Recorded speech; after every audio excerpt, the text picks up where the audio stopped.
session. Buenas noches. Recogniza si Majority Leader Rory Respicio. Si Jules Masi, Madam Speaker. Madam Speaker, malagot zo na bahay who suspended discussion gi Bill 23 because there's a lot of questions.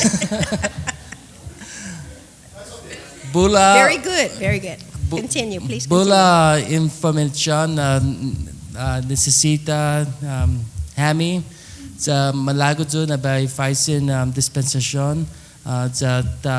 Para discussion on this bill. Great, it had to be me, right? And we're live.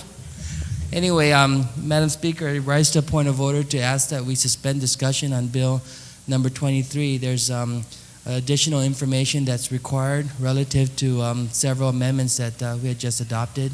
And so with that, the author asked that we do this and that we suspend discussion and pass on file. And at some point during our session this week, we come back to Bill number 23. On that motion, Senator Palacios. Senora Speaker, tisina na besedi na para tanapora, stambi madisukutisti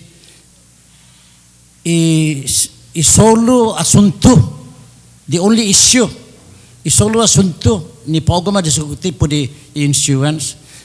Timan malago ombre promoters no fan man aposi insurance para itauton iji sa famaguni man mumumugi yun. Tawag protection este na bill put para i famaguun ni man ni iji man mumumunay para siya este na protection este na bill ahi tipo di iji i manriku ni promomodified ti para protection ni famaguun ni man mumumo puste man balago na sa gagwan ombelo dangin ti sinara pausi pus fugutong na business basta naman promote hafla pun siga promote di business ja pun siga muriko gini ni haga aja famaguun ni man matutuda gwi ujong gi ring gi sagani imumo pus pun eno ni ta continue je tata seras ti poguna ane sa hafa ang input ejo na asunto ang ginejo i problema i un major na coverage sinata abenda jo taribaha papa maybe gi senmate 100,000 low is crucial ha on bejo that's just an excuse dangin mana maigo este poguna ane mana no ese talo maigo esta 31st Guam Legislature tungo sa hafa imapos na legislature sta se madiskutir bre di ejo na tempo usa protesti debit yung guaha protection pa je famaguni man mumomo gipa ko na ora taza zero na protection niya fa pues angin man na maigo talos ti ultimo alieta estas te man na maigo gi 29 na restaurant Guam pues jangin por man na maigo se talo beali ko empeño jangin sina guaho befangi biu maski sa lamitagi bani paugi agi gini jatana siguro na iman mumumoy famaguni mangaigi gwi ring naman matutuda haga niya ugwaha insurance para i medical services dan ugwaha insurance pangin sa kaso na gwaha uno apadesi ja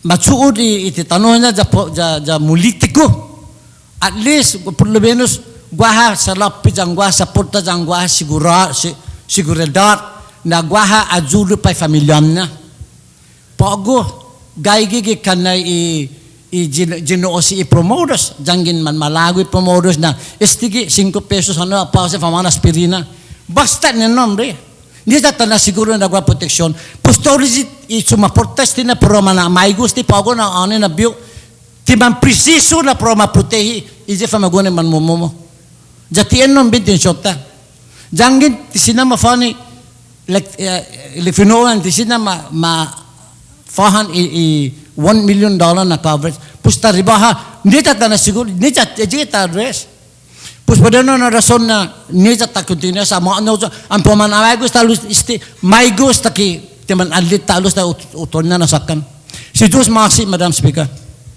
Si Diyos Masi. Since there is an objection, then I'm going Can I- to Senator Respicio. Thank you very much, Madam Speaker. Madam Speaker, I fully understand the previous speaker's concerns. He said that if we were to pass this bill on file, it would be a way to just kill the bill down the road, and that this legislature has been trying to address this bill so there could be some protections for those individuals who engage in these kinds of activities. Now, I want to stand up on behalf of the bill's author who made this request to say that that's not the attempt here, Madam Speaker. The attempt is simply to try to get additional information from insurance providers as well as those who offer this kind of death or disability benefit. We are all in agreement and that this bill just covers professional fighters, and in some other jurisdictions, the professional fighters or people who engage in these kinds of activities are required to be self-insured. And so we're looking at other jurisdictions such as Nevada and what they do, and we just out of respect for the previous speaker's sentiments, I want to say we have to also express respect and concern for the stakeholders. And we can't just be, as legislatures, throwing these amendments out which, without fully understanding what the impacts or unintended consequences are. So out of respect for our legislative process, I rise again to suspend discussion on this bill and to simply pass on file. And we'll get to this bill in this week session if time permits. And so I respectfully make that request, Madam Speaker.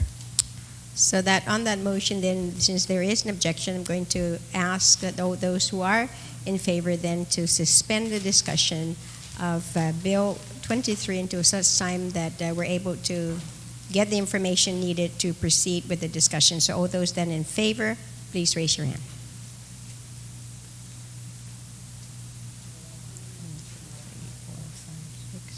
Motion failed.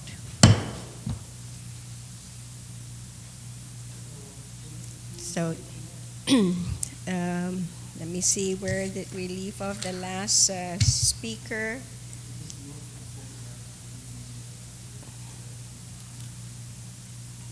Then it will be the, since there are no speakers, Madam we've Speaker. exhausted the list, it will be then the primary author, Senator Espaldon, you are recognized. Thank you, Madam Speaker. Madam Speaker, in light of the information that's necessary to move forward on discussion on the amendment, and again, I believe it does have merit in terms of some kind of protection for the fighters. However, because there is no insurance company who carries that kind of coverage on island, again, the necessary steps would be to try to contact or have the insurance companies, and some insurance companies are making their calls, I believe today, once we've noticed them of this situation.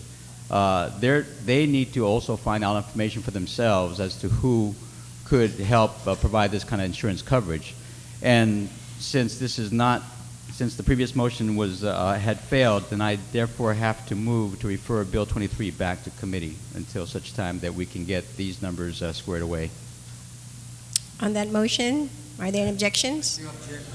Okay, there are objections. So therefore, all those in favor of having the committee then revert back to committee again, raise your hand if you're in favor. Motion again failed.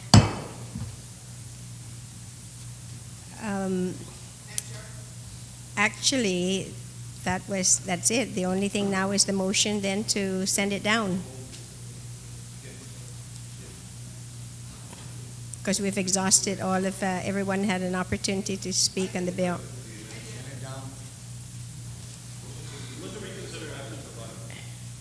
There's a motion to reconsider the actions of the body. There's an objection. Please raise your right hand if you're in favor to reconsider the actions of the body. 1, 2, 3, 4, 5, 6. Motion failed.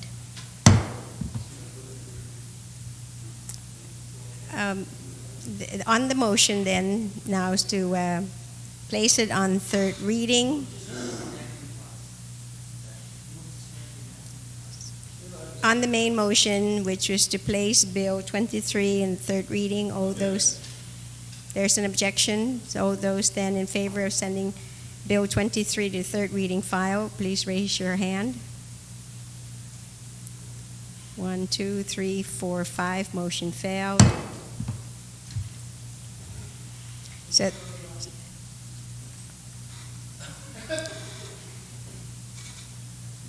are you making that as a motion? Okay. So, Can why I don't we ask take for a a 1 minute minute recess? recess?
The legislature is back in session.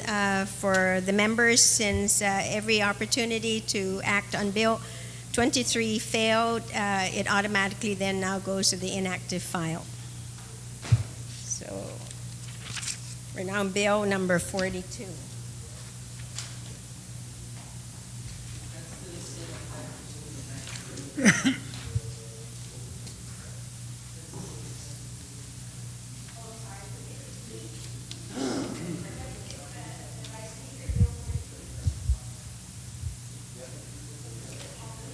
Bill number 42, the author, Speaker Wampat, you're recognized. Thank you, Mr. Speaker. Mr. Speaker, I'd like to make a motion to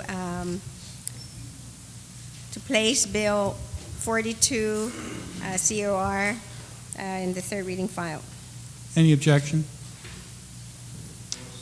No objection. So can I speak on it, however?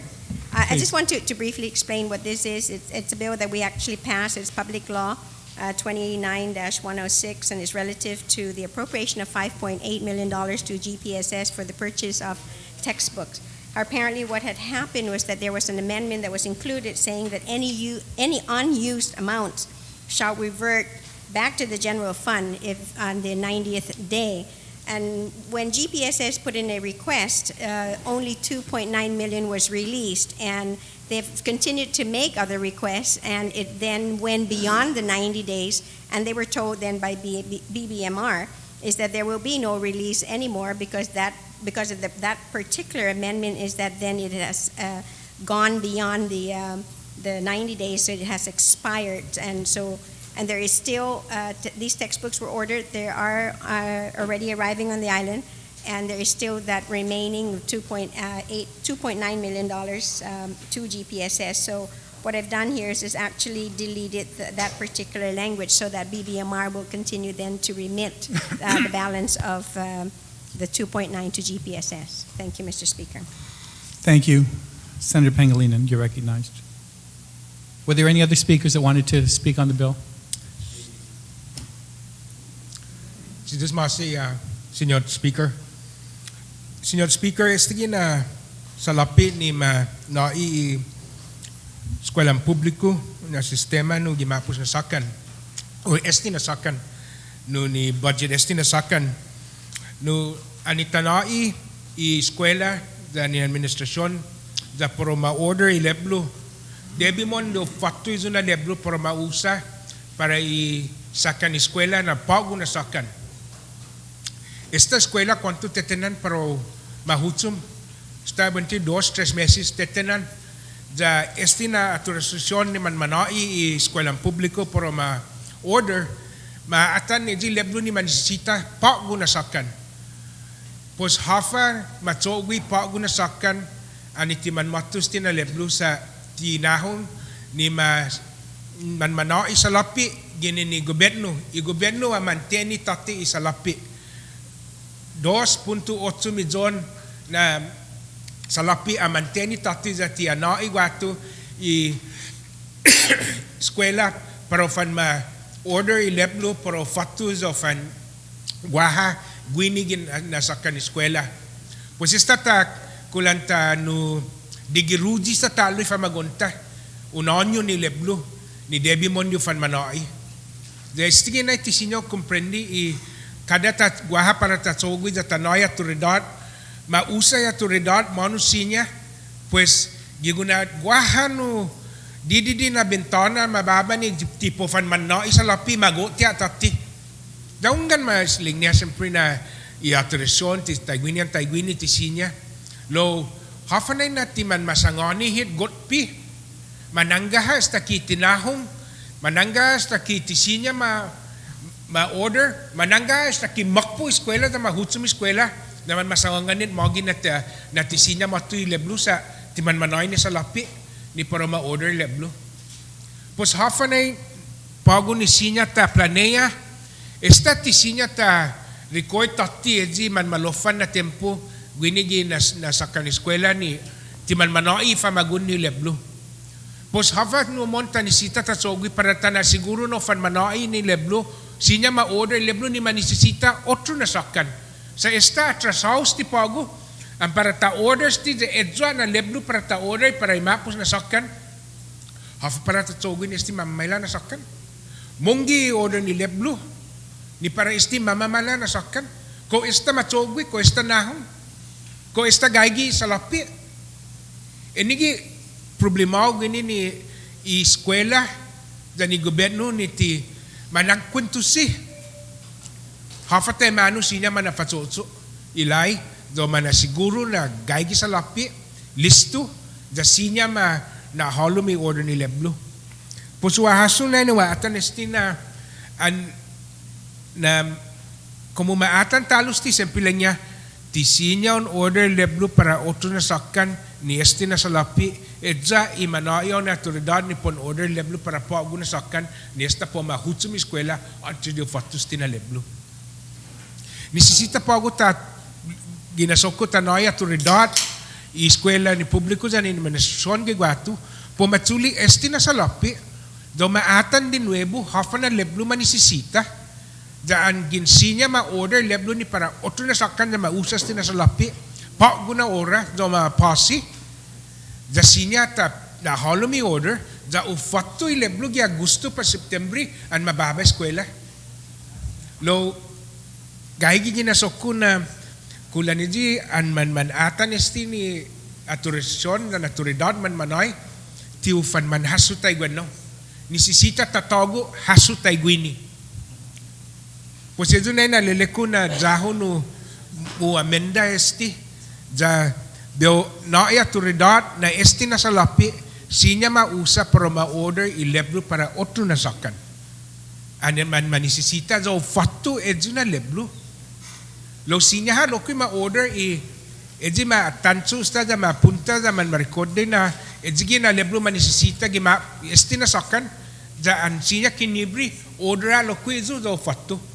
Gaigi fera di ano ti sino comprendi u tugi i gehilo gi eskwela publiko na sistema leko da office na leblo man gaigi gi JFK ni tabia man gaigi gi no saran wrap gi shrink wrap hafa na ginin manu ju siya na leblo hafa na autoridad dan hafa na sa lapi ni mautorisa po ma-order jo unusa.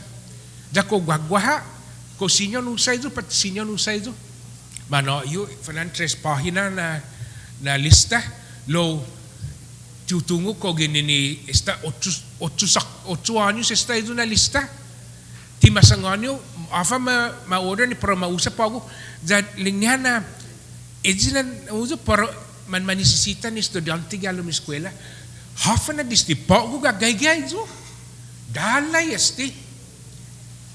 Nasigya tadigeruji fa magonta ni edukasyon ni manisisita. Da po fanina juda ni an magogoti leblo da sinya matsuli pa igima naman man studia mas. Pero di taza leblo ti sinya i leblo ni magagigwi ti sinya matsuli. guato gigima. Jati lelekta, haya da isti studente man mates sa takpapay dun niya score. Tay mano tat kilo. Ang gini sistema ti sinya, matsogwi, disti ilay ni ma-autorisa, esta ki sistema ni ma-order, esta ki sistema ni po ma nahalong galong kwatu, dan ni sistema ni po ma naipadgun. Ekwa, mono na ti manaadan sistisya. Nisisita ta famaulik esti, jay funene na ta famaulik, ta na siguro na autoridad ni tanai klaro, jasinya, mas pia empeño ni poro manai fa maguun, do ma-order leblo. Pos beo gago ang ratu, no natafan diskansa, di gwini, da beo no fangi fan di palabra gwini ni para uninaya autoridad, eskwela, na sinya mausas ti na salapi, poro ma-order leblo ni para esti nasakan ni timan mafatu da manisisita ha otro nasakan, pat umausas ti nasalapi po ma-order leblo para otro nasakan sa tiumafakta iji maluk fiscal year da angin tiumafakta sti guanay sistema gini ni BBMR esta gobyerno esta public school system lengya ti sinya toda sinya tatogi pos unrata angin magofo senyor na yo fan esti na oportunidad. We'll take a 1-minute recess.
All right, we're back on the record.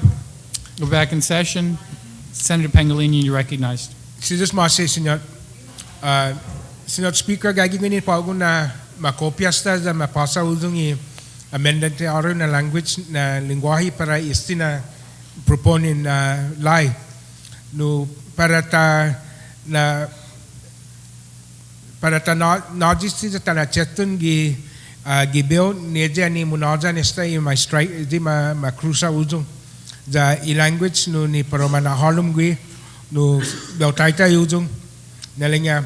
This appropriation shall be used for the current school year, for school year 2009-2010, and all subsequent school years as deemed necessary by the Guam Public School System to obtain the textbooks as timely and practical as possible to maximize benefits to the students.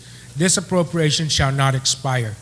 Pues por tana siguro na umakomprendi todo i intensyon ni legislatura dani atrasyon naman mananai na so ka humudong isakan fiscal year gagaya astina turidad ang guaso blas lapi para mausa para fan man order leblo inige daw no muna possibly gwini na lai ja ezo na upapuni na time industry just to presenta para hamzo.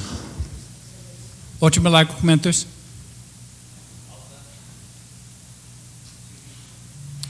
Senator Pangilinan.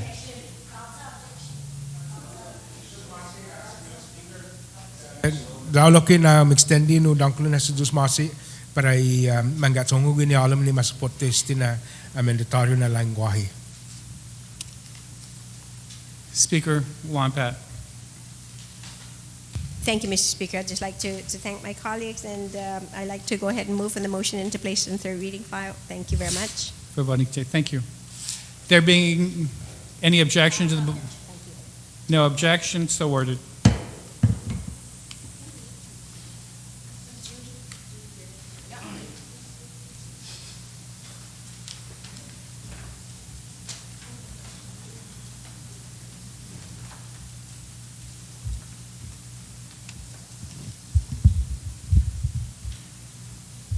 Senator Guthridge, you're recognized on Bill 43.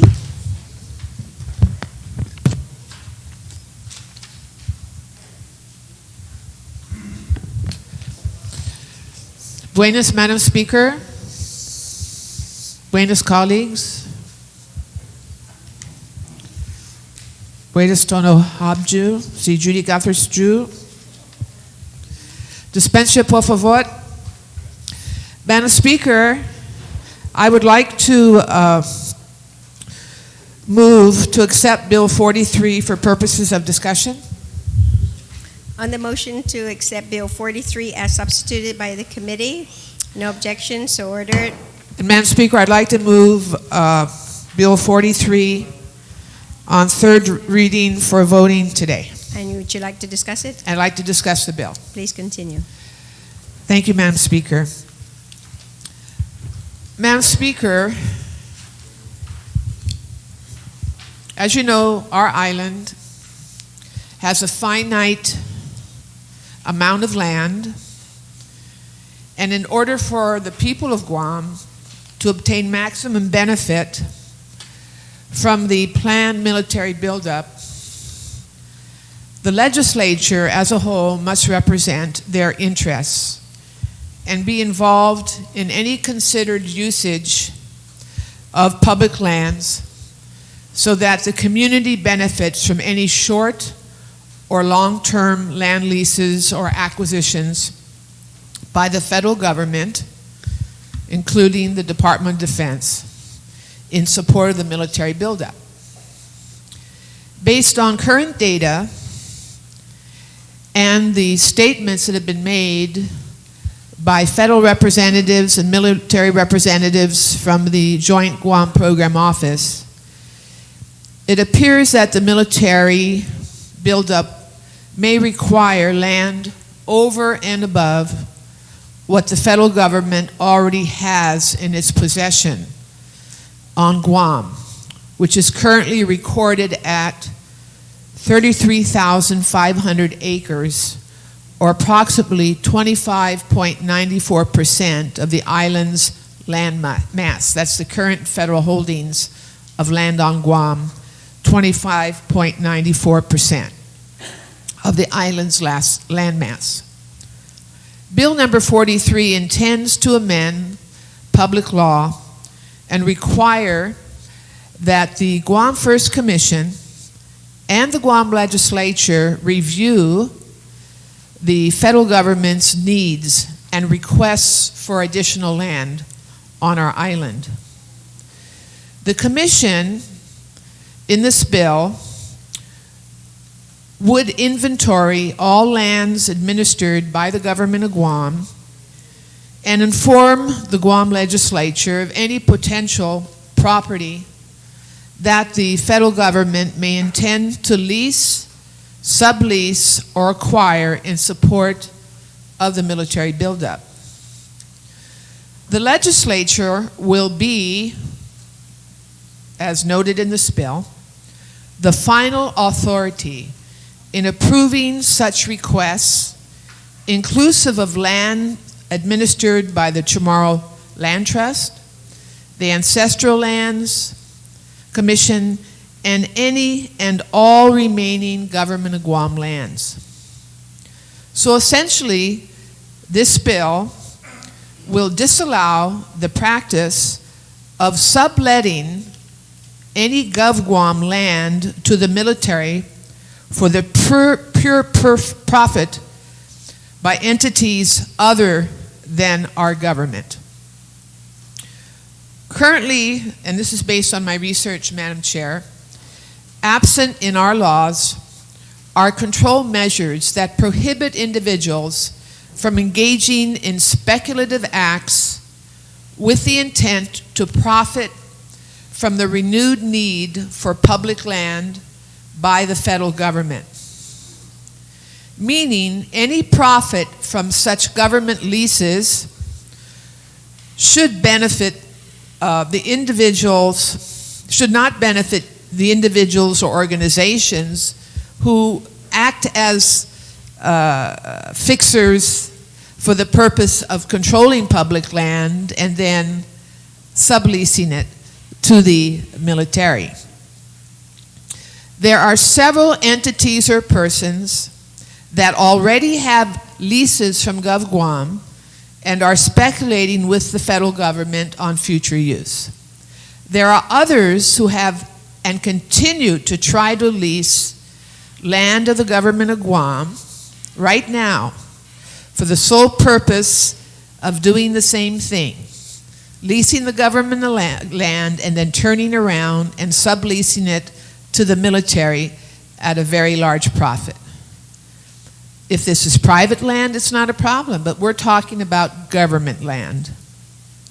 Bill 43 simply protects remaining government of Guam land, which is recorded at just 31,032 acres. This represents roughly 23% of all land on Guam inventoried to the total sum of 133,760 acres based on its 209 square miles.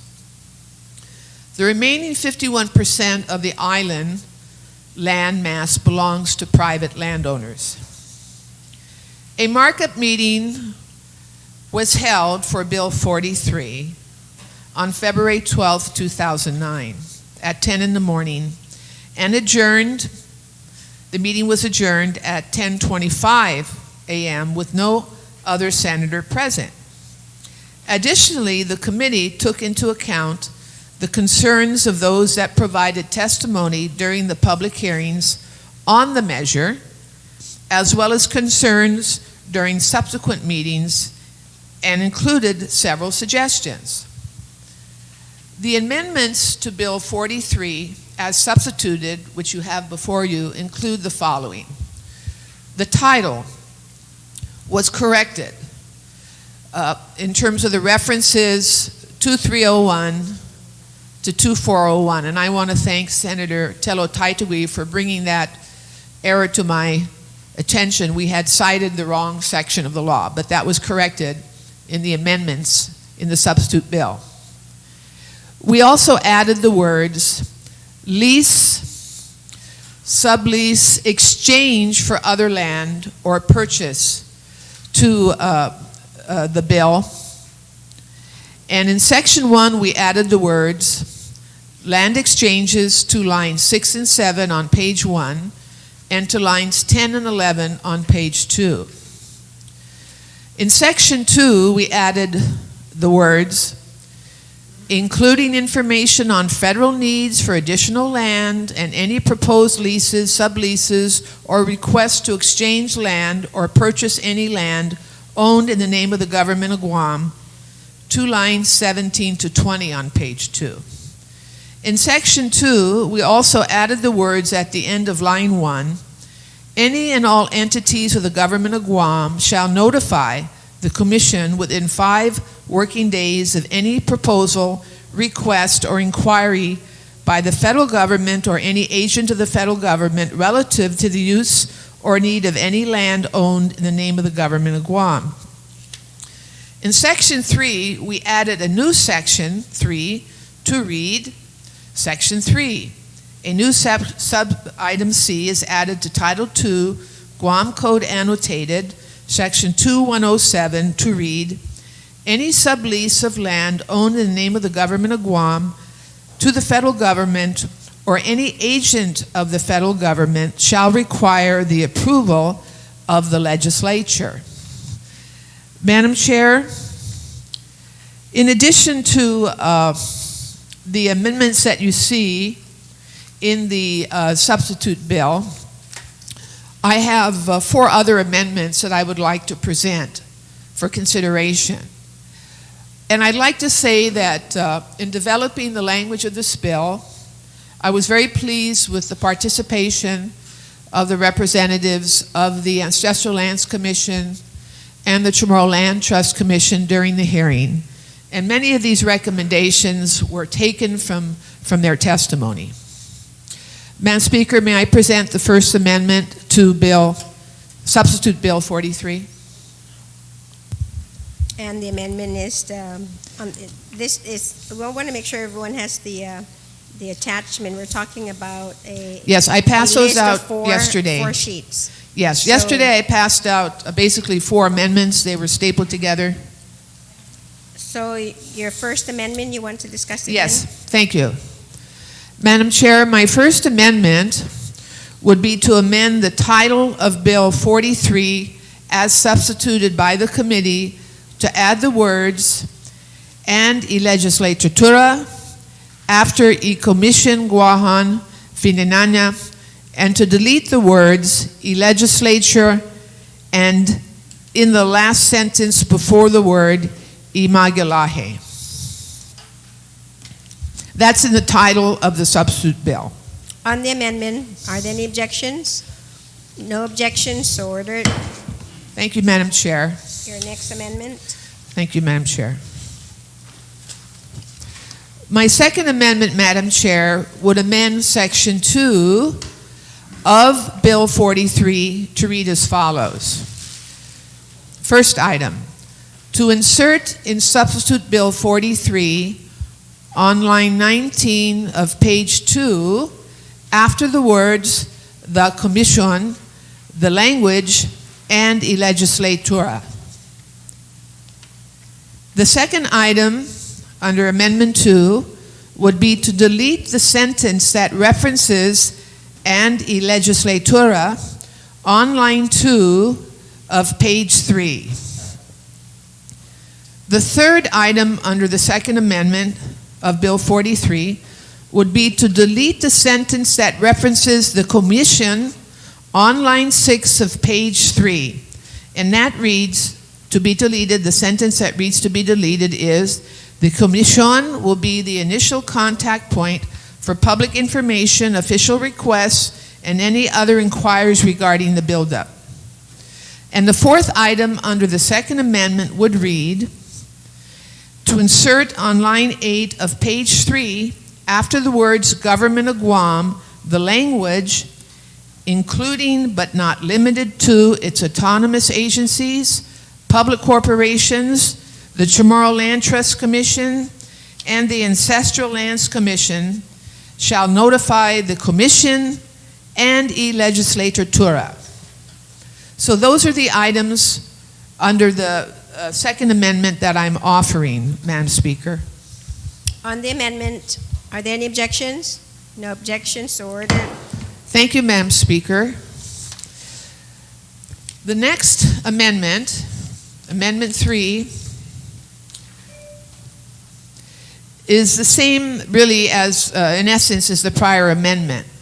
It would amend Section 3 of the bill to read, to insert in Substitute Bill 43 on line 16 of page 3, after the words "Government of Guam," the following language, "including but not limited to its autonomous agencies, public corporations, the Chamorro Land Trust Commission, and the Ancestral Lands Commission."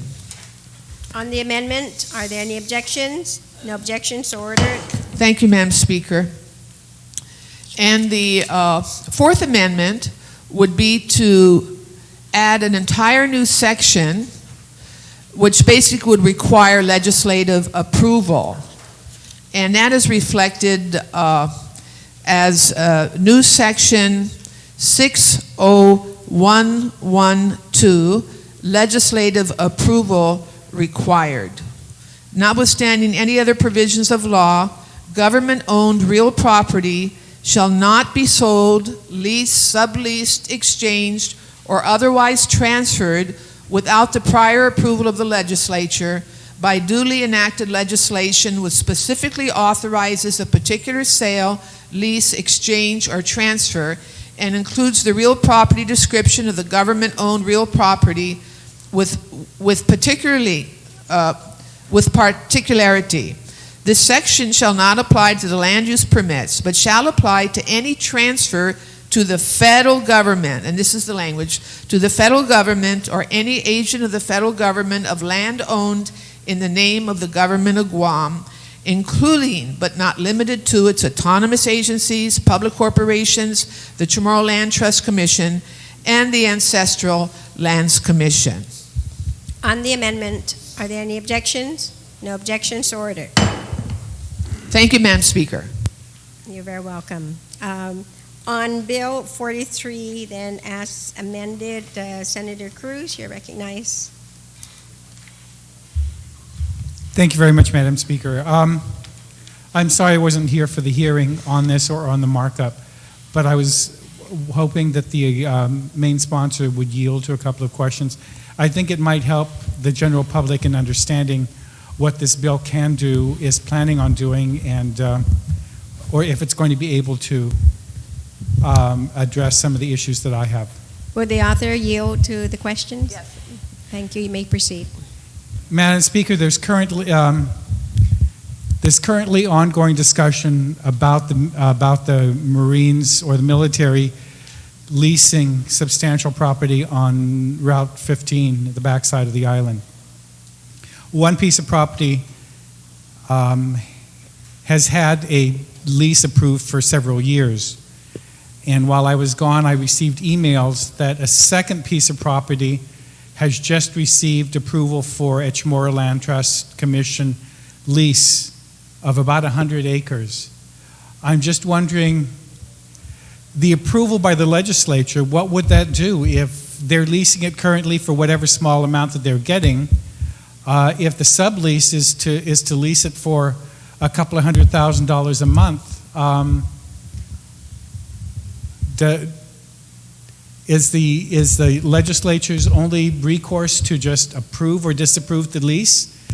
Do we have any recourse to have any of that money as cheat back to the general fund, or do these speculators who have been smart enough to get an additional 100 acres on the backside and are able to lease it to the military, will they be able to have a windfall in the event that they're able to sublease it to the military for a firing range on the backside?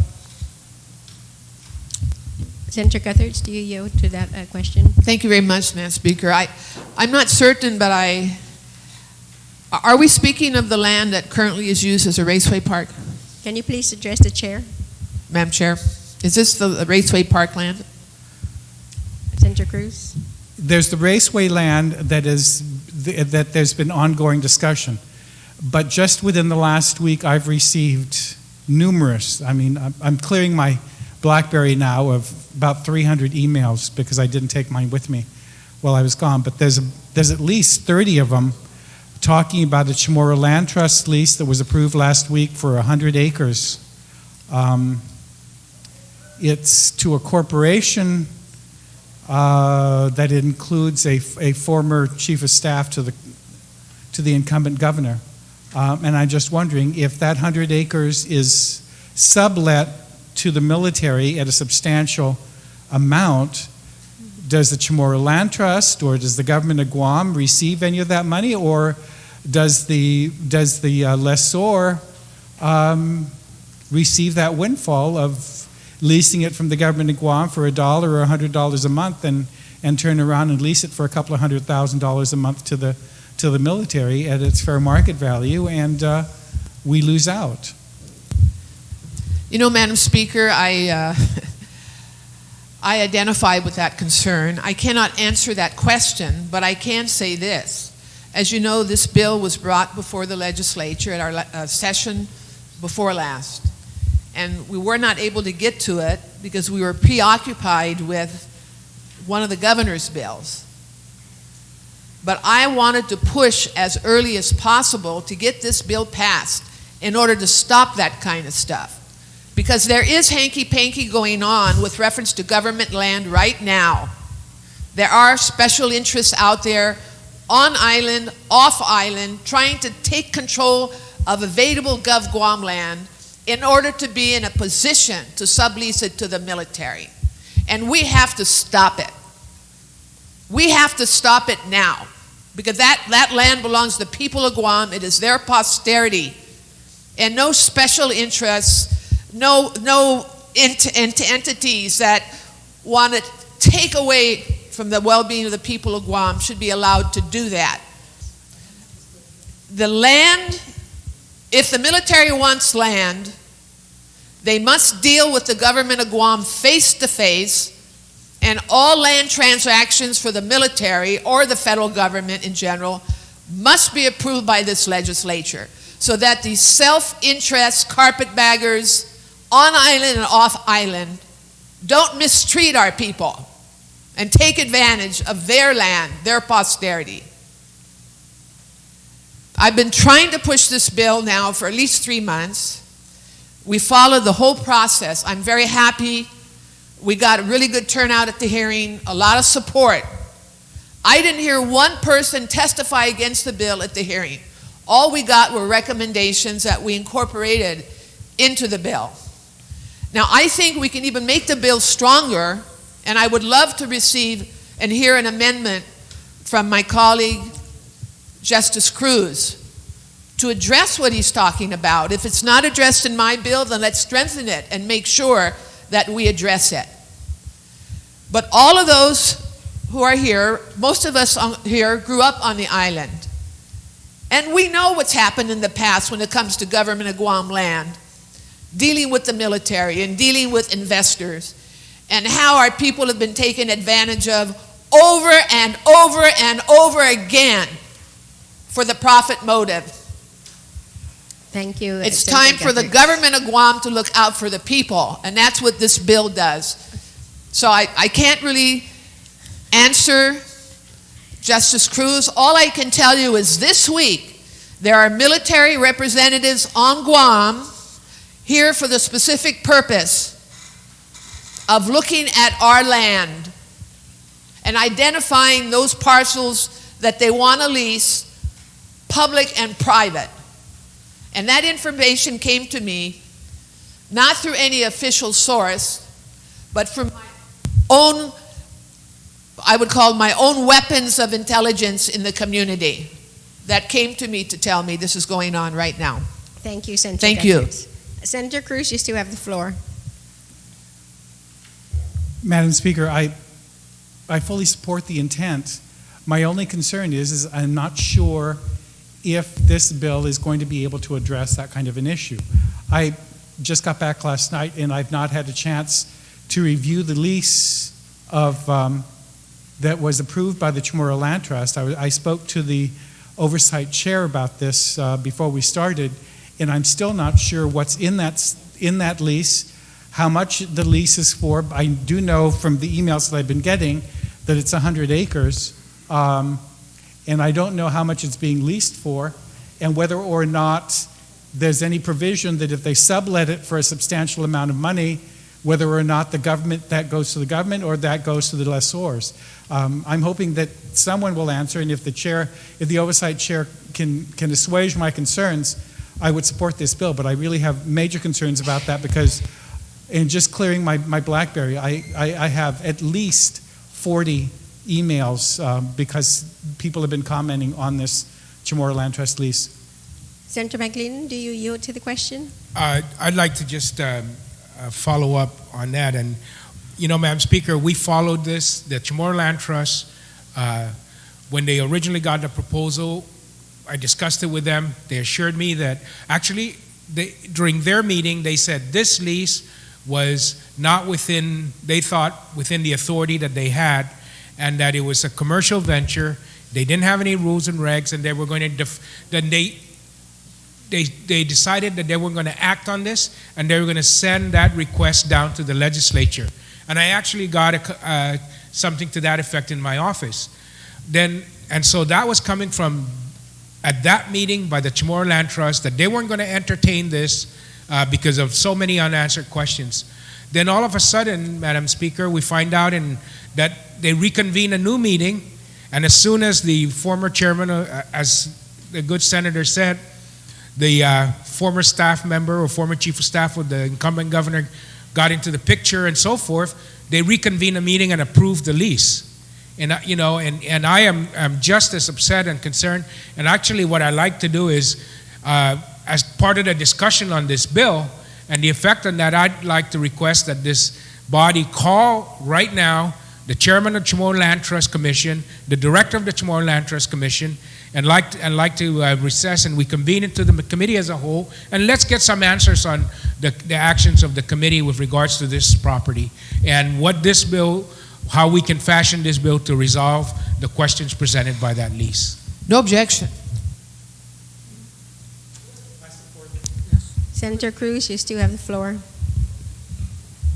Madam Speaker, I join the good speaker in asking that we resolve into the committee of the whole to ask the Chamorro Land Trust, because it really is imperative, because I really don't want to have an impotent bill passed if we don't have a chance to be able to address this and make sure that if whatever the amounts of money that they receive cheat back to the government of Guam for the use of the government, these people, they're going to be two major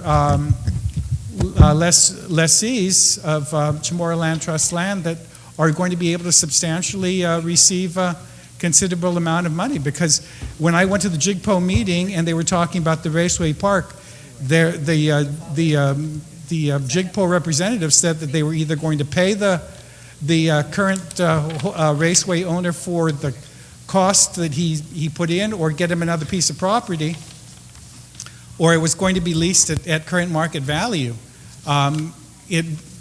I was shocked when I started to read all these emails and realized that there was another 100 acres that has been approved for lease by the Chamorro Land Trust, and it's adjoining the Raceway Park.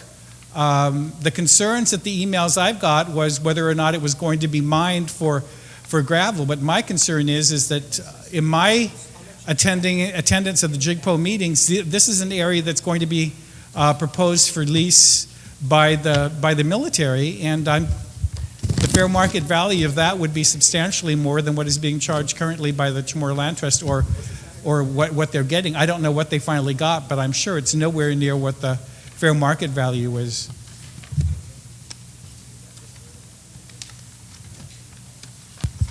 We're going to take a minute recess.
Notwithstanding.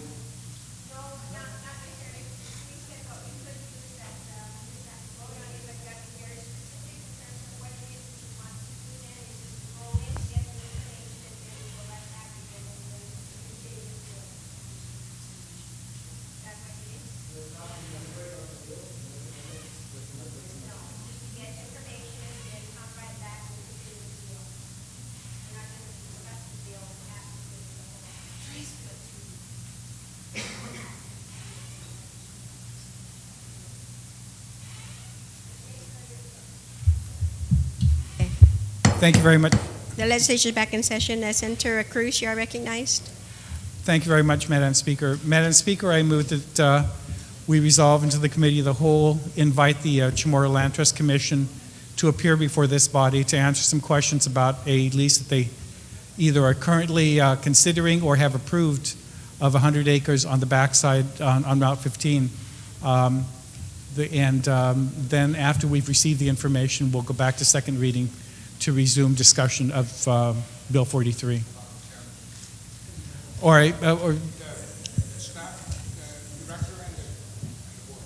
The director and the board. I'm not sure we can get the chairman this quickly, but I think if we get the director and the staff on this on the committee of the whole, I'd be able to at least resolve some concerns that I have, because all the emails I'm getting is only talking about mitigation, but I'm concerned about the subleasing. Thank you, Madam Speaker. That's my motion. I hope that there's no objection, and my colleagues will join me in asking for this. Wait, before we vote, we're going to take another recess. What's the motion, Madam Speaker?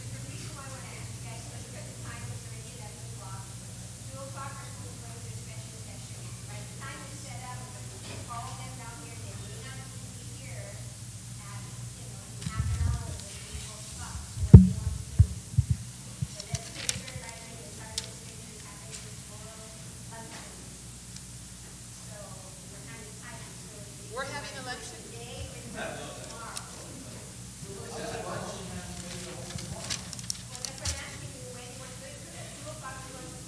I wouldn't mind having it tomorrow morning, and that way we can have the chairman and the members of the board come.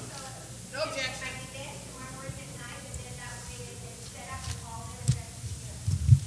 Okay. The legislature's back in session. Senator Cruz. Madam Speaker, I'd like to amend my request and ask that we schedule the Committee of the Whole for 9 o'clock tomorrow morning to allow us time to contact the Chamorro Land Trust Commission, its chairman, its director, and members of the staff, and even commission members to discuss this lease and its implications. On that motion, are there any objections? No objections, so ordered. Senator Tenorio, you're recognized. Madam Speaker, do we have any correspondence from the governor with regards to the vetoed bill? Yes, we do. As a matter of fact, it should be either in your email, and the bill has been introduced and is on the legislature's website. Are we calling a session for that, Madam Speaker? At 2 o'clock. Today? Yes, special thank you, session at 2.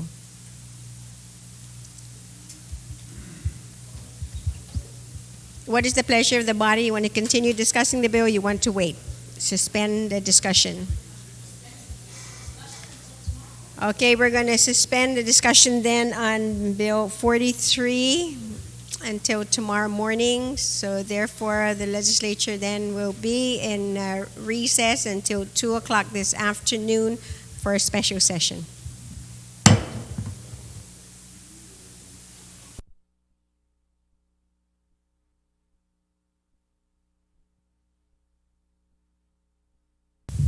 This legislature is called to order. The special session of the legislature is called to order. As the majority leader, you are recognized. Thank you, Madam Speaker. First, I move to accept the agenda dated March 31st, 2009 to be our agenda for the second special session. On that motion without objection, so ordered. Thank you, Madam Speaker. I then move to waive items 2, 3, 4, and 5 of this agenda and proceed to roll call. On that motion without any objection, so ordered. I'd like to ask the clerks to please take roll call.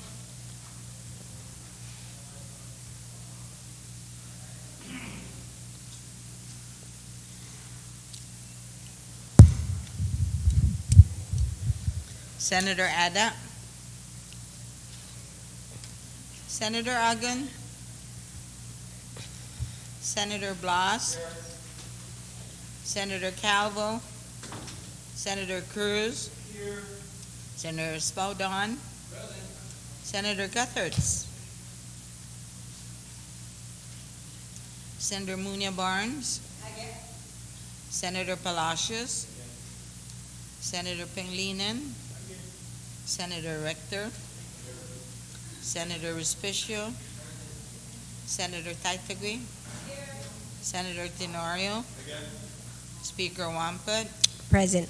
Senator Ada, Senator Uggan, Senator Calvo, Senator Guthertz. Madam Speaker, I wish to report there is a quorum. Thank you. Senator Respicio, you're recognized. Thank you, Madam Speaker. I move that Senator Calvo be excused. On that motion, without any objections, ordered. And I also move that Senator Uggan is present, and that when the clerk does see him, that she just marks him present as well. Thank you, Madam Speaker. I move that the approve. What was that? Present and late. Tardy. Okay.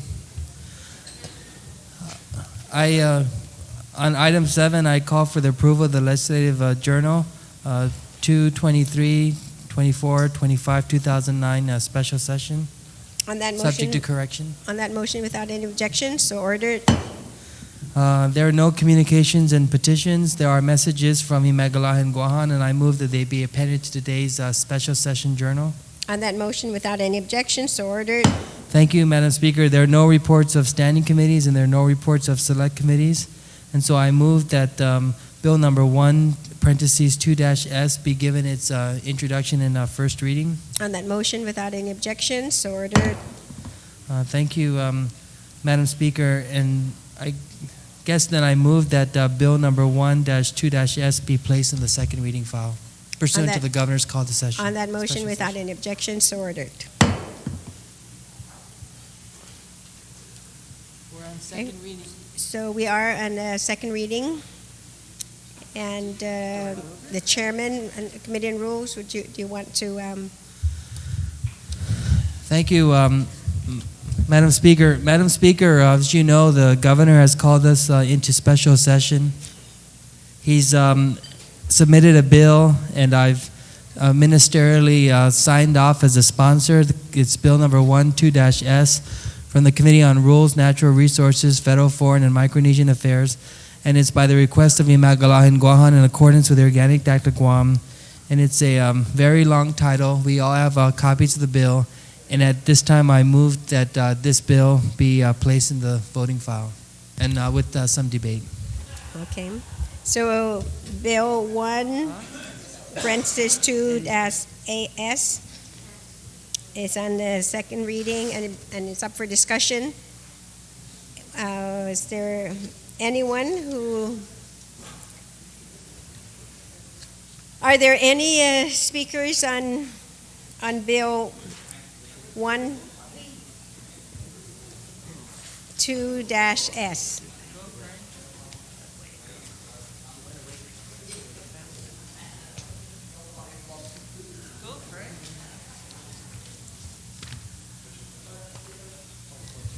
Let me see. Okay, well, let me see.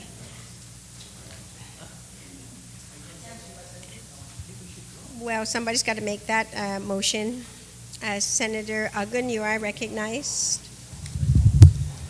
Madam Speaker, I think that there may be certain sections, respectively, that a number of our colleagues may consider discussing at length. So if I can just propose, Madam Speaker, that we possibly entertain this section by section and then proceed accordingly. Thank you, Madam Speaker. So the motion is to go through the bill section by section. Are there any objections? No objections, so ordered. Okay, we're in section 1.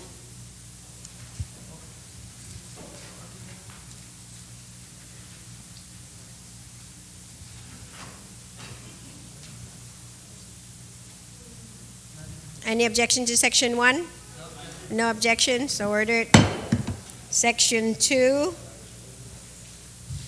Senator Frank Uggan, you're recognized. Thank you very much, Madam Speaker. Madam Speaker, with the exception of the governor's proposal in section 2, which is inclusive in pages 5 and 6, I'd like to just move that line 23, rather than the strike through, that phrase, the entire phrase, be reincorporated into this legislation. So it would read, its payments after the date of this legislation of such system bond costs, or, and then continue on. And Madam Speaker, the purpose of this is recognizing that if in fact we're going to go out and allow for the use of Section 30 revenues, and allow for acquiring financing up to $202 million to be able to address the landfill issues, that certainly there are recognizable obligations immediately after the passage of this particular legislation that needs to be addressed. And also, I think that it's been discussed in prior sessions also, Madam Speaker, that any additional obligation be related to the bond costs and not necessarily reflect back about a year ago when in fact costs were incurred during this entire process. So, Madam Speaker, that is my amendment, is to restore the language on line 23 to read its payment after the date of this legislation of such system bond costs accordingly. Thank you very much, Madam Speaker. On the amendment, are there any speakers? Are there any objections? No objections, so ordered. Are the clerks, are you able to keep up with us? You are able to keep up on page 5, line 23, the language there that are stricken out are restored? Okay, very good, thank you. On page 6, section 3,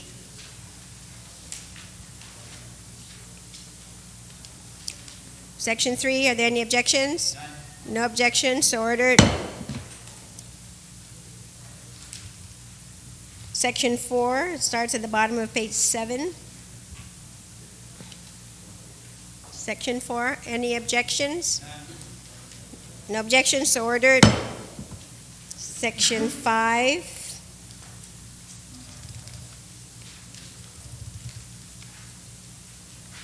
Section 5, page 8, 9, 10, 11. Senator Ada, you are recognized.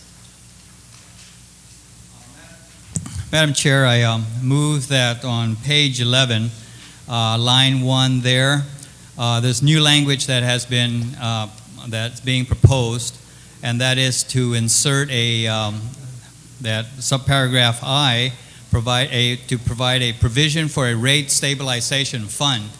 And I made some inquiries this morning, and as to what was the rationale behind this rate stabilization fund. And normally, in the power utilities, a rate stabilization fund or something similar to it is actually provided for in the event that, for example, the cost of fuel just skyrockets the way that it did here recently in the past few months. But in the case of the solid waste operations, I just really don't see the rates just spiking out of control to require or justify the creation of a rate stabilization fund. On top of that, as a part of my inquiry is there a cap to this rate stabilization fund? You know, do we divert funds into this up to a limit of, let's say, $1 million or $2 million, and there's actually no limit. So we can continue putting money into it, and when there's looks like a nice big catch in there, then, you know, we could probably appropriate out of it for whatever other purposes. So my amendment is to delete line 1 on page 11, because I really don't think that establishing a rate stabilization fund is necessary, nor have I been able to get any justification as to why it's needed, or any good justification. So that's my motion, Madam Chair. On the amendment, are there any objections? No objections, so ordered.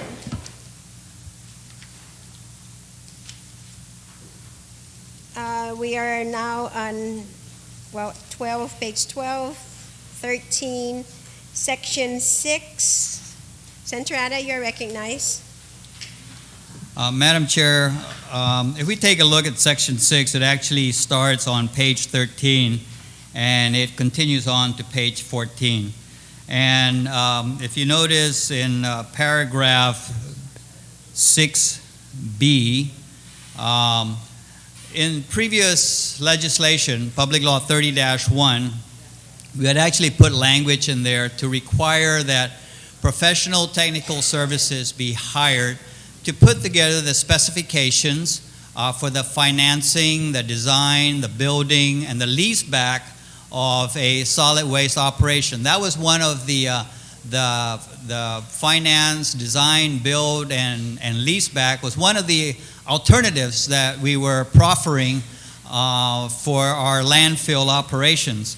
But we wanted to make sure that professional technical services were hired to put together the correct specifications and to be also able to receive any responses to a invitation for bid that will be put out, to make sure that then we are able to properly evaluate the proposals or the bids that are submitted, so that we're comparing apples to apples.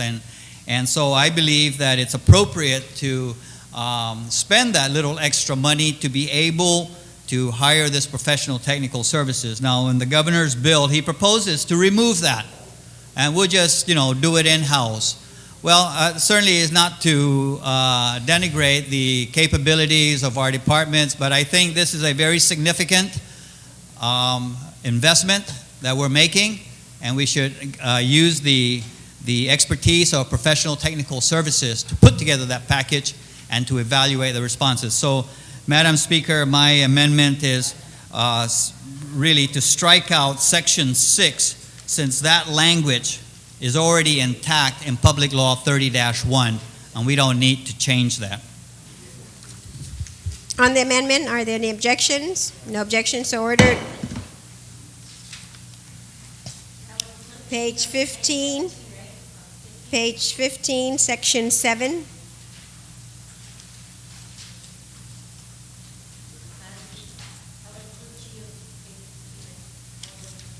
The entire, yes. Section 6 goes all the way to the top of page 15. So we're now in Section 7, page 15, 16, and 17 objections, so ordered. Section 9.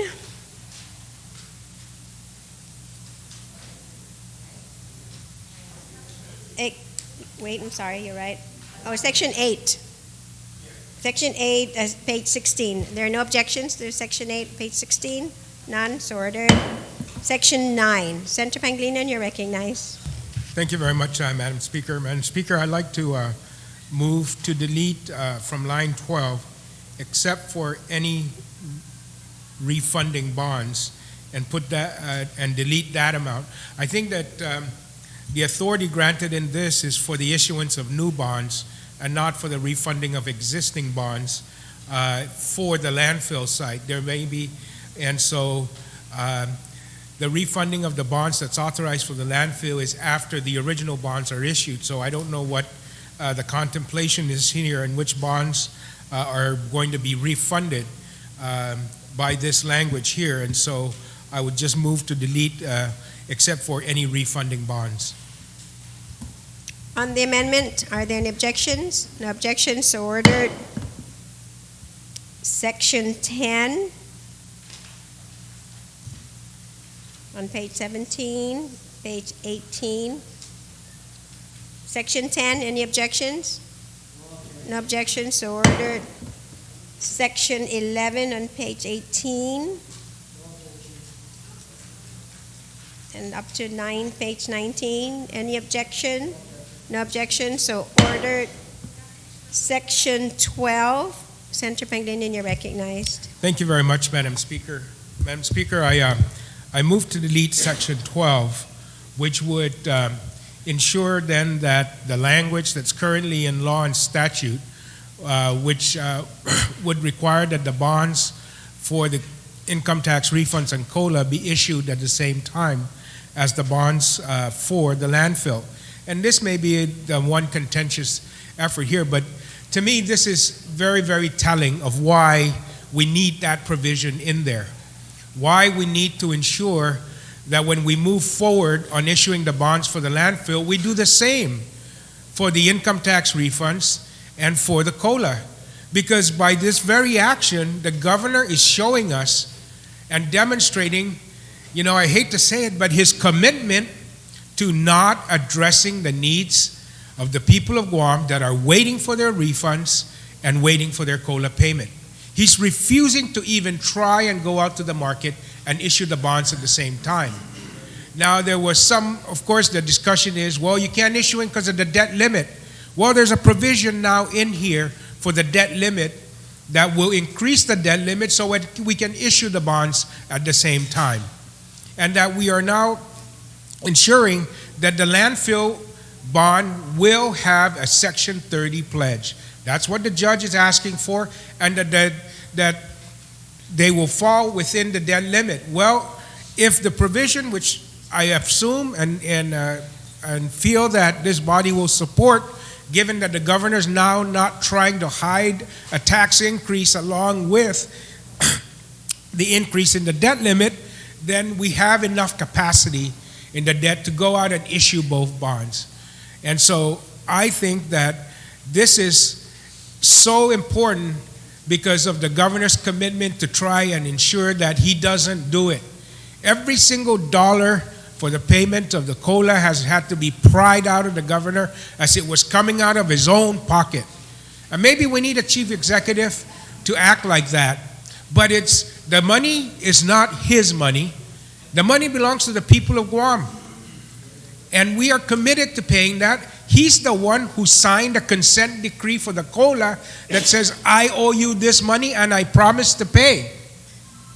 He's the one that has control over the revenues of this government, that sets aside at the very beginning the amount of refunds necessary to pay the income tax refunds when it's due to the people who overpay their taxes.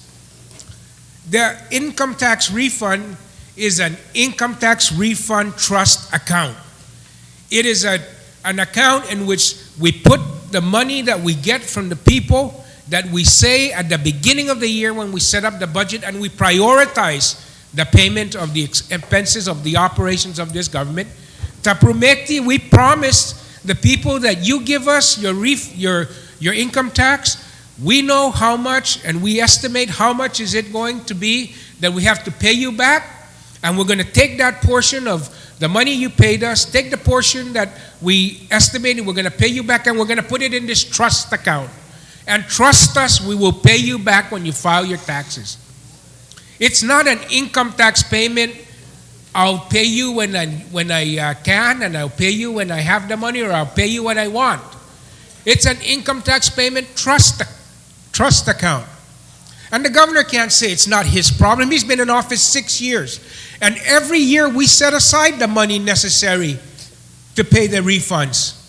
Last year, I had to pry it out of this body in an instance to try and increase the refund set aside so that we actually set aside the money, so that we're able to pay the people. The governor's not doing it, and he has all these excuses. He says he didn't pay it because he doesn't have the money, yet when the court tells him he needs $1 million a week, he goes and he finds it. Why couldn't he find all that money that he had now, the $5 million, and pay the refunds if that money was really extra or it was just laying around? That is why I think that we have to recognize our obligations. We may not be able to get buyers for every single bond that we issue or put out there for market, but I am positive that we'll get people who want to buy the Guam bonds, and we will have enough to ensure that we're able to fund the projects of the consent decree and pay the COLA and the refunds that we owe the people of Guam. But you don't know until you try, and the governor doesn't even want to try. And we know now that he doesn't want to do it. It's not that he just doesn't want to try, he just doesn't want to do it, and nothing makes that more obvious and demonstrates that than the fact that he just wants to ensure that he doesn't do it, that he has a law that says you don't have to do it. Once again, Madam Speaker, these obligations are obligations of this government. They're court obligations. They're even moral obligations and trust obligations on the issue of the refunds that these people need and have and deserve their money back. And if we're going to go out there and put ourselves into debt to build a dump, these people have been waiting for their money for years. And we should have the moral obligation and step up and meet that moral obligation to give these people back their money. And they're still say, oh, well, we can't afford it. We'd love to do it. Well, if the governor, remember, the governor and the receiver keep saying that, wait a minute, don't worry about the Section 30 pledge that you're going to give for the landfill. Don't worry about it. You're never going to need it. It's not going to be paid out of the general fund. It's going to be paid out of tipping fee. So even if we go out for both bond issues, don't worry about it, because the general fund, it's only going to be obligated it's not going to be obligated to pay the debt service on the landfill, because we're going to use the tipping fee. So why now is the governor saying, now so we can now issue both bonds legally if we raise the debt limit, because we'll be within the debt limit. We know that the receiver and the governor and his staff and his experts are telling us, don't worry, we're never going to need the money from Section 30 or any money from the general fund to pay the debt service on this $202 million. It's going to come out of the tipping fees. So why can't we afford to pay then the debt service for the refund and the COLA? Because that's the only thing that's going to come out of the general fund. It's not going to come out of the tipping fee. And people are yelling and saying we can't afford it because now we got all these bonds. Well, one bond is not going to impact the general fund in terms of the money needed to pay for it. So the only bond payment we're going to have for debt service is the bond payment for the amount that gets sold on the income tax refunds and the COLA bonds. Now, wouldn't that be affordable? Couldn't the general fund afford that? I believe it can, and I believe we can support it. But more importantly, the people need it. It's theirs. And if we're going to go into debt, then let's go into debt to pay off our people. Why are we not concerned about carrying this government and its operations on the backs of the people that we take the money from? We scrounge and scrape, and we want to pay the court because that's what the court wants, and we make sure we pay all of our debt to our off-island bondholders and the banks that we owe. But when we owe the people, we just tell them to wait. Why are we so ready to dismiss the people of Guam when it comes to our obligation to them? Why do we pull out our hair because we have to make the bond payment? Why do we pull out our hair because we have to make a district court payment? But for Tunuse and Tan Maria and Mrs. Cruz and Mrs. Jones that need the money right now that they've given this government to pay for medical care, to pay for medicine, to pay for a wheelchair, money that we owe them, money that's theirs, why do we say, no, you just wait? It's okay. You can afford to wait.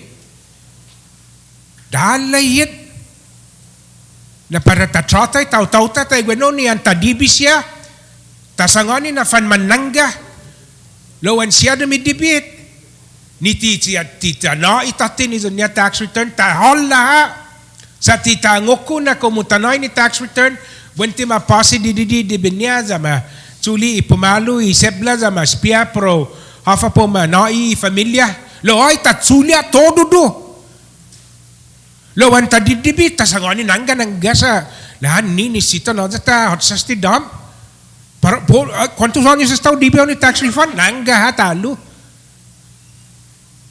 man masangani na tisinya ta kubri apasi ni DB ang taazaw todri dos taazaw para landfill taazaw para itapasi refund ni tadidibi tauto da ni COLA lingnan ang linya tinahong sa lapi ni umahalom lo asangangan ni di gobyerno asangangan ni taw niya ni mumanene sa lapi na asangangan ni di receiver gi district court na samo lilian sa titanisita sa lapi di general fund nahunga guapla nun mommy na para uwi na pasi idibi na pati na dibi para isti tahot sa dump nahunga ni quantum mata para pasi niya para ta man marukoy basulota na hunga nedzo po na pasi po sosobla na isang pristimagi di general fund za nedzo ta zagui para income tax refund za Nicola po sobla na isang pi sinya ta kubri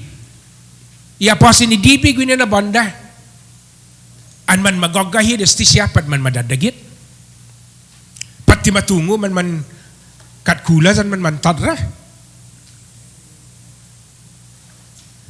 Esteleku man oso ni tauto ti kumbeni sti na para tanafan man nananggaha ja para tasigaid gwini holum man resibi za tapegay sidota gisi butsata sa man mamaulikait ja tita kungo kitauto gi ujung ni hafa ni rasinin niya hafa na mangakati hafa manisisita hafa tinaza niya Jati itu na toja sa tiput toja sa lapinya, itu na toja sa igoberno ni dumidibisya timalago man ni naposi. Ja estige na banda gini gilay ana siguro igoberno na tipo aposi. Ang gintachota asti jo soga gini alum na bio siguro sempre sti tauto na man nangatalo mos sa ilangya goberno mungagwi muna pareho na obligasyon. Ti pareho sti na obligasyon. Mas 3 kilo sti dam kg yung didibi ni man manoit ni man angokuhit na angin mapasi i-tax niya i-contribution niya ang mapasi gobyerno da mas mapasi ki madibi jata para tanah lalu man maangukun na tanalalo ang matoy oras ni tempo. Lolelengya gobyerno mungagwi. Dalay stay no. Pos guaw na ilileko. Maila za tatsogwi tayo mano na sinyota. Ha? Maila za tatsogwi. Maila za tatsagi tayo mano ni na sinyota. Istigi na provision gini halom na lay. Lelengya ni tipo tsagi mungagwi. Sa mo istotod bait na para beo hasu na udidibi ay tauto na suway no za ningayan ni beo li za basta jo beo inistod ba ti malagos na maistod ba ni obligasyon niya para itauto dalay gwi za hof na tapapasigwi boss kinubentamid gisakan za uno para hasu uno obligasyon na para hasu no tayo no na so sti gobyerno debido hasu todo di obligasyon debido hasu do na fampareo obligasyon niya do togi often na sinonya pero kubri obligasyon niya lo hisa na suafan no giminaw za beo malefa za parafazu matanis ti tawtaw ni udidibisya puno fan mungay no sa stodbuy no mampusin no stodbu za lani ji dam idwa day sinyo hasu tazo tu sinyo asu. Pos por favor fan nasuha. Mungo muna suha gi menlonya. Mungo muna suha gi obligasyon niya. Ejo na leleku malata na suwasti jata na siguro na tatsagi hafa na sinya ta kubri obligasyon esti na gobyerno kontra itautaw. Janta na suha ejigi na sinya no tatsogwi. Pos por favor maniludan mananaw sa putit fan nesti ni tanaswasti jatatsagi hafa ni na sinyota sempia titatungo ko todo do sinya pasi gimbay patpatya sinya tapasi lo ningayan ni tatungo anti titatsagi lo istigi lenya gobyerno fere lenya munga jut sumagi lenya munga jut sumogwi lani aday Taza gua mon lenya munga jut sumagi lo jigi lo munga jut sumogwi za chamu stotod bait chamu pepegay no chamu na hahaswit na gaigi no na obligasyon no talo madlodza ibida dalay gwi. Madam Speaker, I move that we delete Section 12 On the motion to delete, Senator Agun, you're recognized. This is Masi, Madam Speaker. You know, Madam Speaker, I don't think that I can be as eloquent as the previous speaker in terms of expressing my concern about, or my issue and my support of the amendment to delete Section 12. You know, this was an issue of contention. But one thing that immediately came to mind when this section came up, Madam Speaker, was a couple of encounters that have taken place between myself and members of our community just in the last 4 days, specifically over the weekend.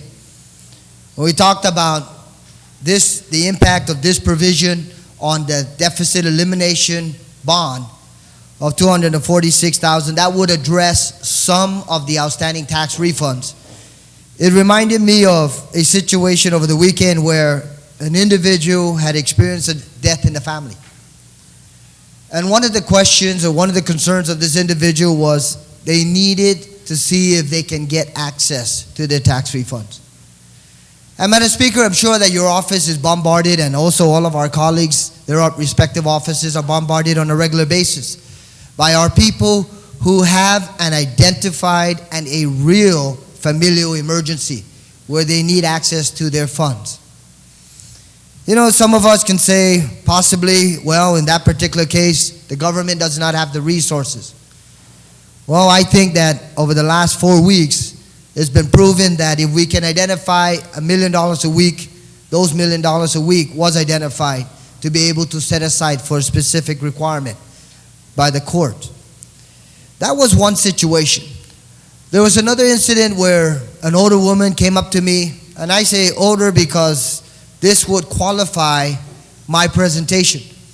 An older woman came up to me and said, you know, when that judgment was rendered by the judge of providing $123 million to the COLA recipients, that my mother passed away shortly after that.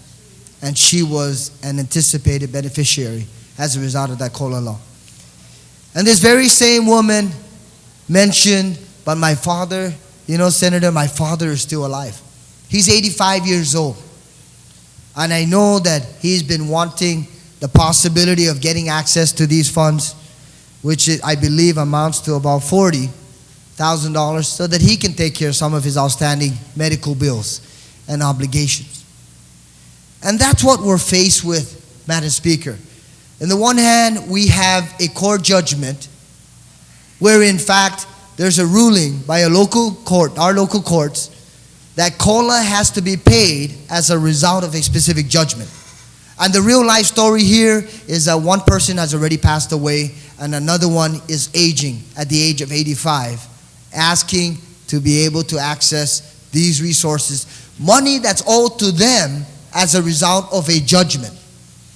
The other story I shared with you was a family emergency, a death in the family. Well, you know, Madam Speaker, when we put that up and we measure that versus why we're here 3 times over to discuss an issue that has been affecting our community and only very recently has affected our community even more by virtue of the remittance of about $1 million a week. They're both court judgments. They're both issues that have been adjudicated in the courts where in fact the judge has ruled and ordered that these particular amounts of funds, revenues be provided and paid out to these anticipated recipients. In one case, to fund the closure of the ordered dump and the financing of the new landfill. In another case, it's an outstanding obligation, whether you want to call them tax refunds or you want to call them COLA, the court judgment. In this case, the court judgment or the COLA was a court judgment or a judge's order. So you try to ask yourself, what or how can we prioritize or de-prioritize one over the other? And I think that the personal story that I share with you is really reflective of what our people are going through. Having been in attendance of a senior citizens meeting where the COLA issue was brought up, it was highlighted that although this judgment is about 4 or 5 years old, that 50%, in excess of 50% of the recipients of the COLA court judgment have already passed on. More than 50% of them have already passed on. Of the $123 million that's due to these individuals that remain outstanding, only $31 million have been paid out by our government. This is 4 or 5 years after the court judgment was rendered. So I stand here in support of the motion to delete Section 12 because it's a direct recognition of, yes, both components, both issues, both legislative proposals to be able to float a bond, whether it be $202 million to take care of the landfill or $246 million to take care of our tax refund, to take care of some other obligations, the court judgment for the COLA, or take care of expanding the wing over at GMH and addressing some other issues, that they're both equally important. And by virtue of deleting this section, it recognizes that, yes, we need to ensure that despite the authorization provided in this legislation to utilize Section 30 funds, that we proceed aggressively on trying to acquire financing through both mechanisms. So I certainly stand in support of the motion. Thank you very much, Madam Speaker. You're welcome. On the motion then to delete Section 12, Senator Tenorio, you're recognized.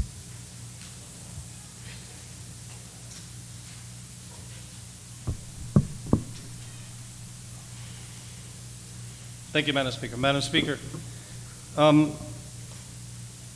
this is a very difficult thing to do. And the reason it's difficult is because we as a government for almost 20 years haven't closed it down. And the motion that is before us now restores language that has been spoken to on two particular legal documents that have come before us. One is the contempt order on page 5 of 16, where it indicates that the legislature provides the deficit finance bonds must be issued at the same time or before the landfill system bonds. And the uncertainty of that taking place. That's written on page 5 of 16 on this particular contempt order. And that the Attorney General's letter of March 27, 2009 talks about Bill 1-1S, where the same provision that is being moved to be restored results in two particular sections.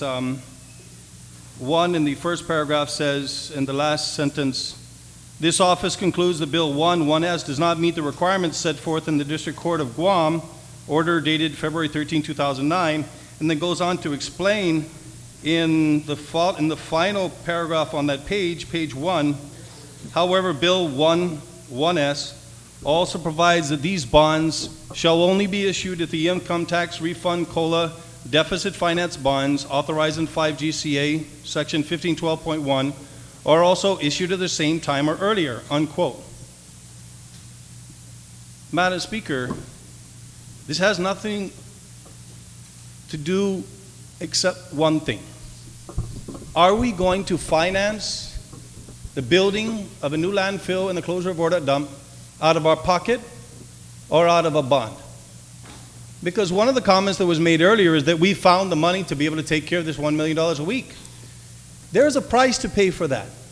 The price to pay for that has already been mentioned by the governor in previous conversations. He said, well, if we're going to go $1 million a week, we're going to have one of two or a variety of different things happen. Actually, one is we could have 9% or thereabout cut across the board for all the government employees. Or if you keep it only to those non-critical agencies, upwards of 40%, over 30% cuts to those agencies that are not critical. There are costs. There are prices to be paid. The comments that are made in this hall don't fall on deaf ears. Everyone knows that the $1 million hemorrhaging from our government is going to result in some very negative things. And those negative things are the furloughs, pay less paydays, vendor payments not coming through, people being laid off, reduction in work hours, whatever. All of those things have consequences as well. The viability of this bill and the funding of it has been tied, as one of the previous speakers mentioned. Why don't you try to put them out and sell them? That's good. We should try. I agree. No one, and I will restate what I've said before, I don't think anybody in this hall will disagree that the cost of living allowance, the income tax returns, the debt that we owe to our people to pay for JFK, EITC, and the myriad of other obligations that we've recognized and acknowledged have to be paid. So, other arguments are along the lines of, well, we've been waiting for a long time for these debts to be paid. I absolutely agree.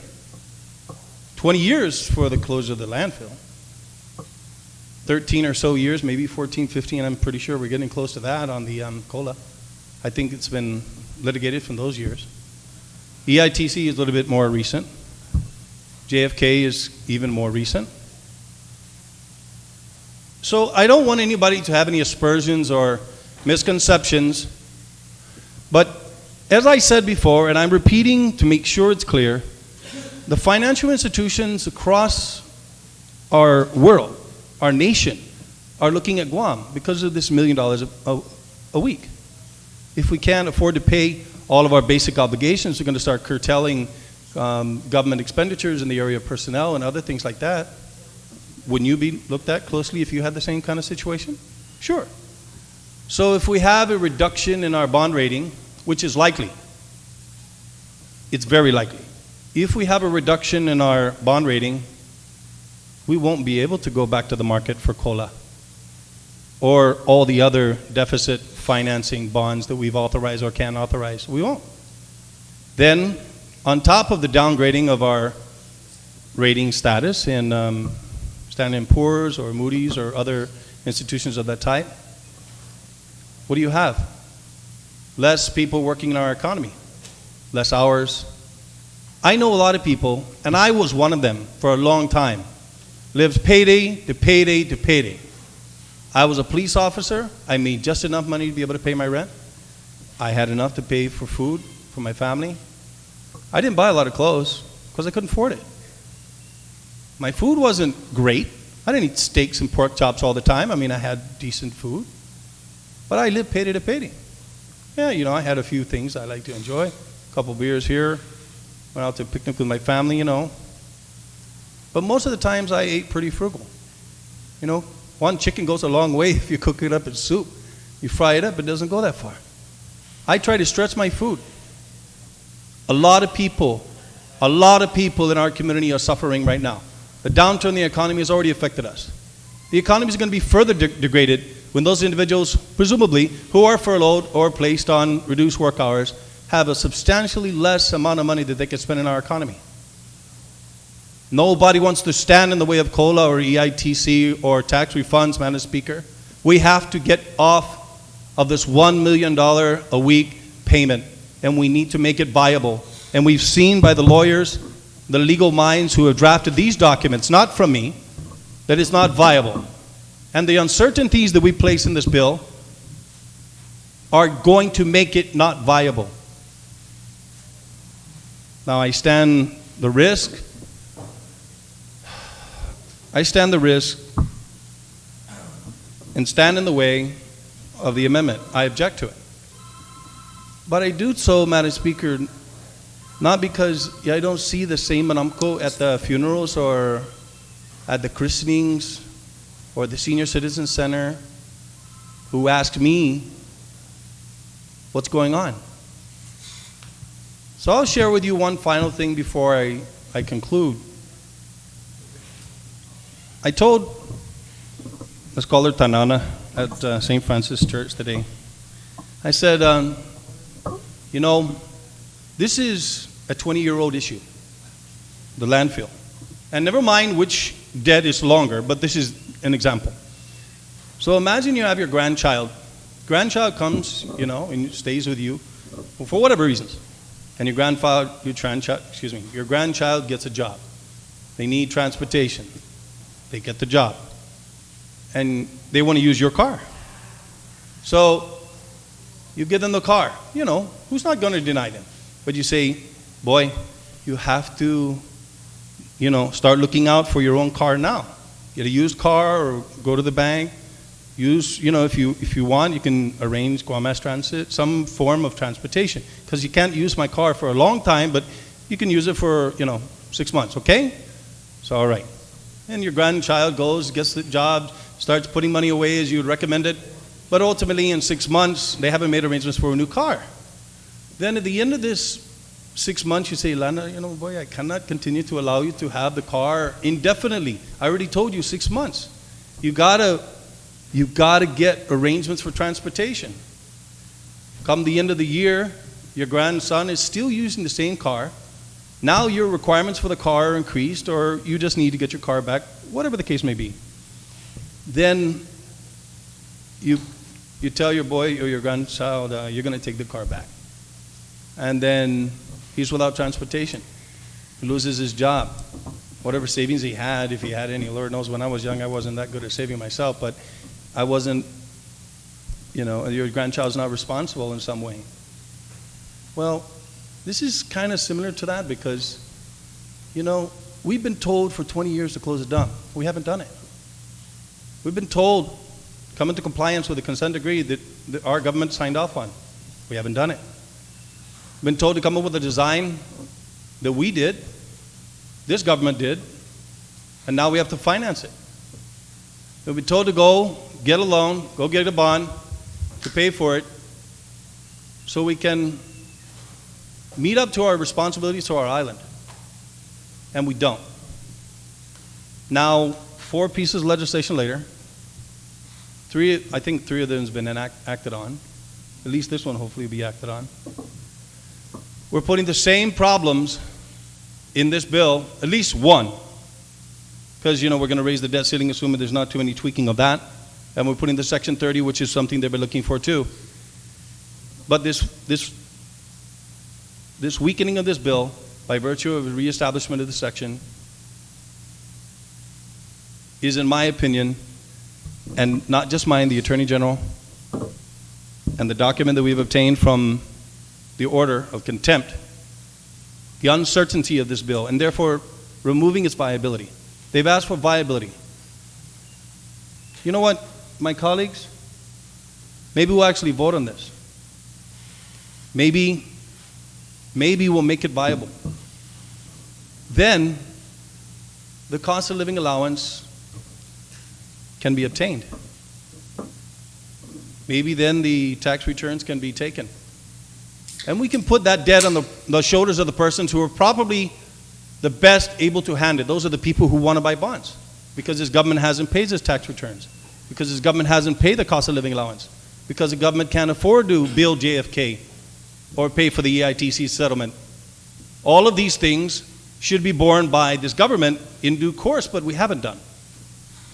So now we have to go to the bond market in the order of hundreds of millions of dollars.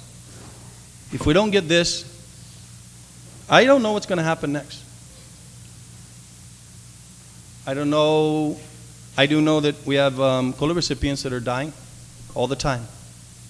And some of them saying, basta boy, you know, I give up. And I say to them, well, you know, the Manamco, typically they get frustrated. They're very understanding. But they have the same needs. They also have the same needs to make sure that our government employees provide services, public health, police, education, you know, Department of Administration, Public Works. All of our employees, there will be consequences and prices to pay if this is seen as the same as it is now, that is not viable because of the tying the two. No, Madam Speaker, my colleague from Tumuning, Senator Espaldon, made an effort last time to change issue at the same time to market it at the same time. That's, I think, what I heard the mover of this amendment say. At least try. But we can't try if it says issue, because it means buy or sell. You can only sell the landfill if you sell the consolidation bond. But you can't guarantee that to happen. But you can say to put them out, to offer them, to market them, which is what Senator Espadon had recommended last time. Try.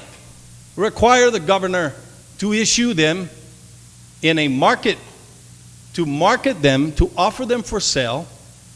But if the landfill is able to be marketed, and it is not just marketed, but sold, it is issued, and you market the COLA, the tax returns, all of the things that are laudable in our deficit refinancing bond, do it. But you can't do it in the existing language. And I'm going to guess, but I only guess, I assume, presume, call it what you will, I think my colleague will object to that as well, as he did last time. That he doesn't want them marketed, he wants it sold. If you can't sell that one, you can't sell the other one. What does that mean? It's not viable. That's what we read in both legal documents. So where are you at? So you've got a raise in the debt ceiling, you've got a Section 30 commitment, but you have this final immovable object, which is the tying of those two bonds to be issued, to be sold. It's not marketed. There's a difference. And you know what, Madam Speaker? I will support that. I will support this bill, and I will support, as far as I can see, I think we're pretty much close. I will support marketing, both of them. And I will make sure that if there's any language that guarantees that the governor will be issuing that both of those marketing bonds, marketing the both at the same time, I'm there. Madam Speaker, I want to see these people paid. I want to see our Manamco paid. I want to see our tax returns getting to the pockets of the people who deserve them. And it should have been happening for over a decade. But it's not. And after, 7 years now? I've seen this thing over and over and over and over again. Notwithstanding the best laws that we can put on the books, we still don't get our tax returns out right. And so, Madam Speaker, I have to ask you and the people of Guam to excuse me. Because I don't ordinarily speak in this fashion. But I really want to fix this, honestly. Please. If this section is restored, even if it's not restored, and there's an agreement that we can market them both bonds at the same time, I will be supportive of it. But if this section is restored to issue them both at the same time, you're tying down one bond for the other. And I suspect that we'll meet the same legal objections that we have in front of us now.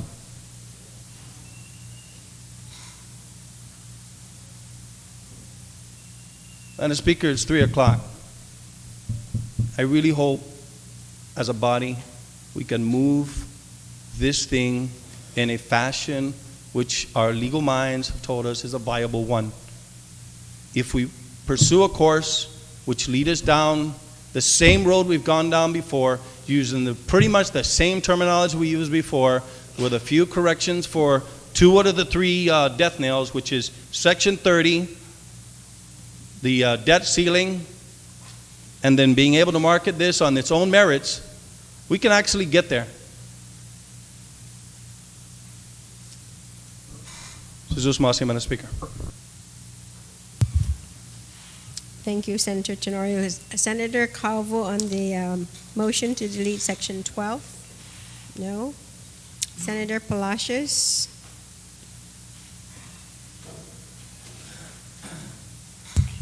Jesus Masi no, Madam Speaker. Madam Speaker, tisina uhongi na magahi na tisina mabendi I bond ni para I landfill. Mismo tempo umabendi I bond ni para I lola cola jani tax refund. Tisina uhongi na tisina matsogwe no idos gi mismo tempo. Tungo sa hafa. I para ilang fio na Madam Speaker, ginarintitya ni Section 30 na salapi. I Section 30 na salapi, ang brigweda dyan ay taxes ni man masustite ni man mapapasyalam ni membro ni milita, pusumaga Guam. Garantiya dyan toda man malago ni Edjo. Esta na tasedi na unggan Hanno jo gotti jo na salapi para i-landfill. Sa mismo tempo, in lugar de 8% na interest, gi prinsipyo gi mapo na line na mapasa, isti na membro ni Democrat gini na guma, aharsa jo na 9%. So, ti logici, ti garantia ha, nagwa sa lapi, lo mismo tempo, aharsa interest, pues pago para ilola cola dan tax refund pro inaposi ni pro masuday sa lapi through the general obligation bond. Pues para eso na bond está na magarin pabelnai 10% na interest. Pues si 9% lo garantiya na sa lapi na guaha edzo. Pago general obligation bond ni para gini ni ekwa mao na siya na tax di man mapapasyalon di tresoryo 10% dang gin malago i-invest na jigi povahan. Pues estigista na patasedi na prohatsa na i-debt ceiling. Tisino honggi na ikumbekventus bini na gumagi pago ni posangan na asa poporta na pro saporta todo i-chetsu ni pro una siguro na guaha refund ni tax refund ni lola cola pero al mismo tempo pro contra amendment senador Pangilinan di sinawanggi ko ba sincero gwi na plantada ambi tiwini storba ambi i-landfill na ban tiwini storba jagin mismo tempo masoptaji masopta lokwi kung todo para iban para i-landfill. Lo, gracias a Dios na desit na ni Democrat gini. Ja i-Democrat asa poporta na umana sound na on bejo. Sota iban ni para i-landfill. John sota mismo tempo iban ni para i-tax refund jan pa lola cola. Sinahambre, that's got fan malago, yotru man luta. Lo manahongit patapasa sa datan na fulofan pago na oni. Si Diyos masi, Madam Speaker. Diyos masi, Senador Palacios. Senadora Cuthberts.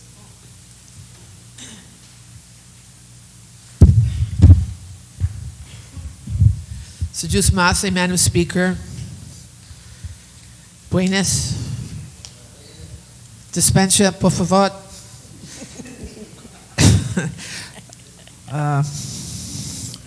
You know, Madam Speaker, I commend my colleague for his aggressive position and his sincerity in believing that we can't do two things at one time. But I have a different perspective.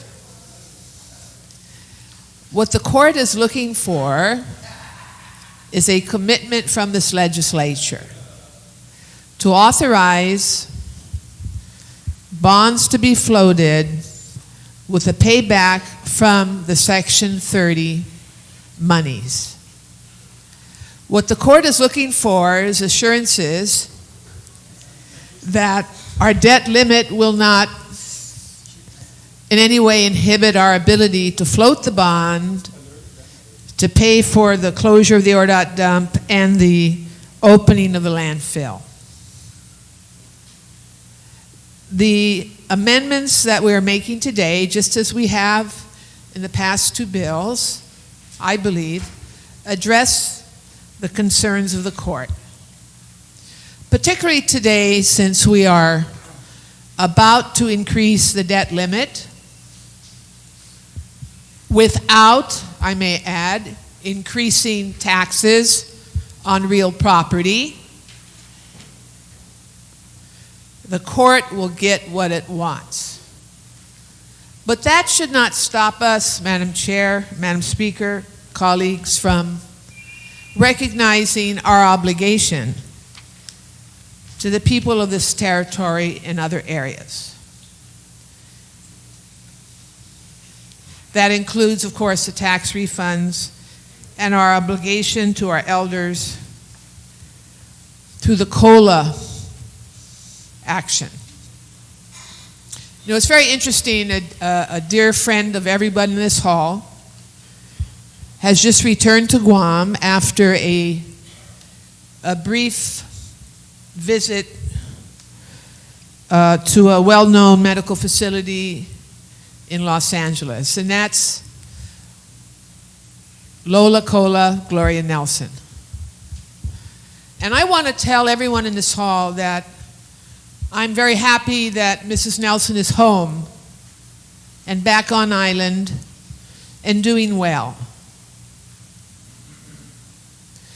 Because she is the leader of the Cola Lola group. And when she temporarily left the island for some medical treatment, frankly, Madam Speaker, I was very worried and scared for her. As were many others in this hall and in our community. Because she has served as the voice of the Mananco on this matter. Not for herself, but for them. And I know Mrs. Nelson and others are home at this moment watching these proceedings and wondering what we're going to do here. We can do both. I have faith that our governor has the ability and the strategic thinking, and when this bill passes, the authority to do both.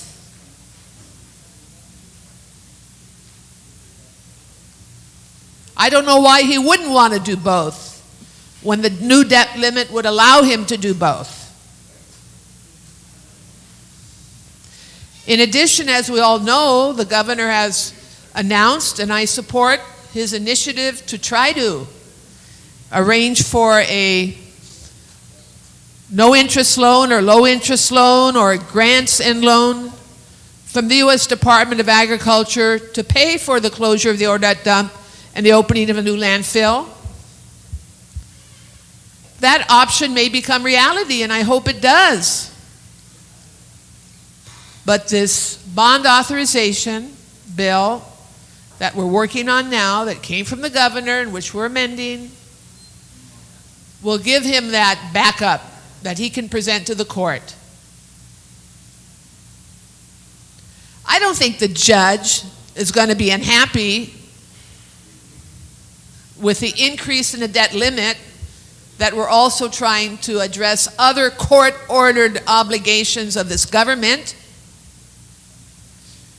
And frankly, it's unfair to keep the people of Guam waiting any more for their money.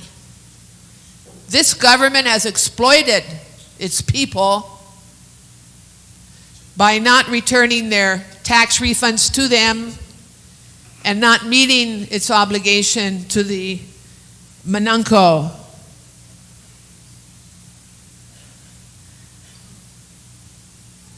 They are our constituents. We have a responsibility to them. So I look to our governor to use his leadership, his know-how, his strategic thinking, his management team, his finance experts, his bond counsel, his lawyers, to make this happen.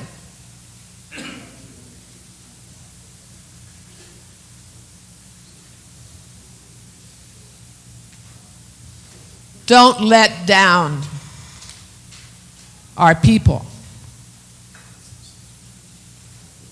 Do both.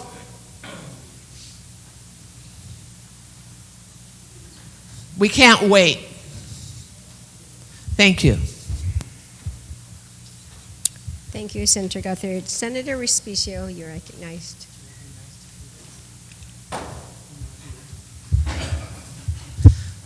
Thank you very much, Madam Speaker. Madam Speaker, I rise in full support to an amendment to the governor's bill, which would guarantee that both mandates are attended to, which would guarantee that both bonds are floated, so that no one facet of our community is left behind. You know, I want to commend the mover of this amendment. I want to commend those senators who stood up in support of this bill. And I want to try to do the same, Madam Speaker, to say that just because we have a governor who seems to think that he can just hold his breath until he turns blue, that we're just going to allow him to continue in this fashion. If you recall, the debate is now on having to pay this court order judgment, but if you recall, the COLA and EITC payments are also court ordered obligations, Madam Speaker. So, you know, when I hear senators stand up and say that they're opposed to the amendment because we have to comply with the court's order, I'm concerned that they're also not recognizing a local court order that says that this is a financial obligation. It's something that we have to pay, and we don't have the luxury of picking and choosing which debt we're going to try to finance. We don't. When the chief judge says that we violated our oath of office, I think by deciding which debt we're going to fund and which debt we're not going to fund, I think that's clear violation of our oath of office to uphold all the laws of the territory of Guam. And those laws, Madam Speaker, unfortunately sometimes have to be enforced via court order. If you recall the whole landfill debate, I think the problem with and the reason why we're in this situation is because there was no legislative buy-in from the very beginning. The previous legislature, 23rd legislature, unanimously selected another site. Governor Camacho was part of that legislature, and then all of a sudden the site evolved, and now we find ourselves at the Lajon site.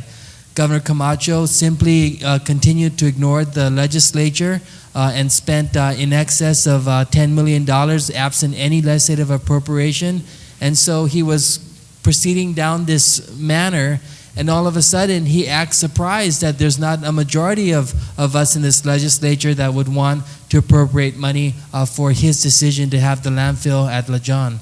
This is the problem you have when you operate in a vacuum, Madam Speaker. This is the problem we have when this kind of leader does not have any leadership, and he continues to point fingers and say, you know, if the legislature just agree with me, well, how about we, you know, continue to ask him, maybe we have to have a dialogue and figure out how we're going to finance this landfill now that we find ourselves in this particular predicament.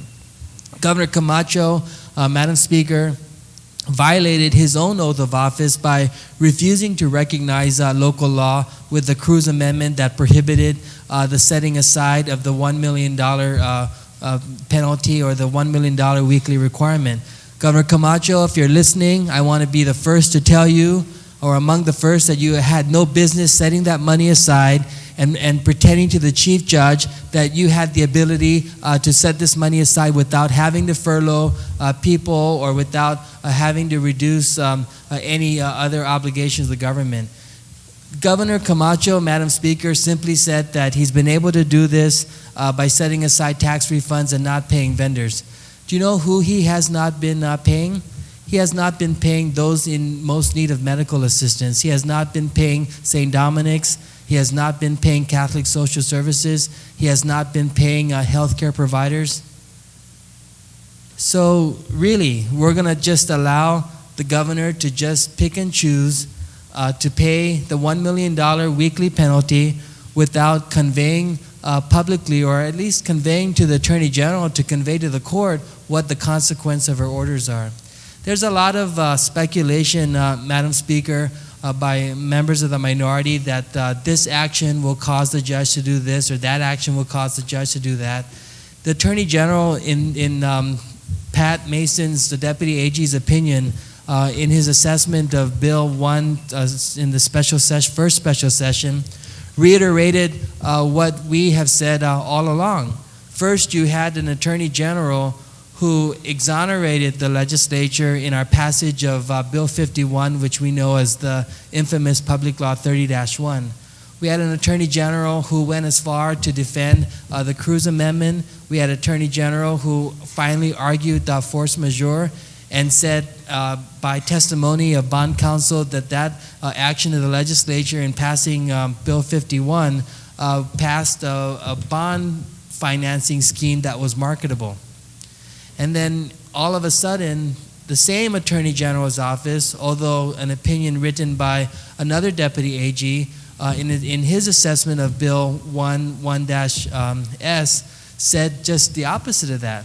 Said that Bill 1 in the first special session of this legislature was not viable and that there were problems with it. But the one thing that was consistent, Madam Speaker, is that the governor had to do two simple things. First, he must go to the bond market and exercise good faith to try to float these bonds. But because the governor does not want to address the COLA issue, for some strange reason, just did not go to the bond market. And the second thing that the government of Guam should do is present to the court other viable options to financing this plan. You know, I pray that the governor is successful in getting the USDA loan at a 2% rate as opposed to financing $160 million at 10%. But why can't then the governor make this presentation to the court? Why can't we have a governor who's going to be a little bit more aggressive with the federal government and do what we did, Madam Speaker, in our recent trip with you and the Vice Speaker and our minority leader to convey to the federal government, particularly Wayne Arney, who's the Undersecretary for the Navy, as well as General Bice, that if you're going to move 8,000 individuals from Okinawa, Japan to Guam and have an impact to our community of about 40,000 additional people here on the island, why can't you sign an MOU and immediately commit that the federal government, specifically the military, is going to be a customer to the new landfill? We can take that MOU, and as you know, Madam Speaker, we can securitize that or even put pressure on them to have them advance 25 years of tipping fees. So it'll bring the cost down of this new landfill. You know, if someone else is going to pay for the landfill at La John, then so be it. But my only issue is there are cheaper alternatives, but if someone's going to foot the bill and someone other than the people of Guam, then so be it. I'm resigned to that. But I just don't like the idea that we have some members of the legislature that's just resigned to the fact that we're just going to speculate what the chief judge thinks. We're going to say that if we require the governor of Guam to follow the laws of Guam, that's going to upset the chief judge, and that she's going to continue the $1 million weekly payments. Here's a lot of spinning that's been going on, Madam Speaker, because we know that these weekly payments are going to continue unless the Attorney General files a motion to vacate her order. You know, this court process is very strict, and even when the Vice Speaker and I had a meeting with the U.S. Environmental Protection Agency to try to talk about this issue in Washington, D.C., they said, we can't talk about anything that's under litigation. Fine, we understand that. We also understand that the governor cannot pick up the phone and tell the chief judge, hey, Chief Judge, I have this plan to borrow money from USDA. Do you think you can withdraw the $1 million payment? You know, or the chief judge cannot, just because she's listens to the news or reads the paper and is aware that these are other viable financing solutions that are being explored, she cannot make any order unless there's a motion that's presented to her. So I think rather than the Attorney General deciding what the judge may or may not, how the judge may or may not feel about our actions in the legislature, particularly that recent bill that was vetoed, I think they should seriously roll up their sleeves, get to work, and file a motion with the chief judge to vacate her own order and be consistent when they wrote the opinion that everything we did in Public Law 30-1 is viable. And Public Law 30-1, the same law that the Attorney General defended on behalf of the government of Guam, also contained the provision that you must issue or you must go to market with both bonds, the deficit elimination bond as well as the bond to finance the closure and opening of a new landfill. So I rise in full support of the amendment. I'm hoping that this will not be a bone of contention for some of our colleagues. It seems like it already has been, but I'm also hoping that it would not be a bone of contention for the governor. And just as the governor tells us to accept the fact that the landfill would be at the Lejon site, I'm asking the governor to accept the fact by some way, somehow, these COLA recipients are going to get their court-ordered COLA as soon as we can get to it. And we also have to exercise good faith to our constituencies, Madam Speaker, that we recognize these court orders, we recognize that this is a debt of the government of Guam, and that for myself, and obviously for the mover of the amendment and others that have stood up in support of this amendment, we recognize that we do not have the luxury of picking and choosing which debt we're going to pay and which debt we're not going to pay or just flat out ignore. And we can't just say, oh, the federal court is a higher court and there's penalties and sanctions, and we're going to ignore our own courts which require that this money be paid. And so I rise in full support of the amendment. I don't think the governor should be exonerated at this point because he hasn't done everything that's required of him by law. He has not exercised good faith by trying to float this bond on the bond market, and he has not communicated to the court, maybe to the media, because he thinks that this is a game of one-upmanship or PR.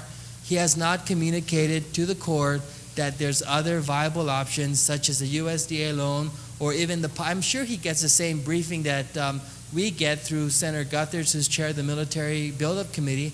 They get the same briefing. They know that these decisions for the military to be a customer of the landfill, although it's pre-decisional, the governor knows that there's opportunity there to get some money for that kind of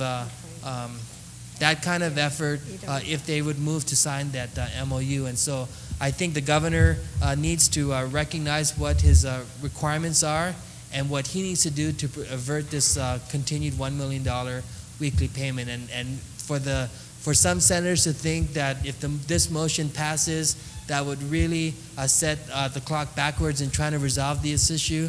I'm saying, Madam Speaker, that I rise in full support of this, and we need to recognize all of our obligations collectively. And I thank you for the opportunity. Thank you very much, Senator Respicio. Are there any others who would like to speak on the amendment? Senator Spaudon. Thank you, Madam Speaker. Madam Speaker,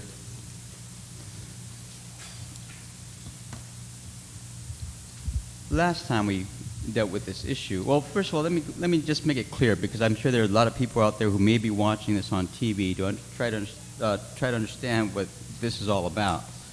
Bottom line, in this governor's bill that he just sent down that we're discussing now, under Section 12, it basically says it should repeal a certain section, Section 51843.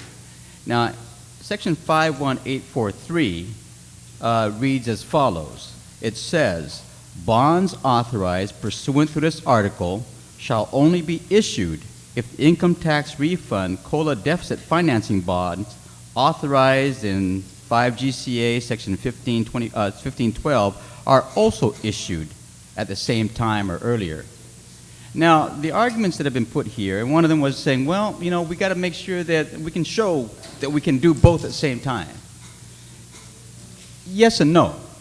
I mean, in the truest sense, as the way this certain section that is being asked to be put back into the bill is read.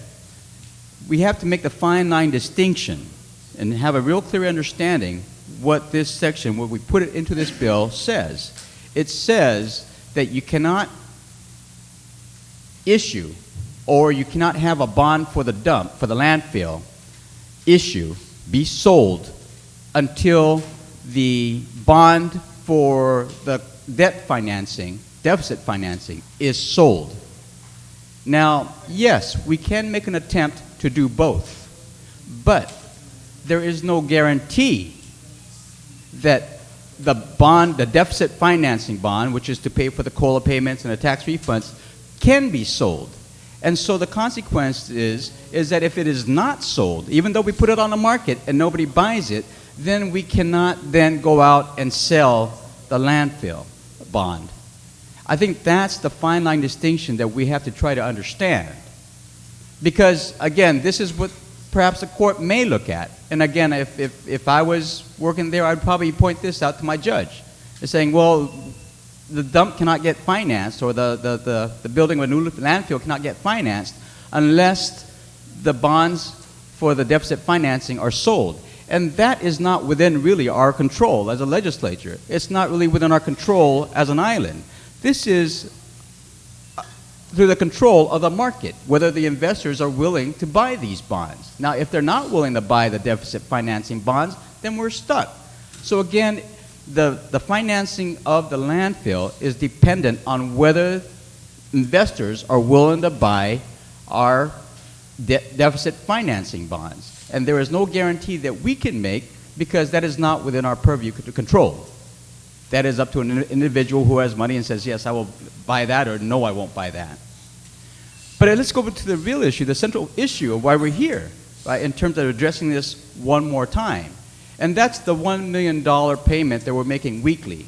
And if the governor has said, and I believe that most of us understand this, that if we keep on going down this road of paying $1 million a week, we are going to have to sacrifice something along the way. And that something will probably come in the form of some hours being cut, some services being cut, and there are consequences to that.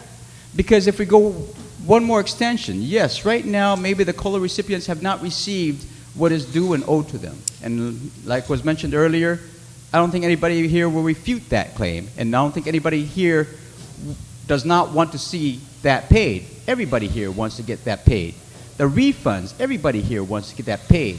However, short of that money going to those recipients, the COLA recipients and the tax refund recipients, short of that going there, if that doesn't happen, and the $1 million is being extracted out of government funds, and people's paychecks are being cut, we have to always remember that these same people who are working right now, whose hours and paychecks will be cut, are the same people who are supporting their elders, their manamko, their mothers, their fathers, their uncles, their aunts, their brothers, who have not received their COLA payments and who have not received their income checks. These people whose hours will be cut are the same people who are going to be supporting them, these elderlies.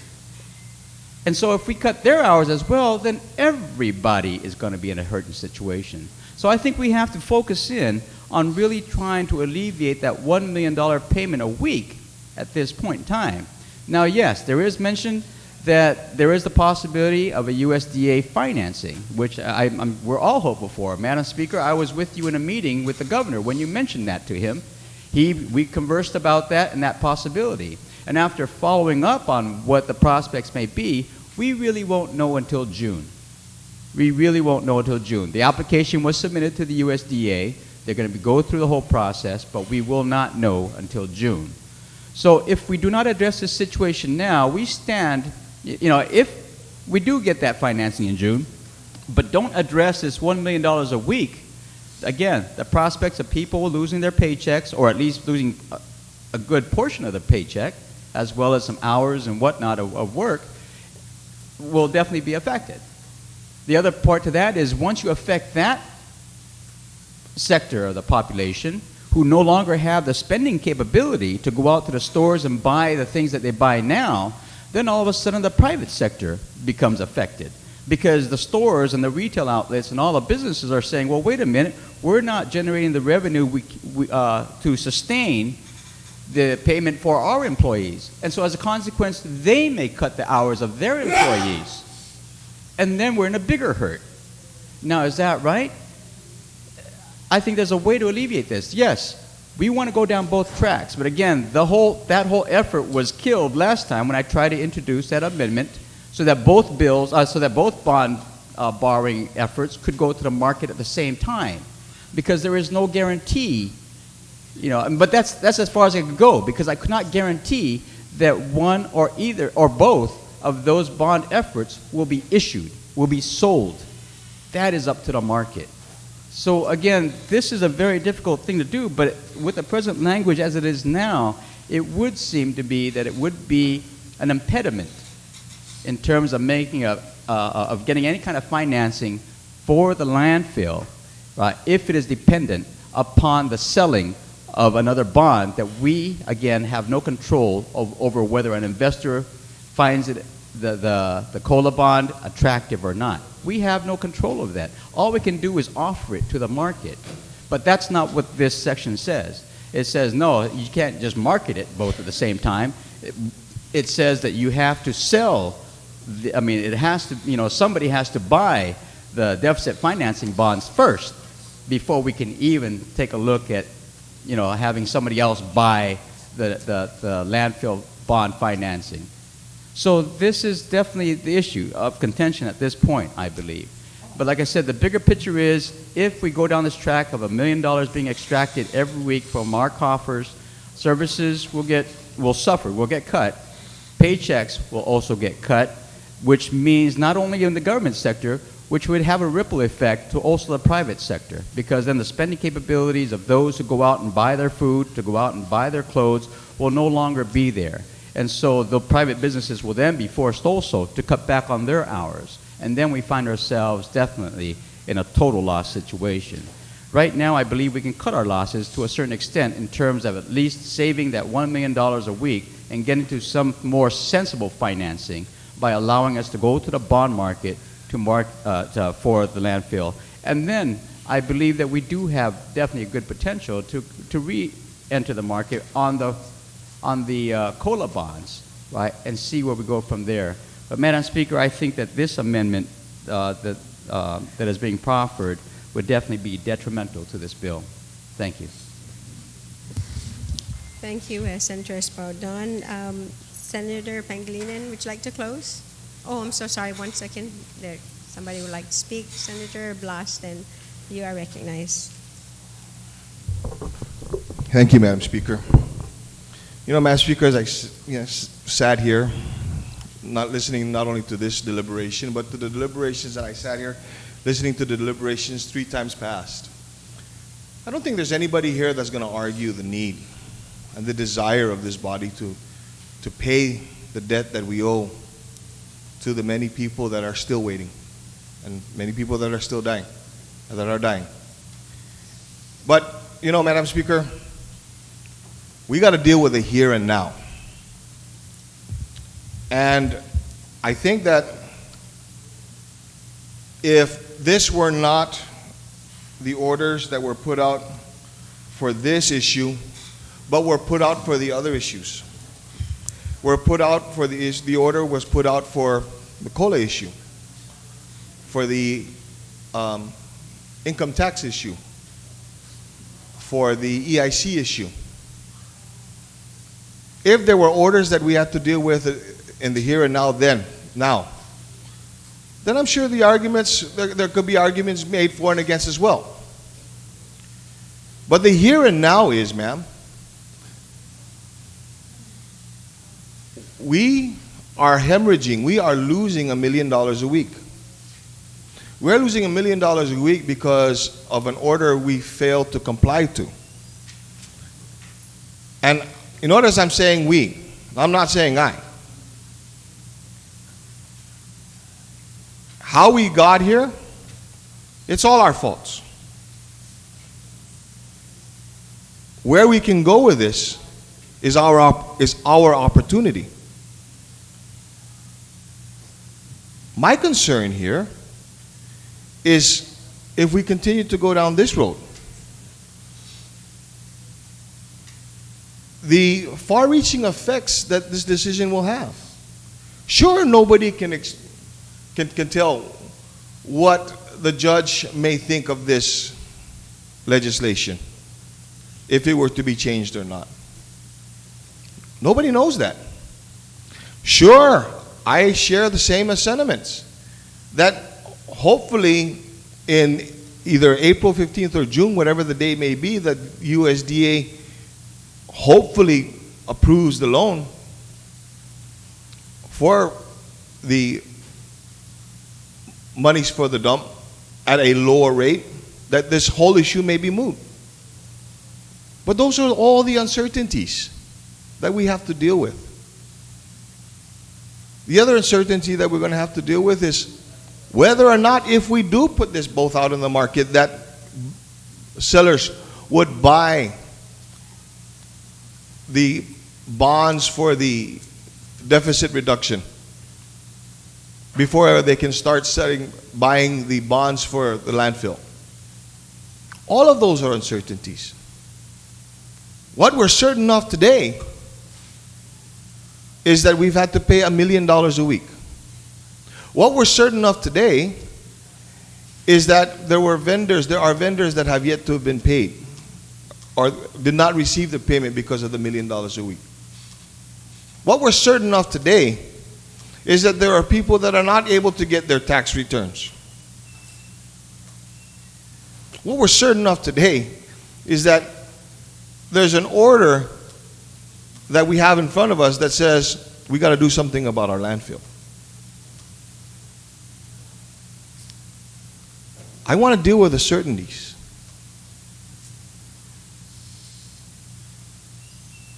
And if April or June comes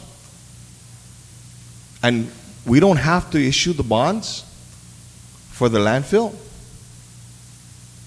because really, if you look at the market today, are we going to be able to put anything out on the market over the next couple months? I think not. But that's an uncertainty too as well. All I know is today, we're losing $1 million a week. And we've got to stop it. And here is an opportunity for us to stop it. Because everybody is suffering. Everybody. Sometime next week, if this continues, there's going to be a conversation amongst us colleagues about how it's affecting us. We've already had a conversation this morning about who's not getting paid.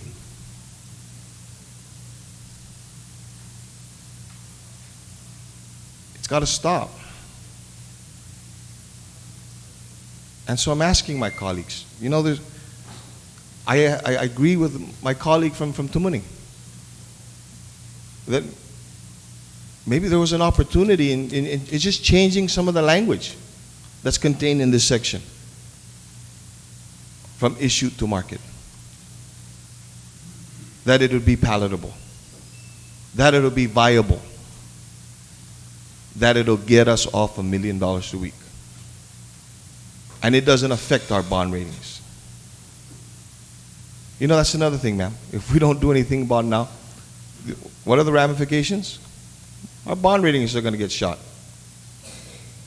And if our bond ratings get shot, never mind about any of the bonds that we have. Who's going to buy it?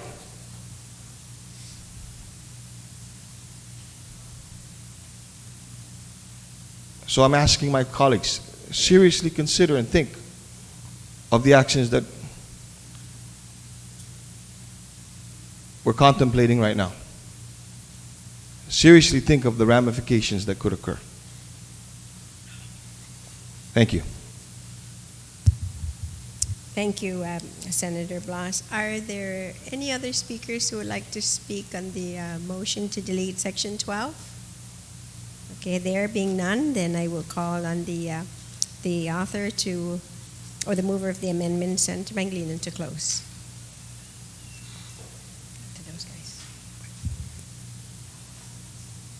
Thank you very much, Madam Speaker. Madam Speaker, it's kind of interesting that the closer we are to getting to accepting the fact that there may be a chance to issue the COLA bonds, the more we get and try to find other reasons why we can't do it. I mean, the authorization to do both at the same time was contained in the bill that was signed by the governor. He signed a bill with that provision in there. When we went back and that we had really a chance to do this, he came back with another bill and said, I have these other reasons why I can't do it. We didn't have the debt limit ceiling, we didn't have this, we didn't have that. And so he came back and said, That's not good. This comes about issue of the issuance. Every time somebody speaks on that, they speak on now this newfound revelation that nobody ever speaks to. The bond experts don't speak to it. The bond counsel doesn't speak to it, that this issue of issuance is a fact that the bonds have to be sold at the same time, and if one's not sold, the others can't. Nobody ever said that. At least I don't find it. In the court order that required $1 million a week, that everyone seems to say, well, here's the court order. Here's what the court order said first. The Bank of America consultants, speaking on Public Law 30-1, opined that the system revenue pledge, section 51822, is not a viable option. That's correct. I'm not disputing that. The system revenue pledge. That means that the pledge to pay the bonds from the revenue of the tipping fees is not viable. We know that. That is why we added the full faith and credit pledge of the government of Guam. Nobody's disputing the fact that the system revenue pledge is not sufficient and is not viable. It is not. There's no history of the collection of the tipping fee. The history of the collection is bad.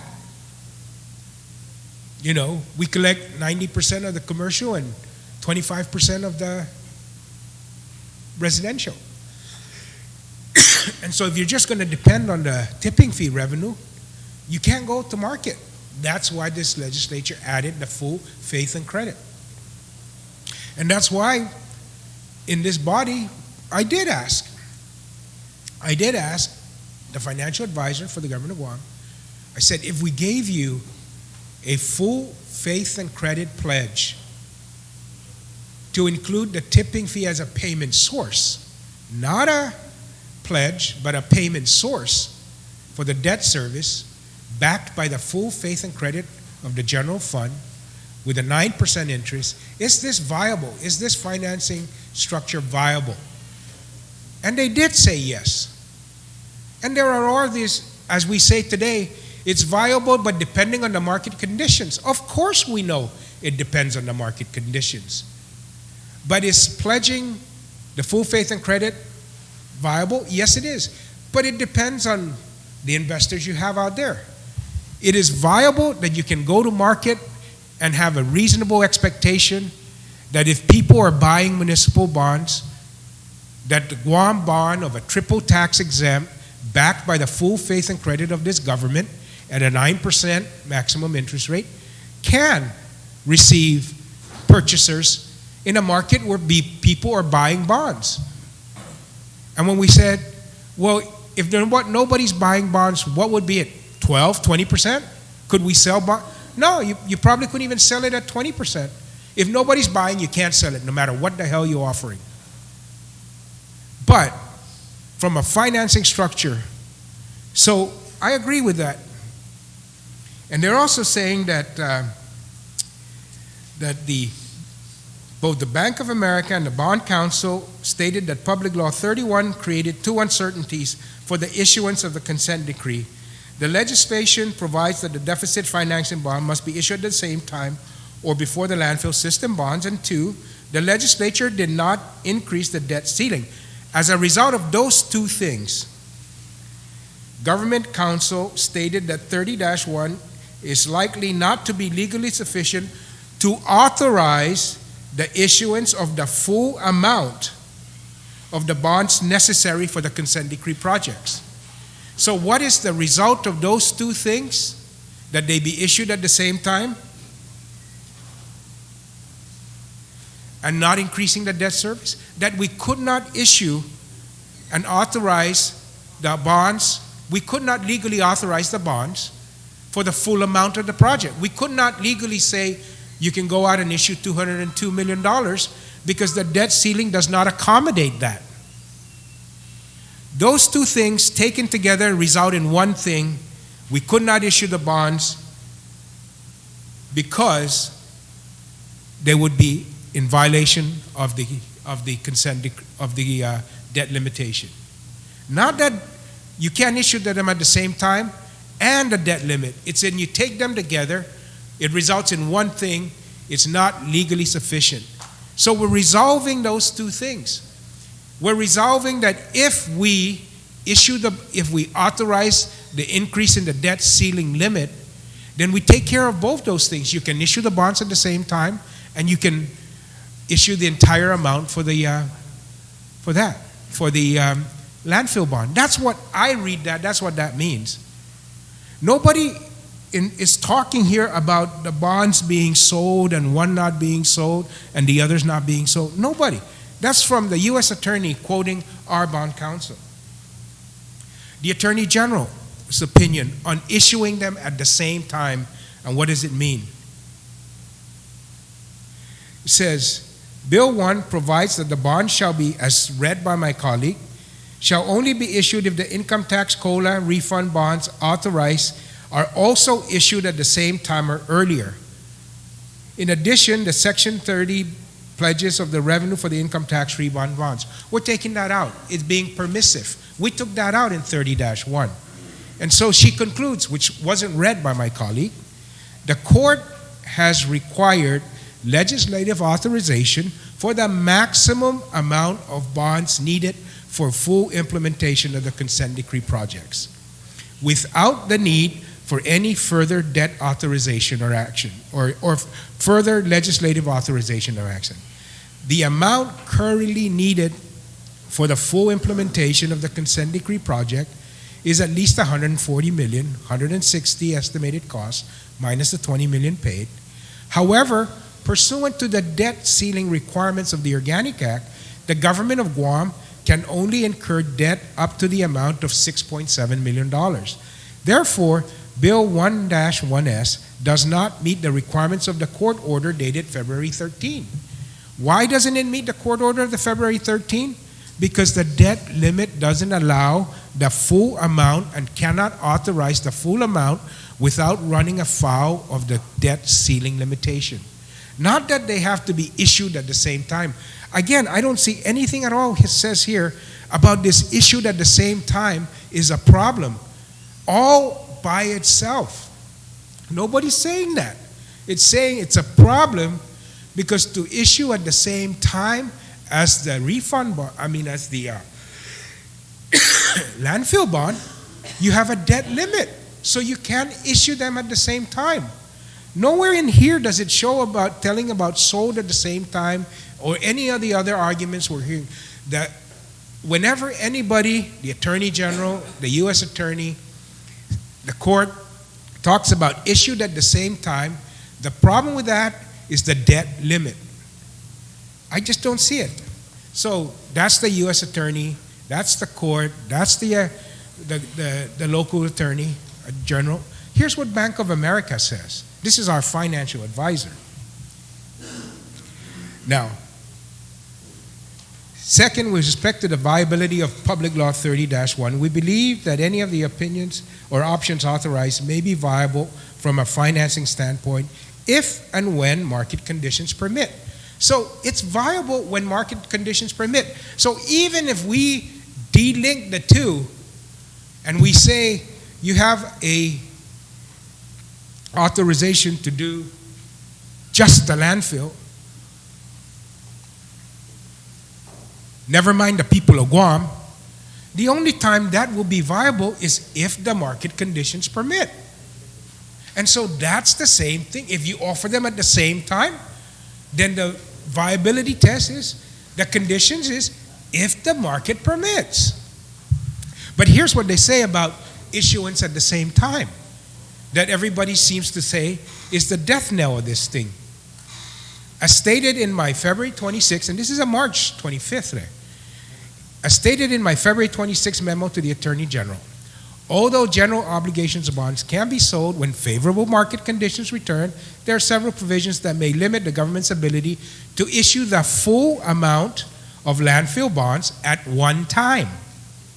Article 8, Section 51843 requires that the general obligation bonds previously authorized to fund certain deficit items, the income tax refunds and the COLA, as contained in 5 GCA 1512.1, be issued at the same time or earlier than the bonds to finance the landfill. Here's that, issued at the same time or earlier. In addition, since the legislature did not pass a provision to increase Guam's debt ceiling, bonds issued to finance the landfill may be only issued in an amount up to the debt ceiling limitation. This, combined with a provision to issue the deficit GO bonds first, may require the legislature to act on debt ceiling within a few months. Otherwise, the timeline for the landfill financing may be uncertain. So, issue them at the same time. The debt ceiling is the problem. Not issuing them at the same time. The debt ceiling is the problem. That's from the financial line. Third, I must emphasize that the viability for any alternative financing with respect to the consent decree and various court orders is determined in finality only by the court itself and not by your financing team. The court seems to view viability to include the ability to obtain final legal opinions from both the Attorney General and the Bond Counsel without further legislative approval. What would require further legislative approval if we kept the language in there that requires the bonds be issued at the same time? The debt ceiling problem. If you didn't do that at the same time, you have a problem, or you would have to reduce the amount of the issue to fall below the debt ceiling limitation. And when I asked the Attorney General, can the governor reduce the amount authorized for the debt financing or the debt limitation, can he reduce that below the authorized level to get under that debt ceiling? And they said yes, if he wants to.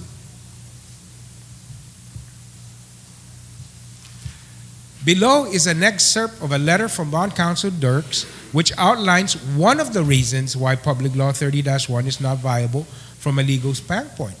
And it says, the conclusion is that the statute may be legally sufficient for a portion of the roughly 200 million of the solid waste that may be necessary, bonds that may be, but likely not in the absence of either significant growth in the assessed value of real property on Guam or action by the legislature to amend the real property tax in a way that results in the increase of the debt limitation under Section 11 to be legally sufficient to authorize the full amount of the bonds.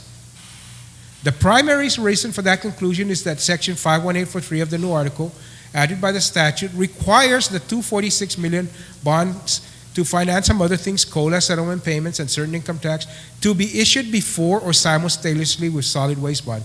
But the statute did not raise the debt limit in an amount significant to accommodate the full amount of both bonds.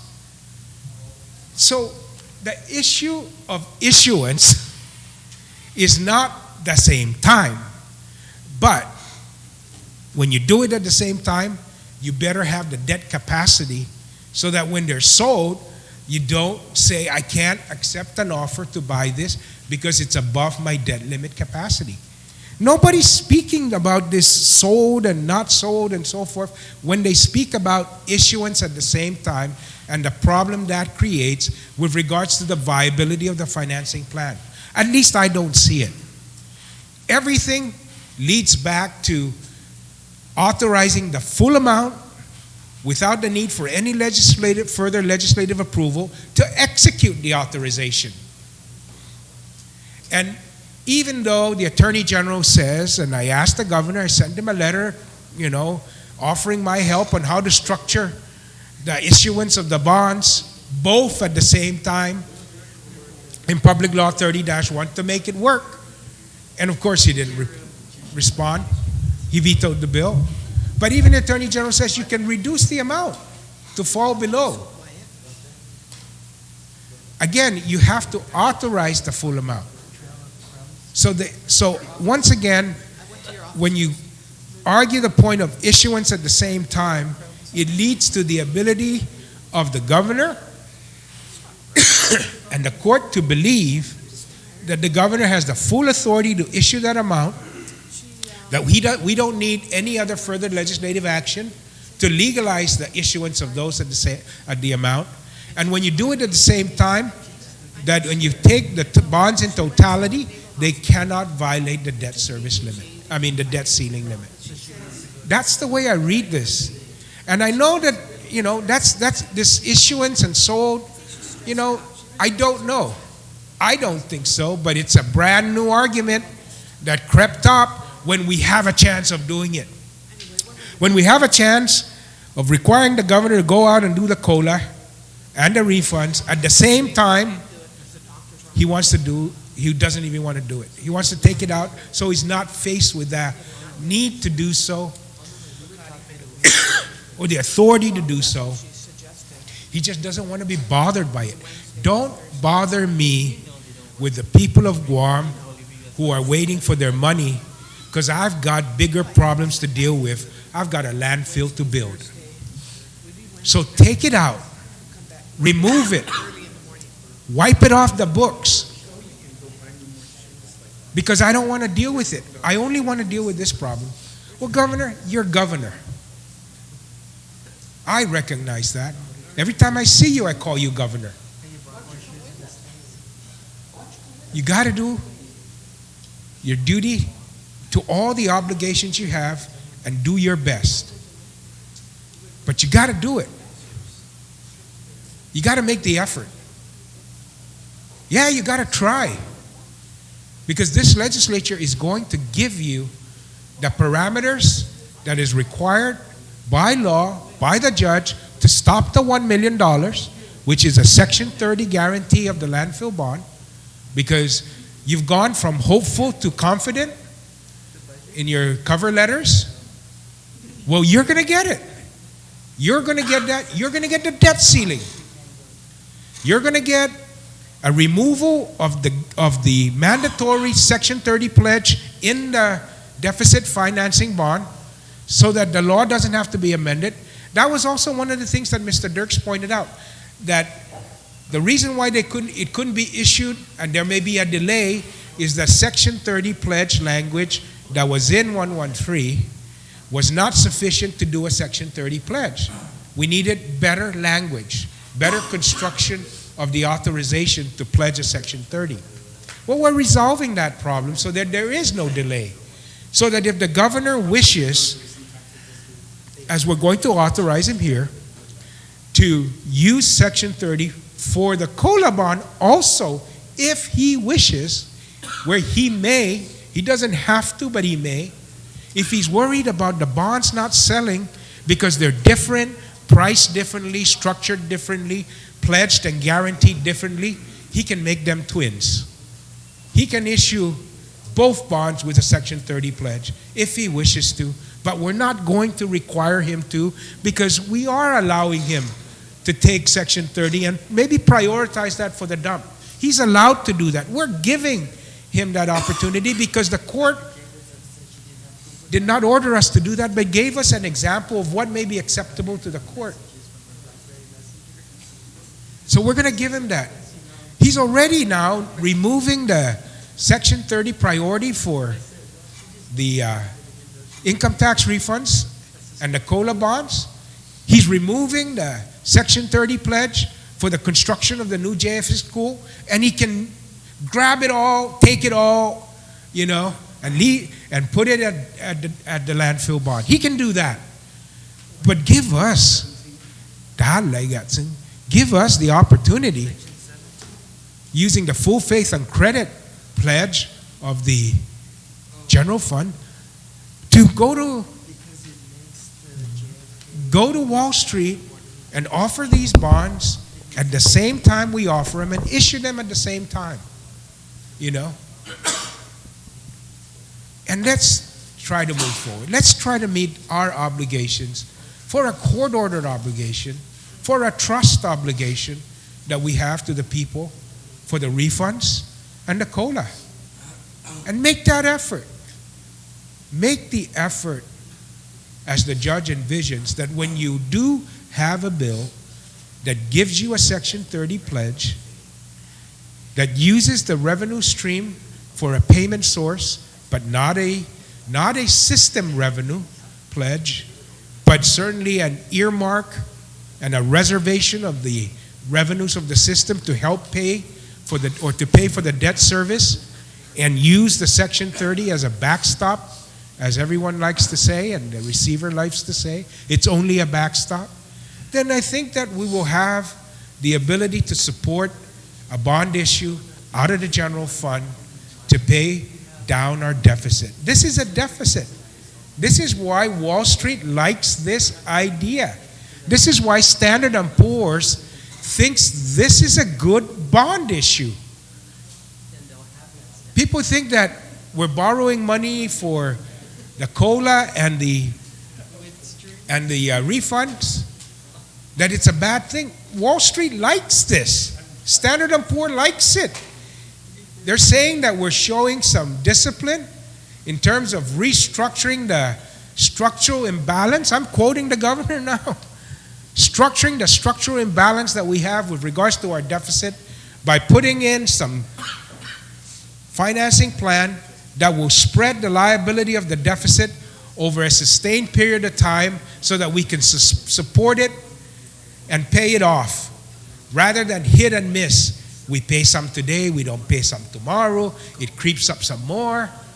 We're now structuring our deficit with a financial plan to wipe it out. You know that the income tax refund and the COLA is probably 50% of our deficit? That's about 50%. What is the operating deficit of this government of Guam? The COLA, the refund, vendor payments, we're probably up to 300 million, maybe a little bit less in terms of the everyday structural operating deficit of this government of Guam. And we're putting in a financing plan to pay it off. That's why Standard & Poor's thinks this is a good move on the part of the government to structure its debt and its deficit. So once again, Madam Speaker, I think if the governor wants to make this work, he could have made 30-1 work. Well, the issue of the debt limitation, we could have dealt with that if he had not tried to hide a tax increase in there. Just as the fact that he's not hiding it and putting it up front now, I think he's going to get the support to increase that. So that when we increase the debt, we resolve the problem of issuance at the same time. And that's what's going to happen. We resolve the issuance at the same time by addressing the limit of the debt of this government. And that's why I think that we have to do this. We can do it. We can do it. That's what I'm saying.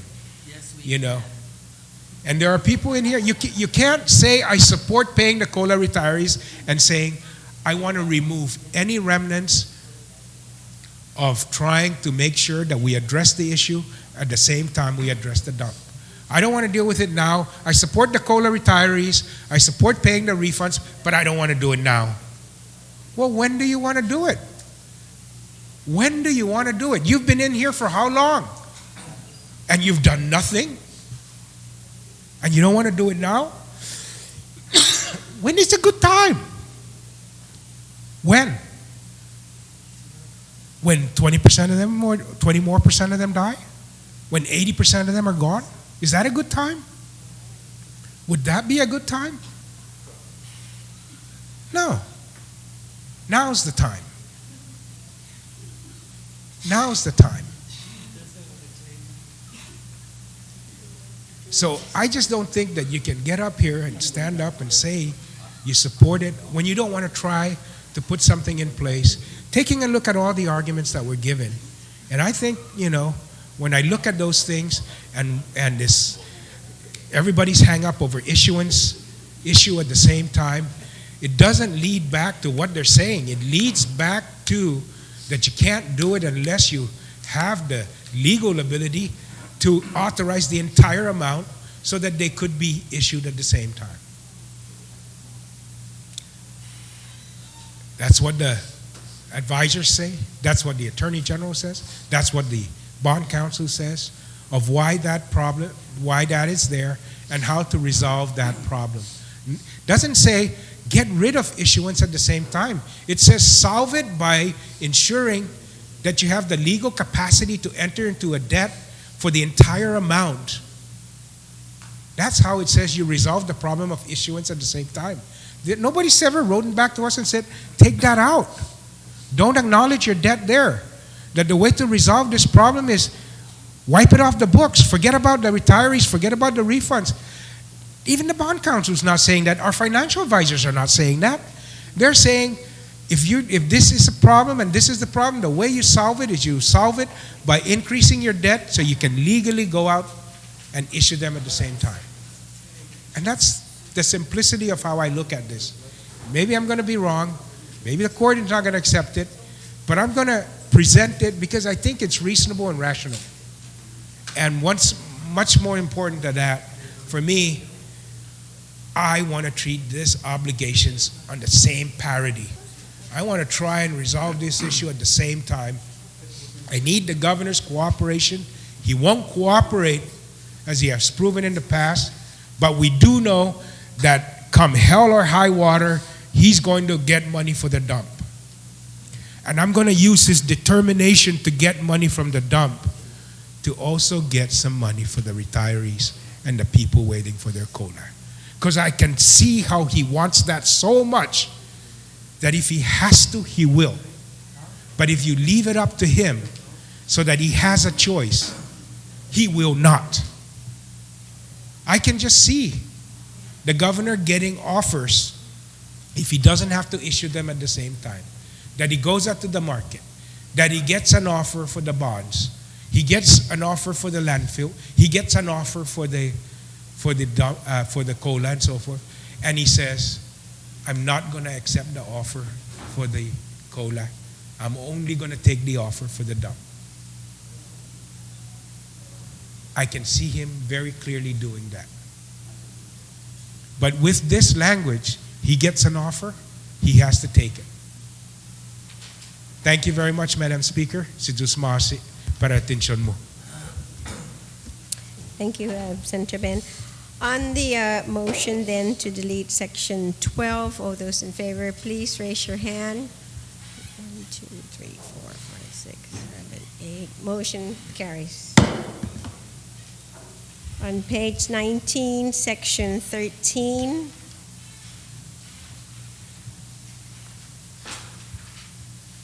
There any no objections, so ordered.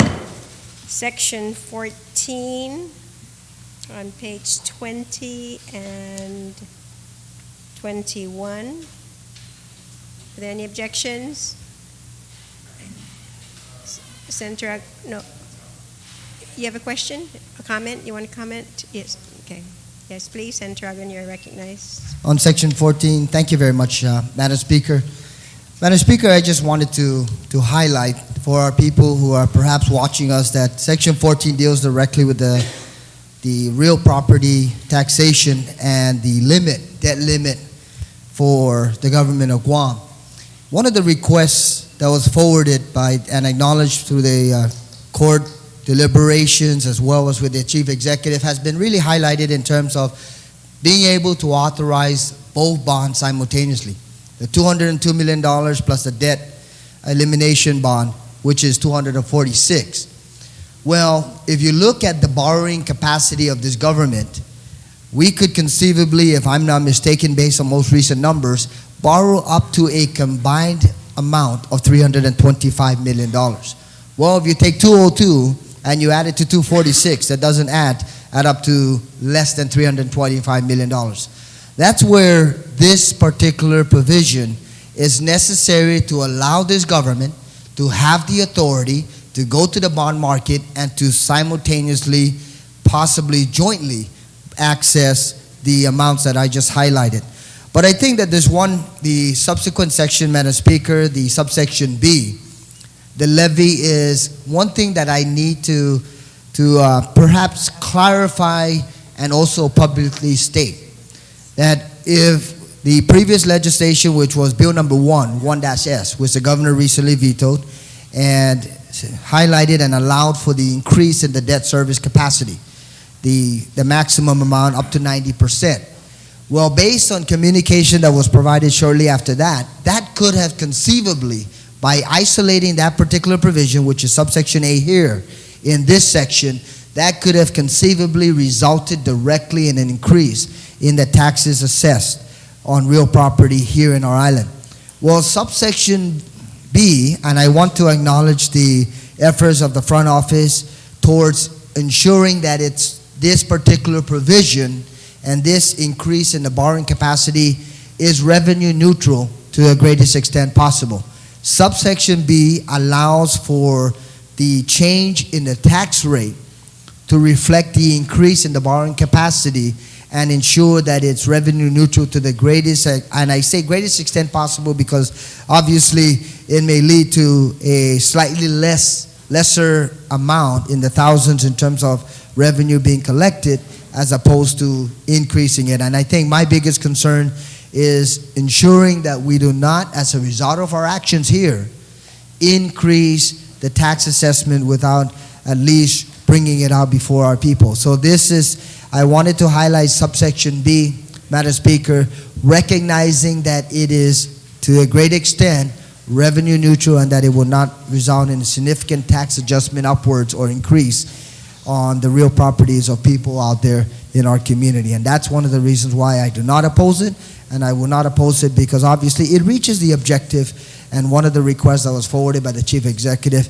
and it also addresses a concern that was highlighted by this body last week during our deliberation of Bill number 1-S, is ensuring that our people are not taxed without at least giving them that option to be able to review that particular provision. So I certainly stand in support of this section, recognizing, like I said again, that in fact the levy is revenue neutral to a greatest extent possible. Thank you very much, Madam Speaker. Thank you. Are there any objections then to Section 14 to speak on it? Senator Pangilinan, you're recognized. Thank you very much, Madam Speaker. You know, Madam Speaker, one of the things, of course, that I highlighted in the previous bill of 30-1 is that the governor wanted to raise property taxes. And of course they said, you know, what does he know? He's not, what's he talking about? That's not what we want to do. We don't have any intention. And so I asked him, so which is it? Is it then you didn't know what you were doing or you were trying to hide it? And they just refused. They refused to address the issue of what were you thinking when you send that provision down to this legislature that looked so innocuous that all we were going to address was the debt limit and nothing else. And of course, closer reading of that revealed that without a corresponding decrease in the levy and the rate at which the tax is applied to the valuation, that you will get a tax increase. But the governor just never acknowledged it. Never said it was a mistake, it was unintentional. It's like you're not accountable to anybody. You just forget it. We're just going to dismiss you guys. And that may be smart politically, you know. That may be smart politically where you just refuse to answer. It's like when you just refuse to talk to retirees when they marched up to his office. Can't say, oh, I didn't tell them I didn't want to pay. Of course you didn't tell them you didn't want to pay because you didn't even see them. So when I asked him, what is your intention? He's going to say, well, of course I didn't want to do that. Well, which one is it then? You didn't know what you were doing or you don't want to raise it and it was a mistake? Well, we now know. And he's saying, when do we know such thing? Well, we now know that the original proposal by the governor would have raised taxes. And I guess he has realized his mistake and now submitted language to correct it. And I too am going to support this provision. Because going back to how do we give the court the Section 30 pledge, the full authorization, and by the way, our own calculations out of the Office of Finance and Budget indicates that with this current levy structure and these rates, applied against the appraised and aggregate value of the property, that the debt limit, if we authorize the entire amount of the 246 to include the debt reserve and so forth of the estimated of up to 260 and the 160 required to go up to 202, that we will actually be about $6.6 million over the debt limit. So again, the authorization here granted by the governor based upon the calculations. See, I would have provided the calculations to show exactly what's authorized, exactly what's issued, what would be the new debt limit under this provision, and calculate it and demonstrate to this body that we know what we're doing and that we're doing it right, and here are the numbers. Well, we did our own internal calculations at the Office of Finance and Budget. And based upon these calculations, that the debt limit itself would be about, again, I mentioned $6 million of that. The debt limit at 90%, that would be put into place at 90% of the fair market value of the properties. And this is based on, of course, the certification by the Board of Equalization that happened in October of 2008 as to the value of the properties and lands here on Guam, to include both the assessed value, the appraised value, and the aggregate total value, and to account for the exemptions of property that are on the tax rolls, but taxes are not applied to them. And that would give us a debt limit of about $864 million. Again, $658,000 at 90%. Our current debt, according to the debt schedule that was given to us by the Guam Economic Development Authority as of January of this year, is approximately $325,801,119,000, which gives us a debt capacity limit of $538,856,881.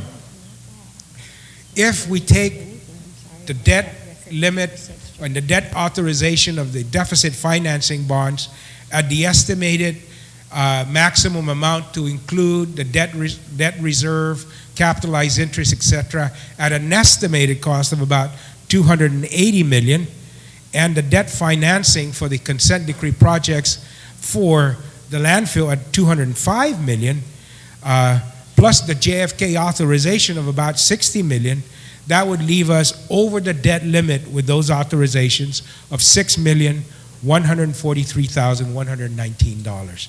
So we've got to make, again, we may be okay because of the estimate that we allow the governor to issue up to $246 million in an amount that would yield that much, and that's why we're saying it's 280. And we could reduce the 205 down to 202 because that's the maximum amount to include and account for cost of issuance, debt reserve, capitalized interest, etc., etc. But we would still be, upon the closest calculations that we can do, about $4 to $6 million over the debt limit. So I would say that we got to reduce one of the authorizations for the amount that we have to issue just to be on the safe side, you know. And I would reduce, and I think, for example, like the JFK, Madam Speaker, is authorized at 60, but we know it's probably not going to be more than 50. So if we reduce the 60 to 50, we're still safe in terms of being below the debt limit from our calculations of the $6 million. And we would still have more than enough with the current estimates of the construction of JFK of somewhere between $30 and $40 million. So I'm going to make an amendment just to be on the safe side when it comes to that section. Thank you, Madam Speaker. Thank you, Senator Pangilinan. We're going to take that. You're going to make the amendment now, so we're just going to take a recess now. Yeah, we're taking a short recess.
that we don't exceed the debt limit, even with the 90%.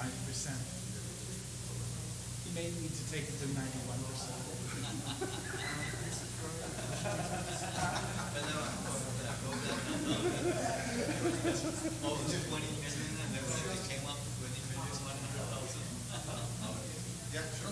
Just tell her I returned a call and I'm looking forward to this Friday. She confirmed. Okay? In the next session. Okay.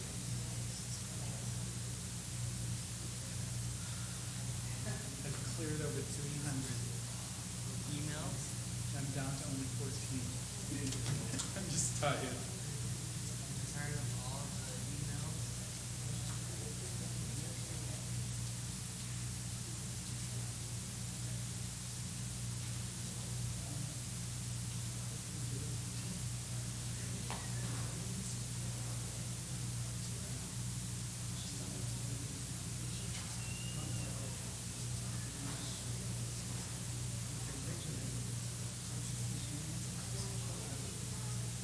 Don't forget to bring your boarding pass.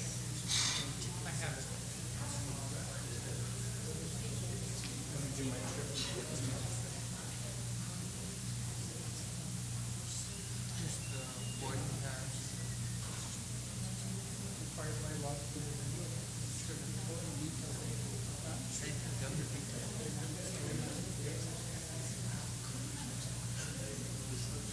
But if you want, did you get that email from Joshua? It summarized everything, it's attached to it. I just have to figure out how to have a chance to.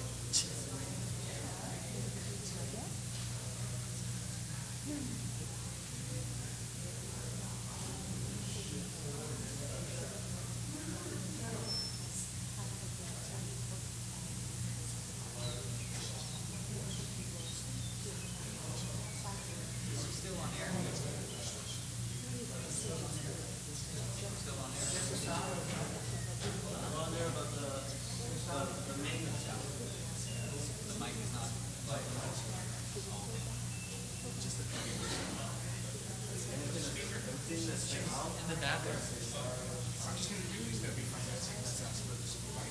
You know, that GMH refinancing, GPS is refinancing. That's in the next section. Yeah, so just this is from, 14 to 10 and 16. Because those are the rates and numbers. And they're yeah, just very, I thought you were going to go up to 9. I thought you were going to go up to 91%. no way.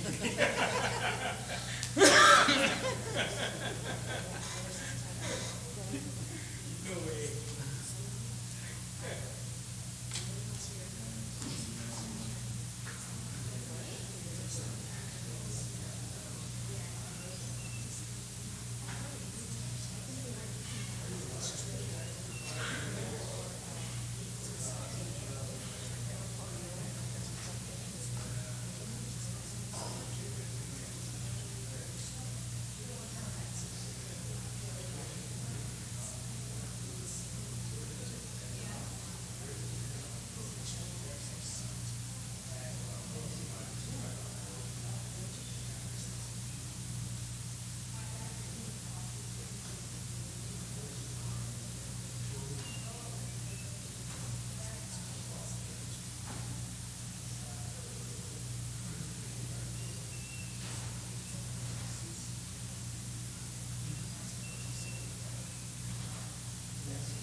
Feel the difference in the, but it's warmer than coffee.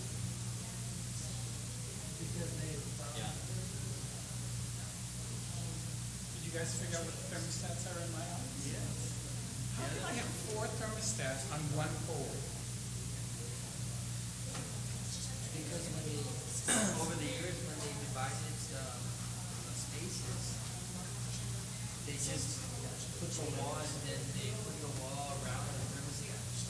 So they didn't change guns or anything. I kept thinking, oh, I'm complying with boss's orders to turn off the air conditioners. I go in like off, and I leave. You know, because like at your office now where you have that thing, I always knew where to go turn it off. So I was so proud of myself. I can turn it off. Jose goes, sir, have you gone to the other side of the post? And right here, on the other side of the post, there are two more thermostats. Did they separate their system at your area? No, it's really tough. It's really crazy what they did. What they did was they put a thermostat in each office, but like it doesn't override, one doesn't override the other. So I could turn it down and Jose can turn it up. Like a light switch, right? Yeah.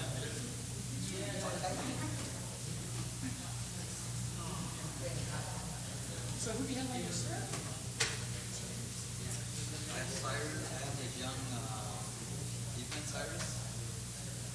He just finished graduate studies in Columbia. Oh, your niece is Yeah. And then I got this other young man. He actually's got a PhD in chemistry or something like that. But the problem was, I mean, he's married to a local girl, Filipino. I think you know the father, probably Salazar. He sells cigars. But anyway, it was one of those opportunities.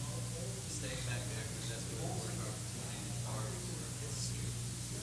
But after 8 years, they got one to her, she's already 4. Thing on work. So he decided to come back. I picked him up. He's good. He's got some work experience. Very good writer. I just got those two, and then I got Dominic, kind of like my all around guy. And then Julia, there's a lot of my constituents. That's Mugan Kumbe. She's very good. And then I got Koy. Pretty much.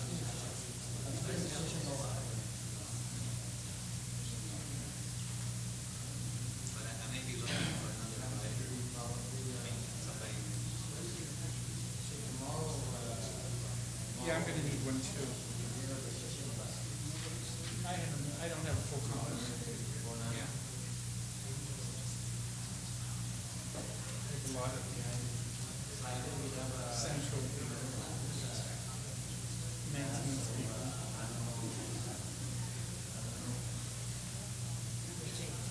But you should have it. See if he wants to teach at St. Thomas Aquinas. Your PhD. Actually, hoping to find something, University. You've got a PhD. Yeah. The young man that I have over, he said he checked over there and they kind of told him, I don't have a budget. It's possible they don't have money to hire. Yeah. But, Did you see this, Judy? what? The university, the appropriation of 28 million, they have so far gotten 10. Yeah. Oh, it's very serious. That's why they can't hire anybody. You can't hire anybody. And the creditors are here now. It's very bad. It's very bad for the university. But I decided to, I don't know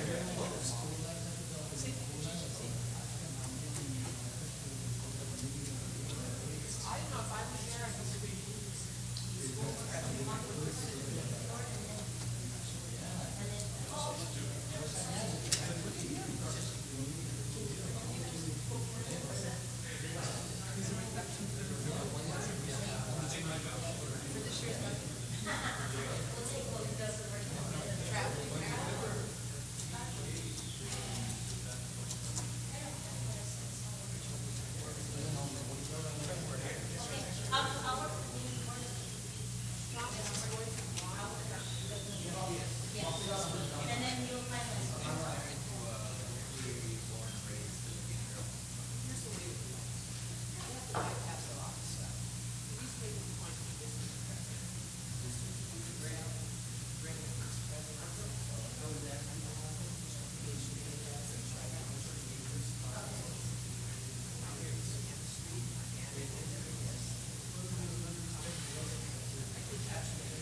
Yeah, we're going to use the refinancing.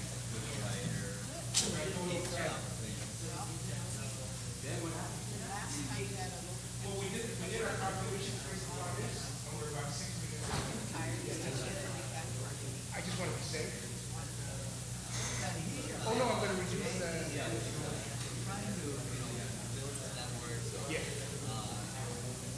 Well, it's good the way it is with recently they have high school chemistry, and they needed, so we got involved and I think became one of the judges. Yeah, because I think Thompson County won the chemistry contest last night. No, the new art style.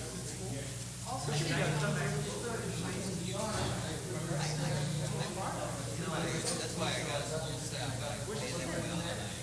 Yeah, you probably pay them more than the PhDs. Oh, they don't pay anything in university. Oh, I'm shocked. Yes.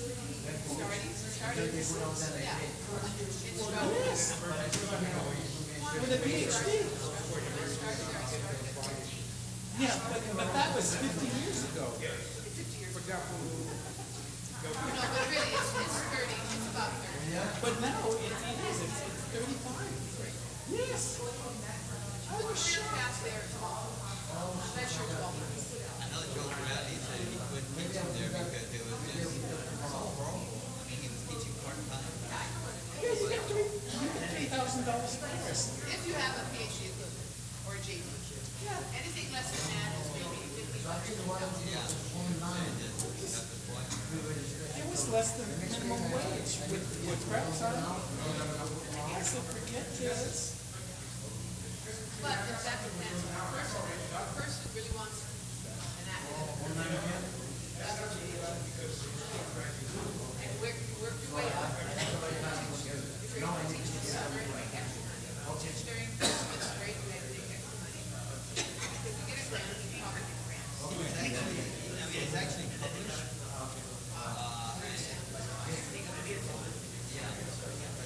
And that's actually been working in research. They don't hire them for the long term. If he wants to make it. Not necessarily. Family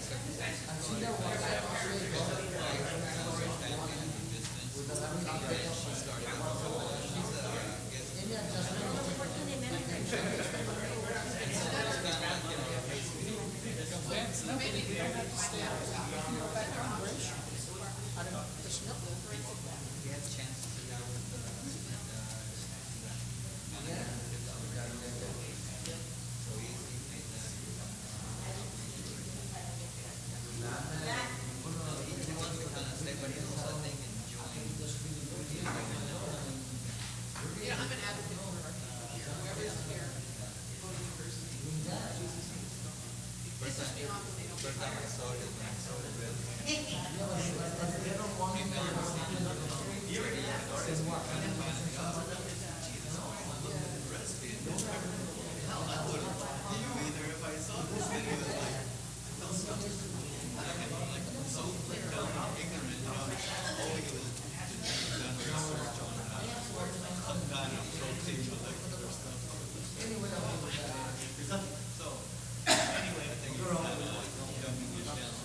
But he should still, if he hasn't done it, he should still go back to school. And also visit Dr. Levy. Do you remember the story?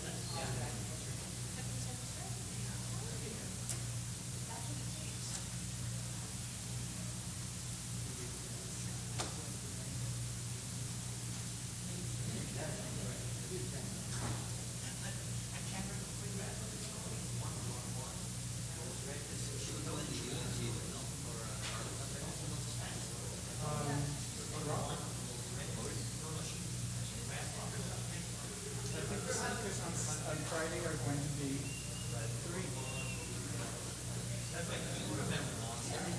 Well, they were told like to take 5 minutes. Carl's first cousins.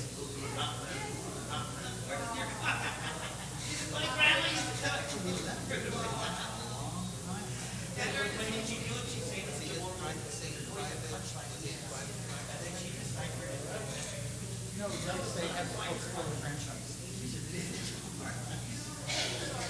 Here.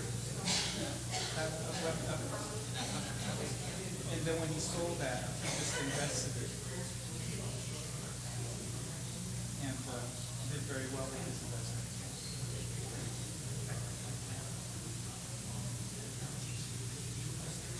There are some people who invested well and the stock market didn't kill them. They did very well with it.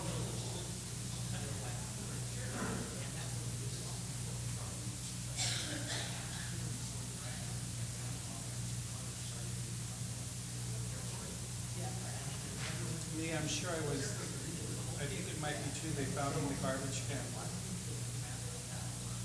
Because I have none of this acumen that my father and my grandmother had. They were able to take 2 cents and make it into making hundreds of thousands of dollars right after the war.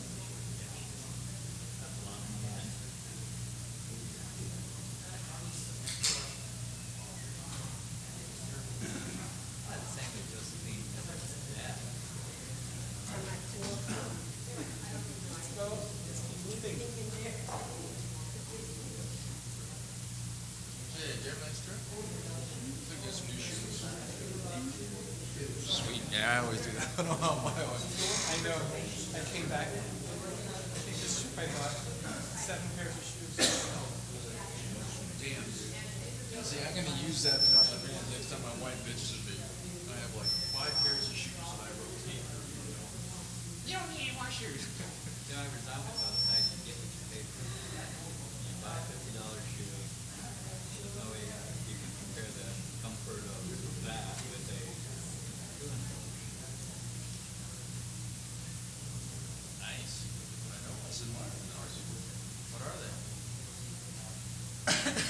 Shoe mark $12. Don't get that right.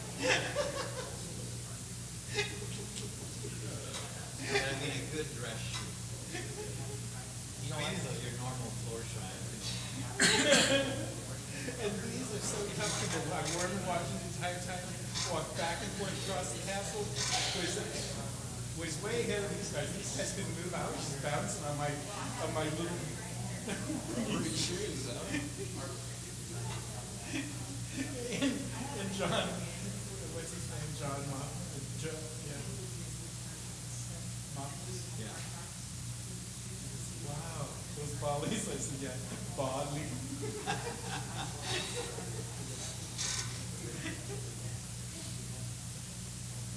Hey, I'll tell you, I'm more in these suckers, like, all around the world. I've had them resold once already. They're, Alan Edmonds, Maine, Wisconsin, you can shop. We really don't have a shoe repair on the wall. Well, then you send them to them, and they repair them and mail them back to you for free. Yeah, it's really good. For $200, bear with me. Yes. So we have plenty. Well, no. But that's he has an amendment. We're ready to go. All of us that need to vote are here. We got one more amendment that will bands And then mine. Resolution number 17. Remember you guys wanted me to do it? yeah. Well, Frank or Judy was gonna do it.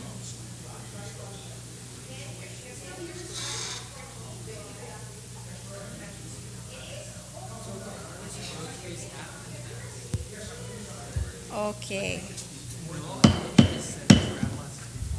The legislature is back in session. Are there any objections to section 14 on page 20 and 21? No objections? So ordered. On section 15, which is on page 21, Senator Pangilinan, you're recognized. Thank you very much, Madam Speaker. Madam Speaker, this is one of the provisions that was cited in the by the Bond Council as what may cause a delay in the issuance of the landfill bond if they are to be issued at the same time.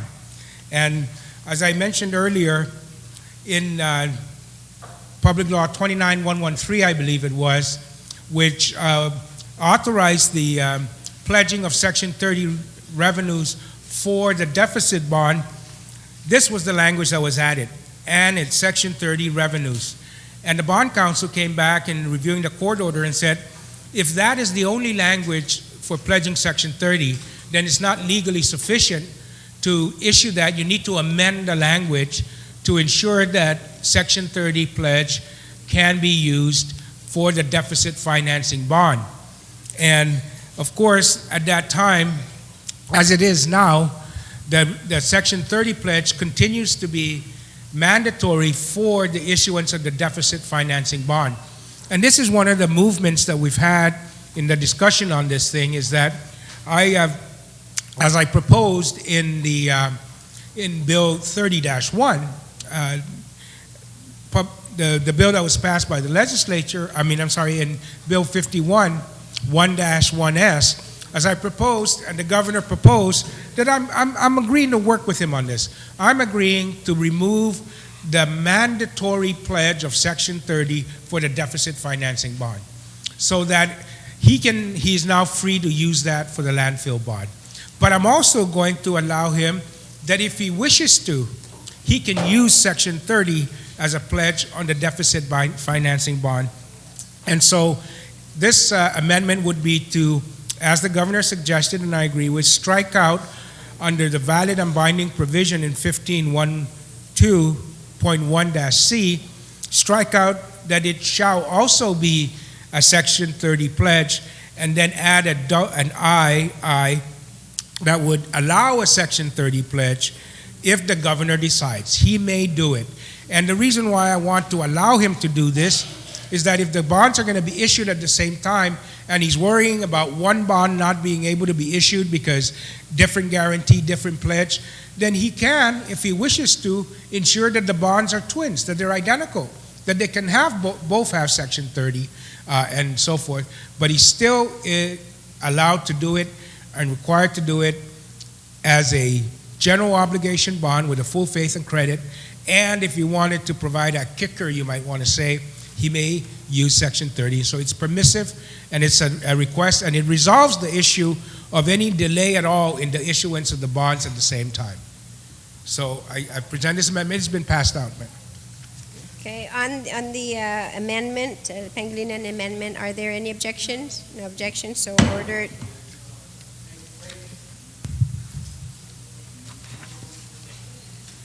Thank you very much, Madam Speaker. You have a second amendment?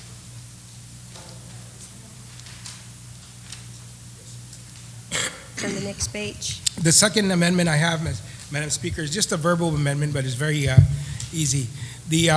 In Section 16 of the bill, which is the use of the proceeds for the bonds that are sold with the deficit financing bonds, in addition to the cost of living COLA bonds, the income tax refunds, there were three other authorizations for the proceeds of the bonds, and that included some money for the Guam Memorial Hospital, and then to refinance existing debt for the Guam Memorial Hospital and the Guam's public school system.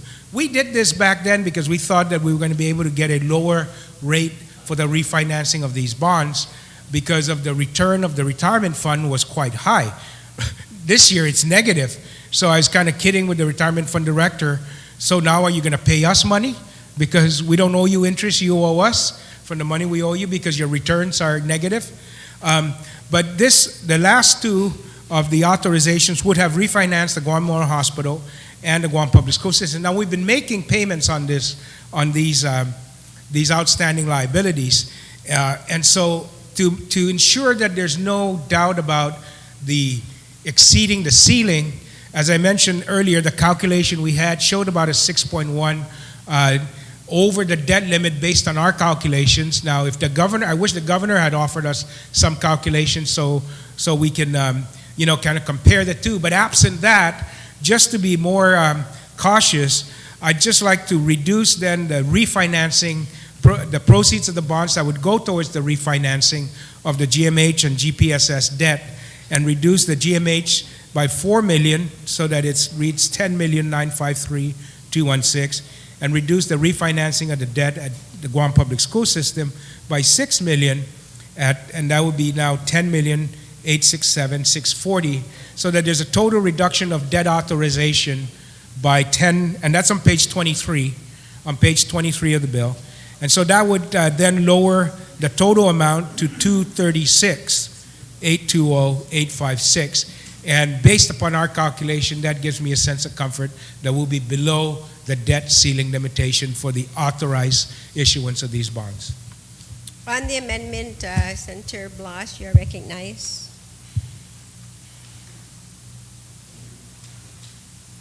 Thank you, Madam Speaker. Madam Speaker, I guess in order for me to feel comfortable with this proposed amendment,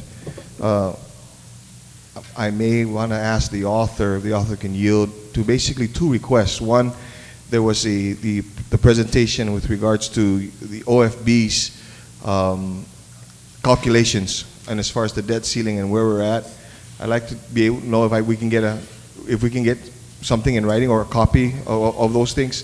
Then secondly is with the reductions to the Guam Memorial Hospital and the Guam Public School System, recognizing these were the past due owed for the retirement fund, what is the amounts owed by GMH and GPSS at this point in time? Would the author yield? Yes, we don't have the exact amount, Madam Speaker, but there have been interest payments made. I think in most of this was as of February of last year. So the amount here is the amount owed as of February of last year. They have been making interest-only payments in this payments of these towards these liabilities to the retirement fund. And the time they make a principal payment is when somebody retires from that agency. Then that person's retirement contributions are all brought up to date, including the principal required plus the interest, so that they can retire. They can only retire if everything's paid up for their account. So there maybe have been, I think we get a report for the number of retirees from the different departments and agencies. So this would have been reduced by the amount of people that have retired between February of last year and today. And I don't have that number, but we do know that this number would have been lower now because of the fact that some people have retired and we've paid the principal owing on this outstanding liability. That said, Madam Speaker, and recognizing and seeing the time here, and I'm not too sure whether we can call either somebody from retirement or somebody from GMH or for GPSS just to get those figures so that we know in fact what is actually owed. And I want to believe that the amounts that that is being proffered to reduce this amount can be actually reduced because it has already been owed, or is reduced to a level that is still maintainable or in some palatable, for lack of a better term. I would feel more comfortable, more confident in my vote on this amendment had we given that information. So I ask for that time and for that information, ma'am, before we can decide on this measure. Looks like we're not voting today. We're going to take a minute recess. Do you have Paula's number? Who is Paula's number?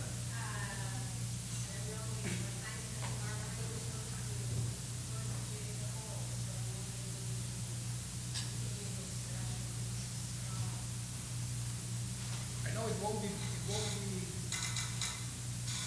able to retire the entire debt, I'm pretty sure. Actually, I'm worried as to how much. I know that the GPSS and for like 8 people.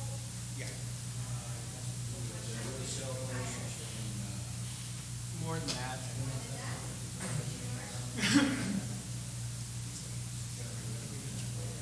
I think BJ is the one that should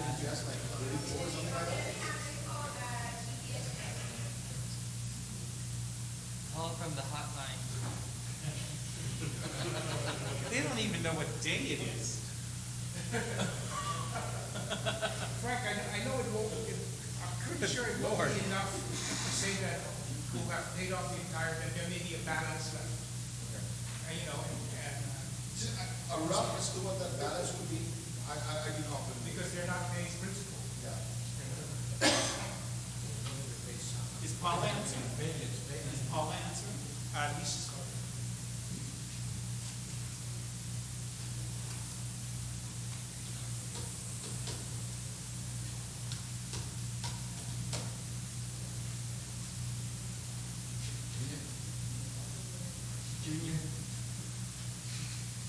Yes, sir.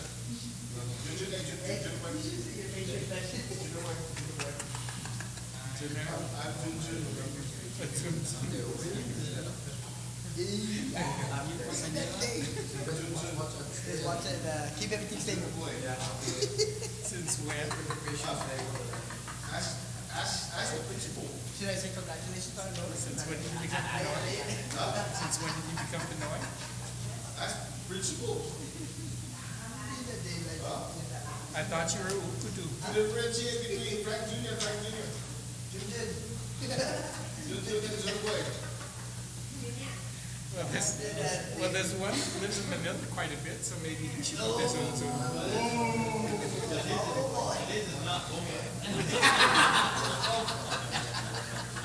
If Frank can call Peter John, just to check, see if you can get that number from him. Peter John, much money. For damage? He's not there after 2 o'clock. Ask Frank. Junjun knows you can't find him after 2 o'clock. Hey, Junjun has 2 cell phones. Frank, is that a BlackBerry? No. This is the white, should be one of them. The wife's phone. Why do you have 2 phones? The government got mad. You're not answering your phone, so there's another phone. He's calling me. This is a hand-me-down. So you using 2 phones?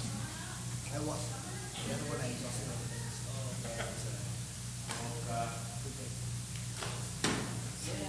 That phone's dead, huh?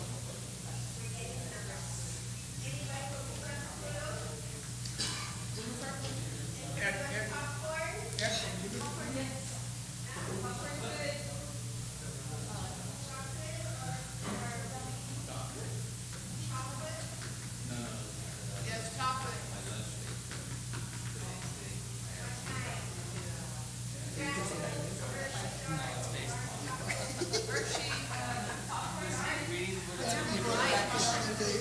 Like 5 or 6 senators during session. Keeping the people informed. That's what I said. The government got mad at him about I said, yeah, but as long as I do the deal. He's not. Is that what you call him? Your wife? Is that what you call him now?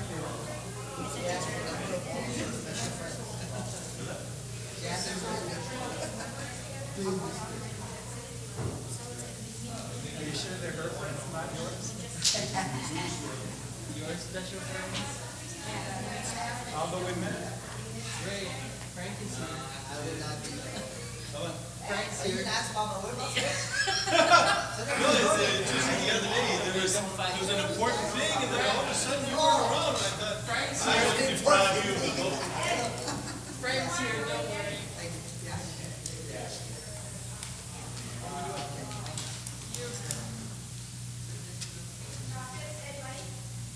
They're confirming the amount owed to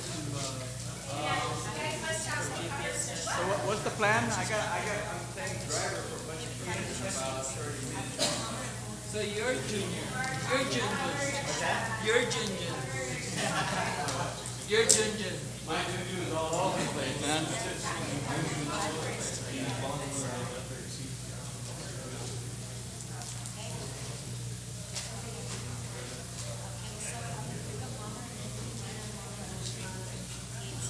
Well, I I got interviewed, so I took my shot at the government. What did you say? Did Joshua bring your stuff? No, I didn't get all the stuff of the one he just gave me, but there are other stuff that he has still. What did you say about the governor, BJ? I'm just wondering how he was able to shortchange everybody else except his own house. But it's the high school musical. They said it's the encore performance, and Nikki is The appropriations board on the spot. of the University of Guam is 27. Tonight, They moved race, up. black race is at, I know, just because there's nice. They thought 1/3. He's got no reason to It's high school. It's always right there. It's an encore performance tonight at the theater. 7:15, 7:30 it starts, I think. So he says, hey, I saw your daughter. GW. That is the judge. Up to 6.8, we only It got. was good. It was better than last year, We were man. almost. The talent was awesome. Yeah. So, yeah, really based on, But we got this prior obligation except the only course. part I didn't get was the pledge. I don't know how It's a that big happened. contest. And then the response to the question was if you had to promote your language to someone that's you, how would you do it? Out of 19.5, we got And the question that was given beforehand was out of the seven. Yeah, I thought that was great. Bobby was the first one to talk Read about it. the response. I told Jolene, I said he's crazy. I think they would have sympathy for him. But her But I thought it was embarrassing that his own brother-in-law's the person who said this. He sang one of the most melodious. Maybe he's helping his brother. Tired and lost. I told Jolene that he's probably hurting her. But you know, all Bunkis. contestants were zero. There was only one or two were the one that picked I some. don't know if it's Gerald. When are you getting a bunch of the I'm not. Can you work for A 60-page application? Are you crazy? I'd never clear. You won't meet all the hurdles. Let's go, guys. What is in a Chihuahua? Ask your whip. Spit out, let's go. Whip it out. Hey, and not even I asked that. That's a beer. Now I know why you think he's doing Nobody. Nobody. You just put the brakes on progress.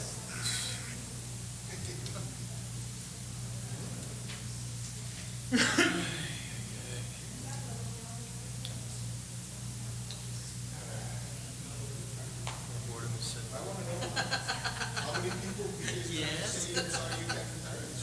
He's scolding me on myself. You want to go home, right? You want to go home? All I'm doing is helping PK here.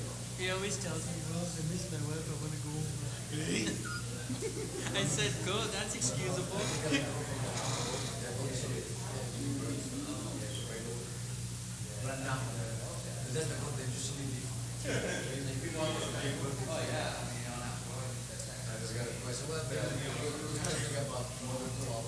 Your grandfather?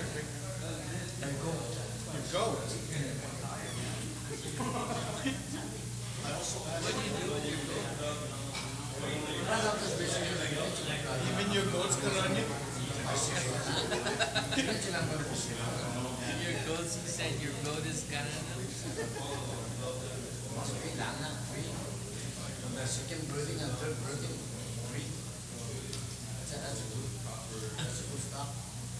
The garden scene, but Dr. J. Dr. J, you want to buy a goat? Your chihuahuas will go crazy. When your chihuahuas, oh, how's Fluffy doing? Fluffy's cute. Fluffy's hair is like this. No, but does he get along with the chihuahuas? Not really. Because he's like the ugly duckling compared to the... No, he's cute, but he's cute compared to your chihuahua. They don't like it. They're scared of him.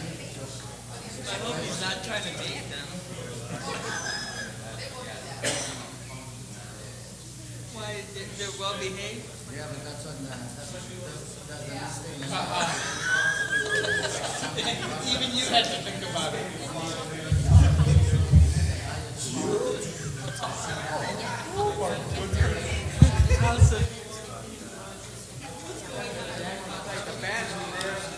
Good job.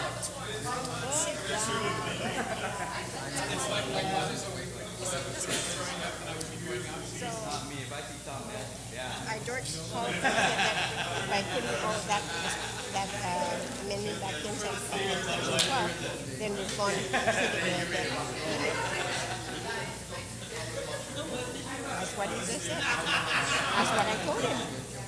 By increasing, of course, the debt ceiling, but that is just without all the combinations. I said, I don't understand. Even these guys over here are saying that the Republicans are saying that now that we put all those in again, section 12 back in.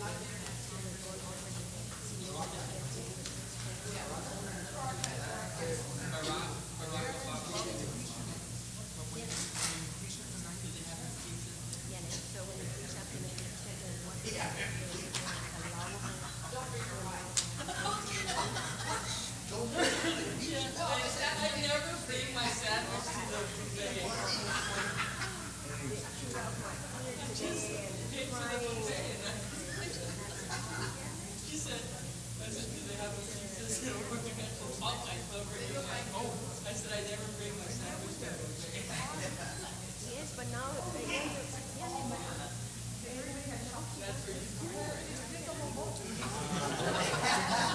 want to make that decision.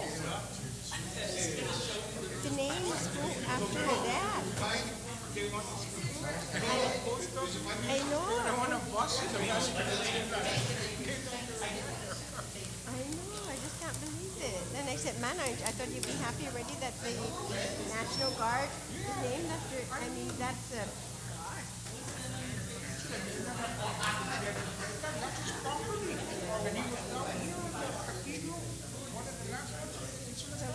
So how we do it? So we should reverse it then. How about Dania Cruz? Maybe we should then Cruz? Yeah, from Barragata. Oh, yeah. Down here at the Communist Party when the Japanese came. Yeah, but why we're talking about You don't need fat on his name. You know, fat. Season. Season. Scribes was a school named after the daddy.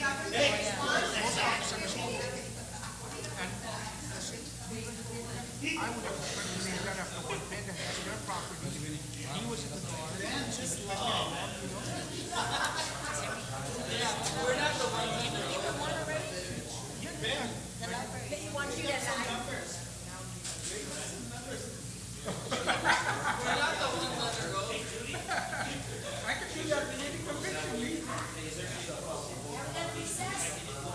Just do the disclaimer, don't hold me to it. But the last time I checked. Yeah, that's notwithstanding the real figures. And you didn't care, Frank.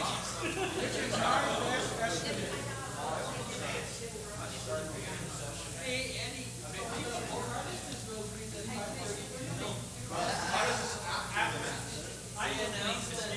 announced that we're voting tonight. We are? I said that we were asked not knowing that Carlos might actually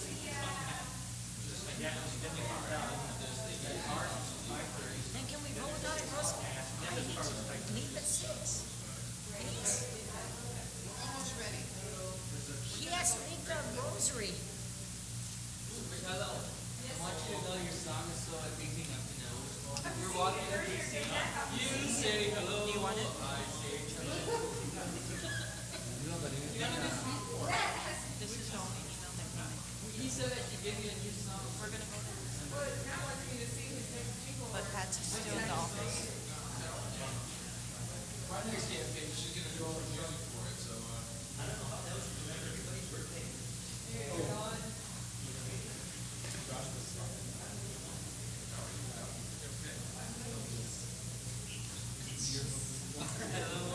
yeah.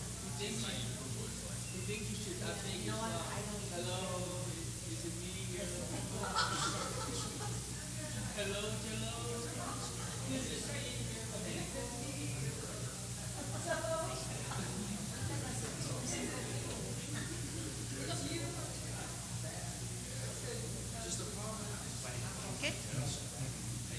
That's in the office.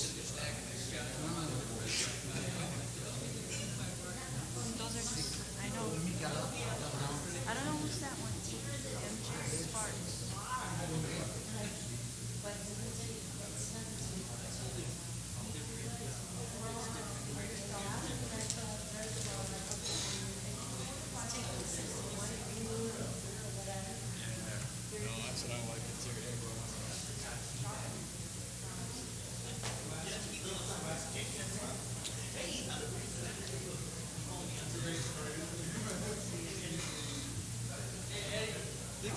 Look at your running mate, man. He tries so hard. Who's that? Andy Paulino. He tries so hard. That dude, he gets it. I heard about it.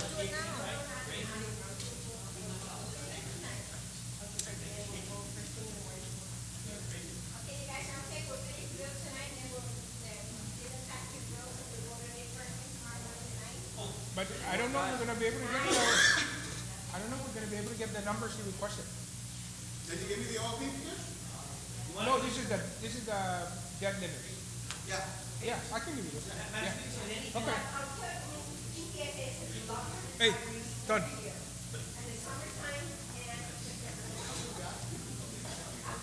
Yeah, they come back as double difference.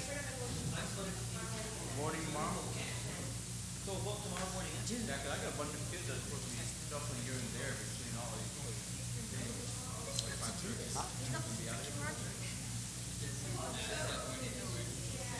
You know, it's just. No, someone said to pick her nose. Oh my God. You guys are completely different. So what are you gonna accept? Frank? You all have to report.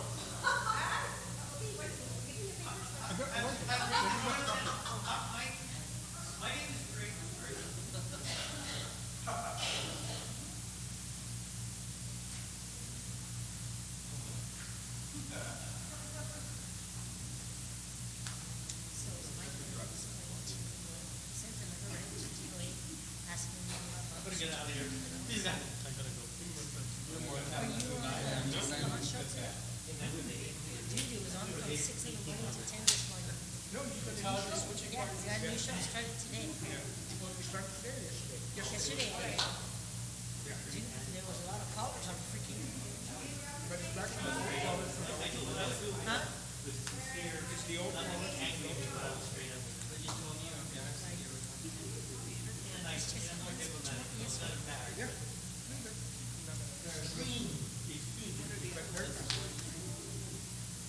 And then Ryan was playing a big part.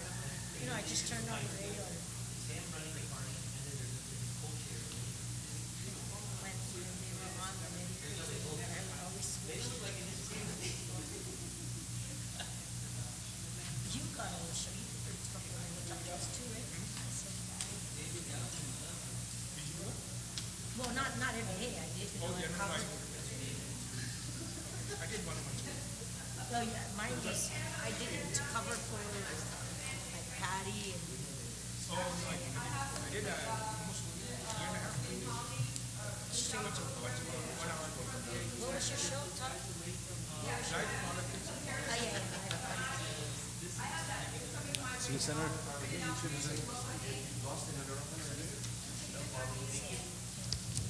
I got a copy.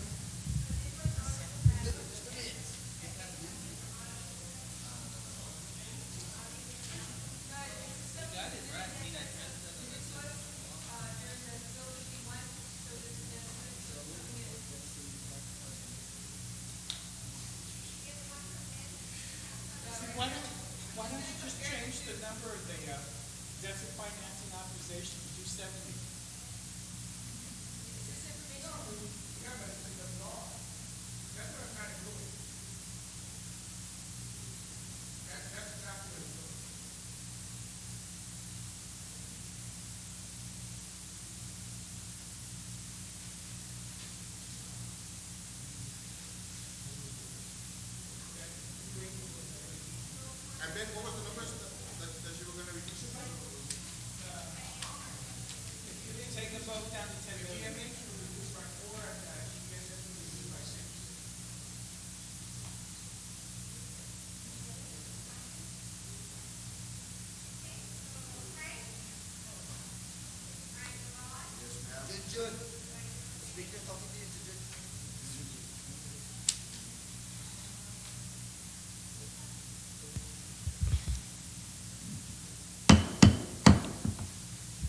The legislature is back in session. Senator Frank Blas, you still have the floor.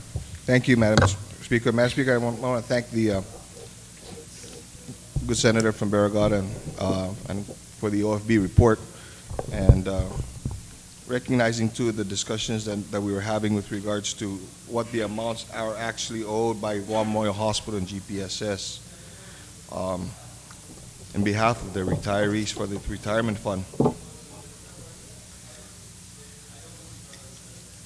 And doing the numbers in my head, this will, recognizing that in the presentation previous, taking everything into consideration, we were going to be $6.1 million over the debt ceiling that is raised from 70 to 90%. And in order to be able to get below the debt ceiling, taking $4 million from the hospital and $6 million from public school, that would basically leave us with about 3.9, between 3.9 and 4.1 million dollars before we actually hit the debt ceiling. I have a problem with that, Madam Speaker, with regards to what of any other emergency that's going to require emergency appropriations or emergency borrowing. What of the rest of the year? What of the rest of the time while we've incurred all of these debts? And although I can appreciate the ability, the bringing it down, it goes to my concern of just how close we are to that debt ceiling. And how we're going to shackle ourselves with the ability to be able to respond to any future catastrophes. Or how we're going to be able, let's say that, you know, that the numbers, the amounts owed to GMH and to public school system, granted that we've been paying the principal or the interest only, and we're paying the principals on those individuals who wanted to retire, it's still a debt that's owed. What of that debt? What are we going to say to those people when they want to retire too? How are we going to be able to give them the ability to retire?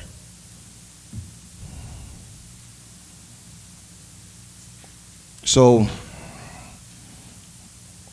that concerns me, ma'am.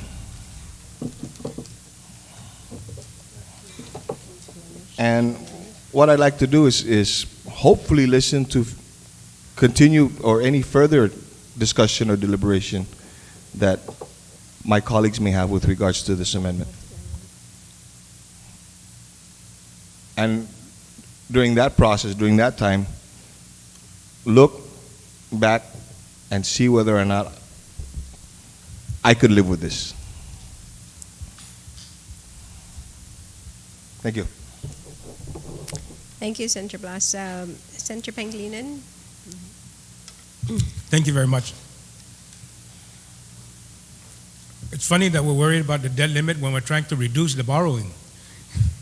But, Madam Speaker, we're not authorizing any new debt.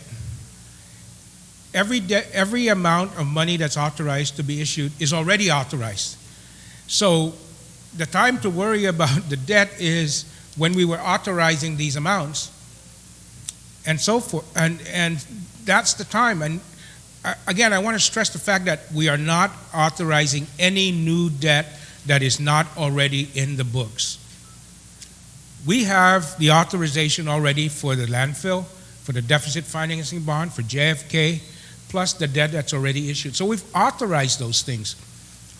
What we're trying to do is make sure that when we add all of those things up, they fit under the debt limitation as calculated using the formula provided in the Organic Act of Guam and pursuant to the Supreme Court decision by the United States of America Supreme Court, the U.S. Supreme Court. And so when we did our calculation, based upon what the governor submitted, we found out, and we're trying to be prudent here, I'm trying to make sure the governor doesn't come back and say, hey, the authorization, again, your authorization exceeded the debt limit. Because we did our calculations, and this is what we found. So where do we get it? Where do we reduce the debt? We're not reducing the debt we owe to the retirement fund at all. We're reducing the amount of money from the bond issue that would go to pay that debt. We are paying that debt now every day. Every time somebody retires, every month, we make a payment to the retirement fund for that amount based upon the number we owed them as of February of last year. This is money, this is not going to go to the hospital, these monies. These money is going to go to the retirement fund. The hospital continues to pay the retirement fund, but now it doesn't have, it can lower the interest rate because the interest rate that's charged to the hospital by the retirement fund for what it owes is based upon what the retirement fund earned in its portfolio. So for example, I think 2 years ago, the interest that the retirement fund charged the hospital on this money was about 16%. The year before, it was about 22%. This year, the earnings in the retirement fund's portfolio, I think, is a negative 2%. So we're not going to owe them any interest payment on that because this amount is tied to the earnings of the fund to make sure that the fund doesn't deteriorate, that while they don't have the principal to invest, we just say that, you know, they have loaned that money to GMH and we're paying the interest and we're paying the principal back. So to make sure we don't exceed the debt limit, we're going to be able to pay a large portion of this. We may even decide, the governor can do this, decide that, hey, if this bond is going to be at 9% and we see that the retirement fund's earnings is going to be less than 9%, it may make sense to keep the note with the retirement fund. Excuse me, Madam Speaker. It is the same for the $16 million. This is money that, through the general fund and the appropriation, we pay to the retirement fund on behalf of GPSS at the earnings of the retirement fund. So this year, we're really not going to have to make a payment on the interest to the retirement fund. But rather than get the spikes and the valleys of the earnings of the fund, where some years it can be as high as 20, and some years it can be a negative, and if we average it out, would it be 8%? Would it be 9%? Would it be 10%? Then we can make the decision to pay it off if we think it's going to go out in that fashion, that it's going to be less than what we're paying on the bond. If it's going to be, more than what we're paying in a bond. If it's too low, then it doesn't make sense to refinance it. So that's really what this is, and it is to be safe, to ensure that the governor doesn't say that he cannot issue the bonds authorized for the landfill and the COLA bonds at the same time, because he would exceed the debt limit if he issued the entire amount. And that debt limit, of course, is the and the governor is accounting for the reserves, the reservation of debt capacity for the debt capacity for the borrowing to accommodate that.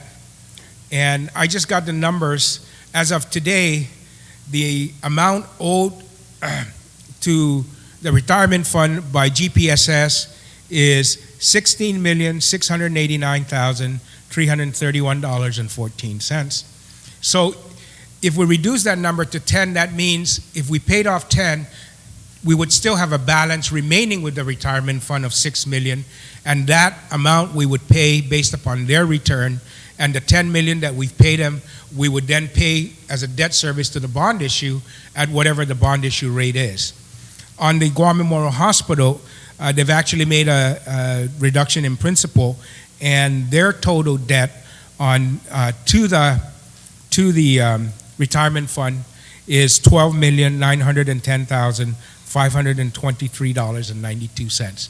So if we floated the entire amount and we're Madam able Speaker, if I could just request a 30-second recess, Okay. please. Thank you, Madam Speaker.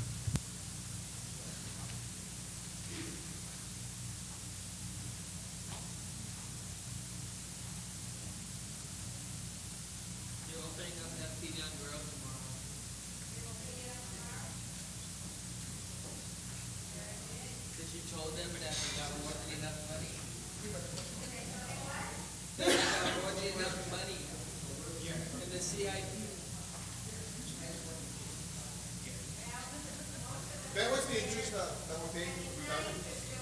What's the interest that we're paying retirement?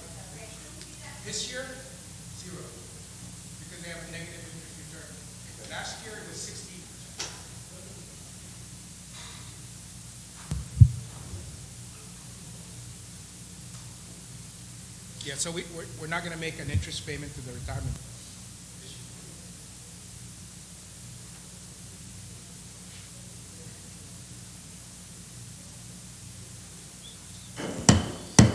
The legislature is back in session. Senator Panglini, you may continue. Yeah, so these are the numbers based from the retirement fund with regards to the outstanding obligations based upon those promissory notes that the retirement fund and the government of Guam, in this case the Guam Public School System, and GMH signed that they would be paying at the rate of return of the retirement fund itself.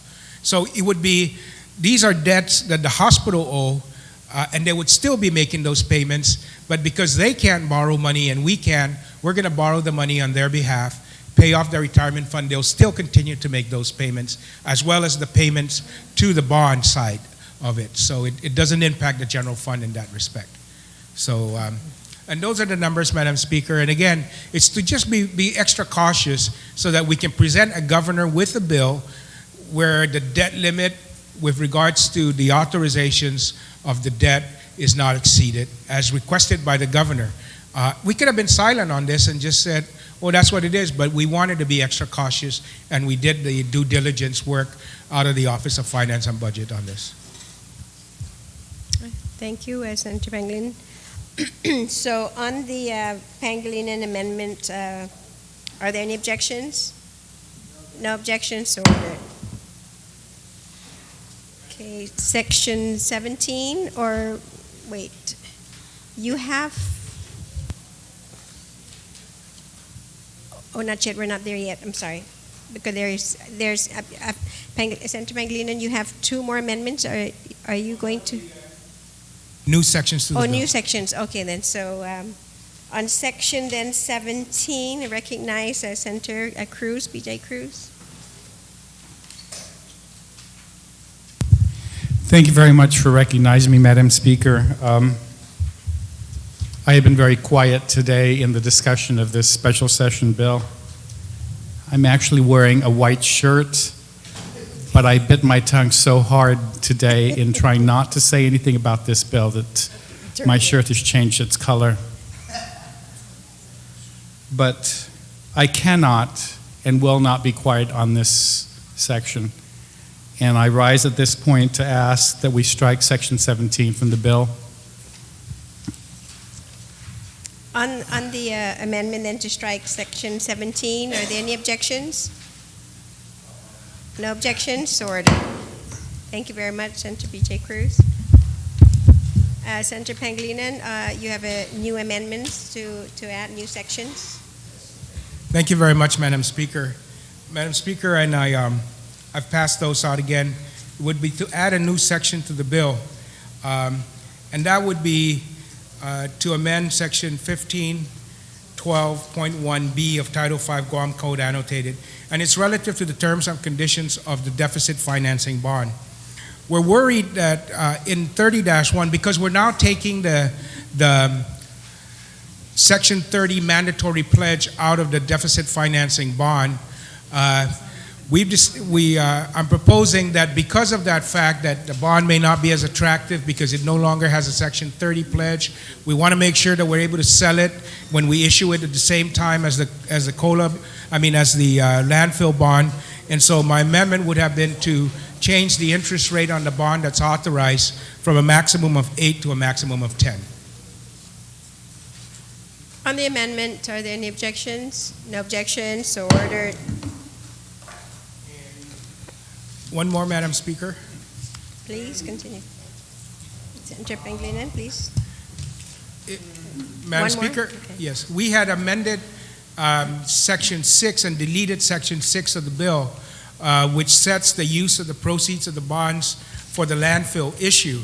And I just wanted to be certain that I wanted to then amend the section in Public Law 30-1 relative to the use of the proceeds of the bonds to add a Section H, which would say that from the proceeds of the bond issue, and this is a Section 30 backed bond, that the proceeds of the bonds would be authorized to be used for the reimbursement of the general fund or other source of government of Guam for cash deposits or other payments made by the government of Guam between March 1st, 2009 and the date of issuance of these bonds pursuant to the February 13, 2009 court order in the U.S. District Court.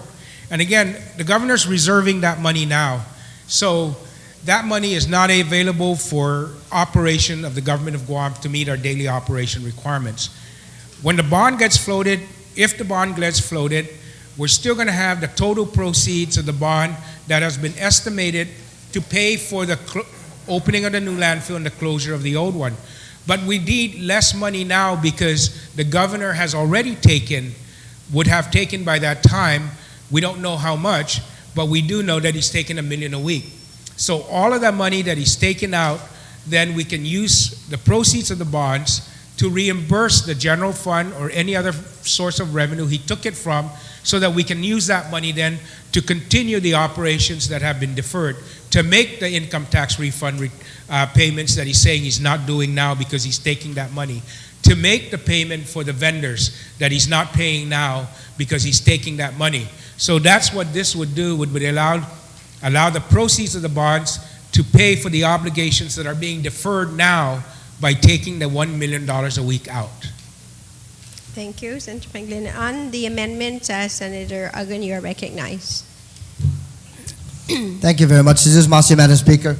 I certainly stand in support of the amendment, but in terms of how it's phrased here, Madam Speaker, I'm under the impression that Section 6 of the bill was deleted. So in terms of making references and incorporating this into the proposed measure, I just would like to move that the legal counsel make the appropriate additional new section to incorporate this into the law.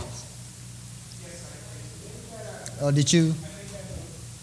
The beginning, I just didn't cite the exact section of Public Law 30-1, Okay. but it would to add this to the section in 30-1, which had the use of the proceeds of the bonds. And It's the, Madam Speaker, it's the appropriate section, subsection 51821, but it says of Section 6 of the bill. I think it would be add to subsection 51821, the following subsection period, Right. to read. Yeah, that's it. I To mean, add- just for clarification purposes. Yes. Thank you, Madam Speaker. it would be to add a new to add a new subsection H to Public Law 30-1, subsection 51821. Yes. Thank you very much, Madam Speaker, and thank you, good Senator, for making sure we get that correctly cited. Thank you, Senators. The clerks, do you have that information then? Okay, very good. Thank you. Okay, so are there any objection to Section 18 and the severability clause? No objection. Oh, you have one more amendment? Yes. I thought that was, I don't have it here. Do you have it in writing? Yes, it was passed out also. Today. Which one is, It would be to add to Section 51802 of Article 8, Chapter 51, Title 10, annotated, use of the fees. You know, Gita gets fees for the... I'm sorry, I thought I had made copies of this. We don't have any. Does anyone have a copy of that? No? No? So can we take a minute recess to have copies then, made? Okay. Thank you.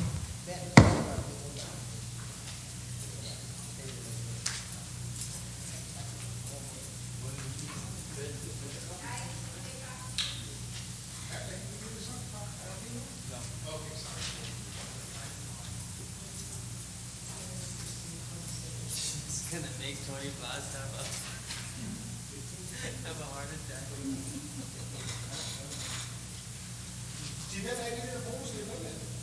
Yes, so vote for the bill. Even if I don't vote for the bill, I want at least to, if it's got some, I don't want that. Oops. Hey, I did that one of the time already, okay? Remember that one? But ma'am, if you did not raise the objection, there was enough votes to carry. Yes, yes. You guys have enough votes? I understand that. I understand that. I understand that. I'm trying to protect GPSS too, you know? Yes, Prima. Yes, Prima.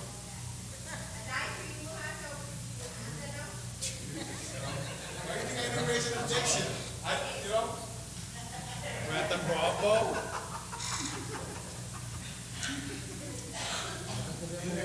Brother. Huh? I know. Yeah. Okay.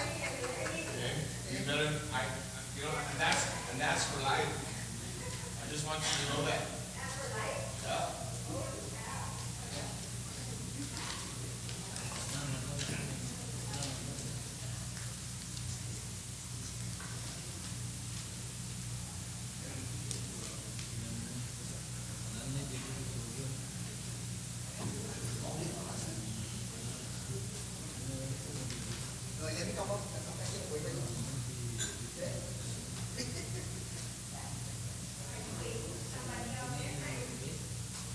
No, he's trying to leave the session hall, so he won't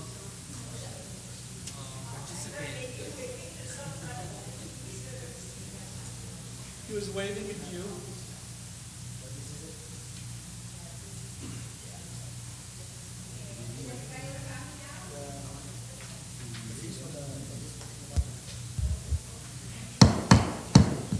We're back in session. Senator Pangilinan, on your amendment. Thank you very much, Madam Speaker. The amendment basically, as we know, when bonds are issued, they go and flow through GITA, and GITA gets a fee for each of the bonds that are issued.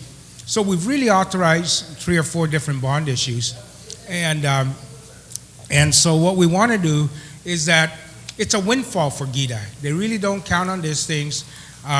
All the cost of issuance of the bonds, their financial advisors and so forth, and are all paid out of the proceeds of the bond.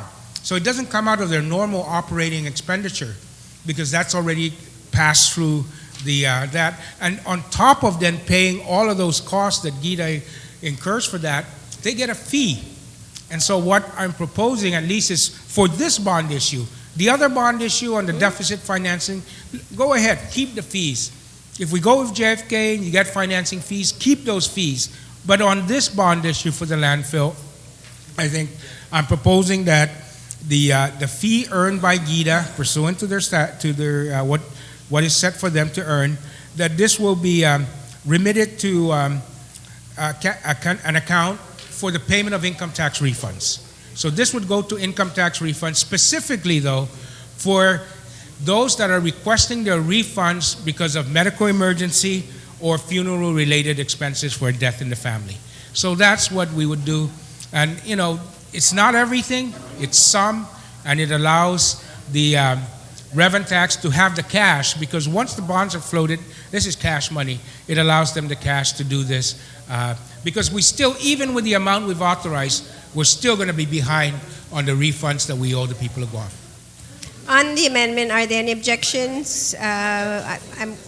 We're waiting for one more senator who would like to speak on the amendment. Senator Agun?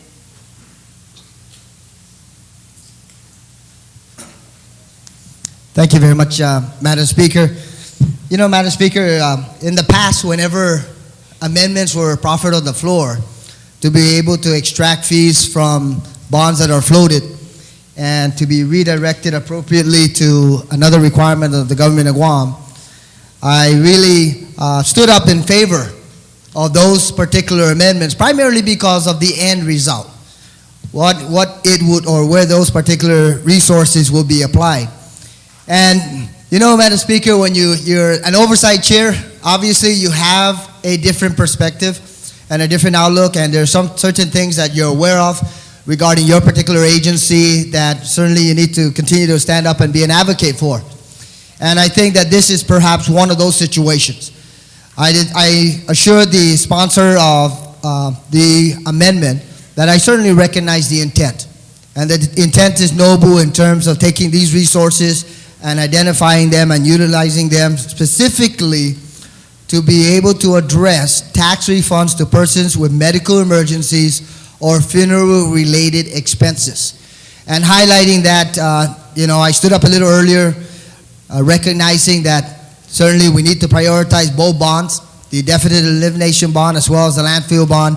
And this is a minor amendment, perhaps impactful, but a minor amendment that would take resources that would otherwise be earned by the Guam Economic Development Authority and reallocating it towards this particular entity. I just wanted to state my reservation, only because there are certain factors that will be shared with our colleagues over the course of the next several months in terms of the Guam Economic Development Authority, the resources that they're acquiring, where they're getting their lease payments, and part of that is going to be shared during the course of the oversight informational meeting that will be taking place the latter part of April. But aside from that, I certainly would like to stand up here and state not a direct objection to the amendment, but a reservation in regards to this particular amendment that's being proffered, and I'll leave it at that at this point in time. Thank you very much, Madam Speaker.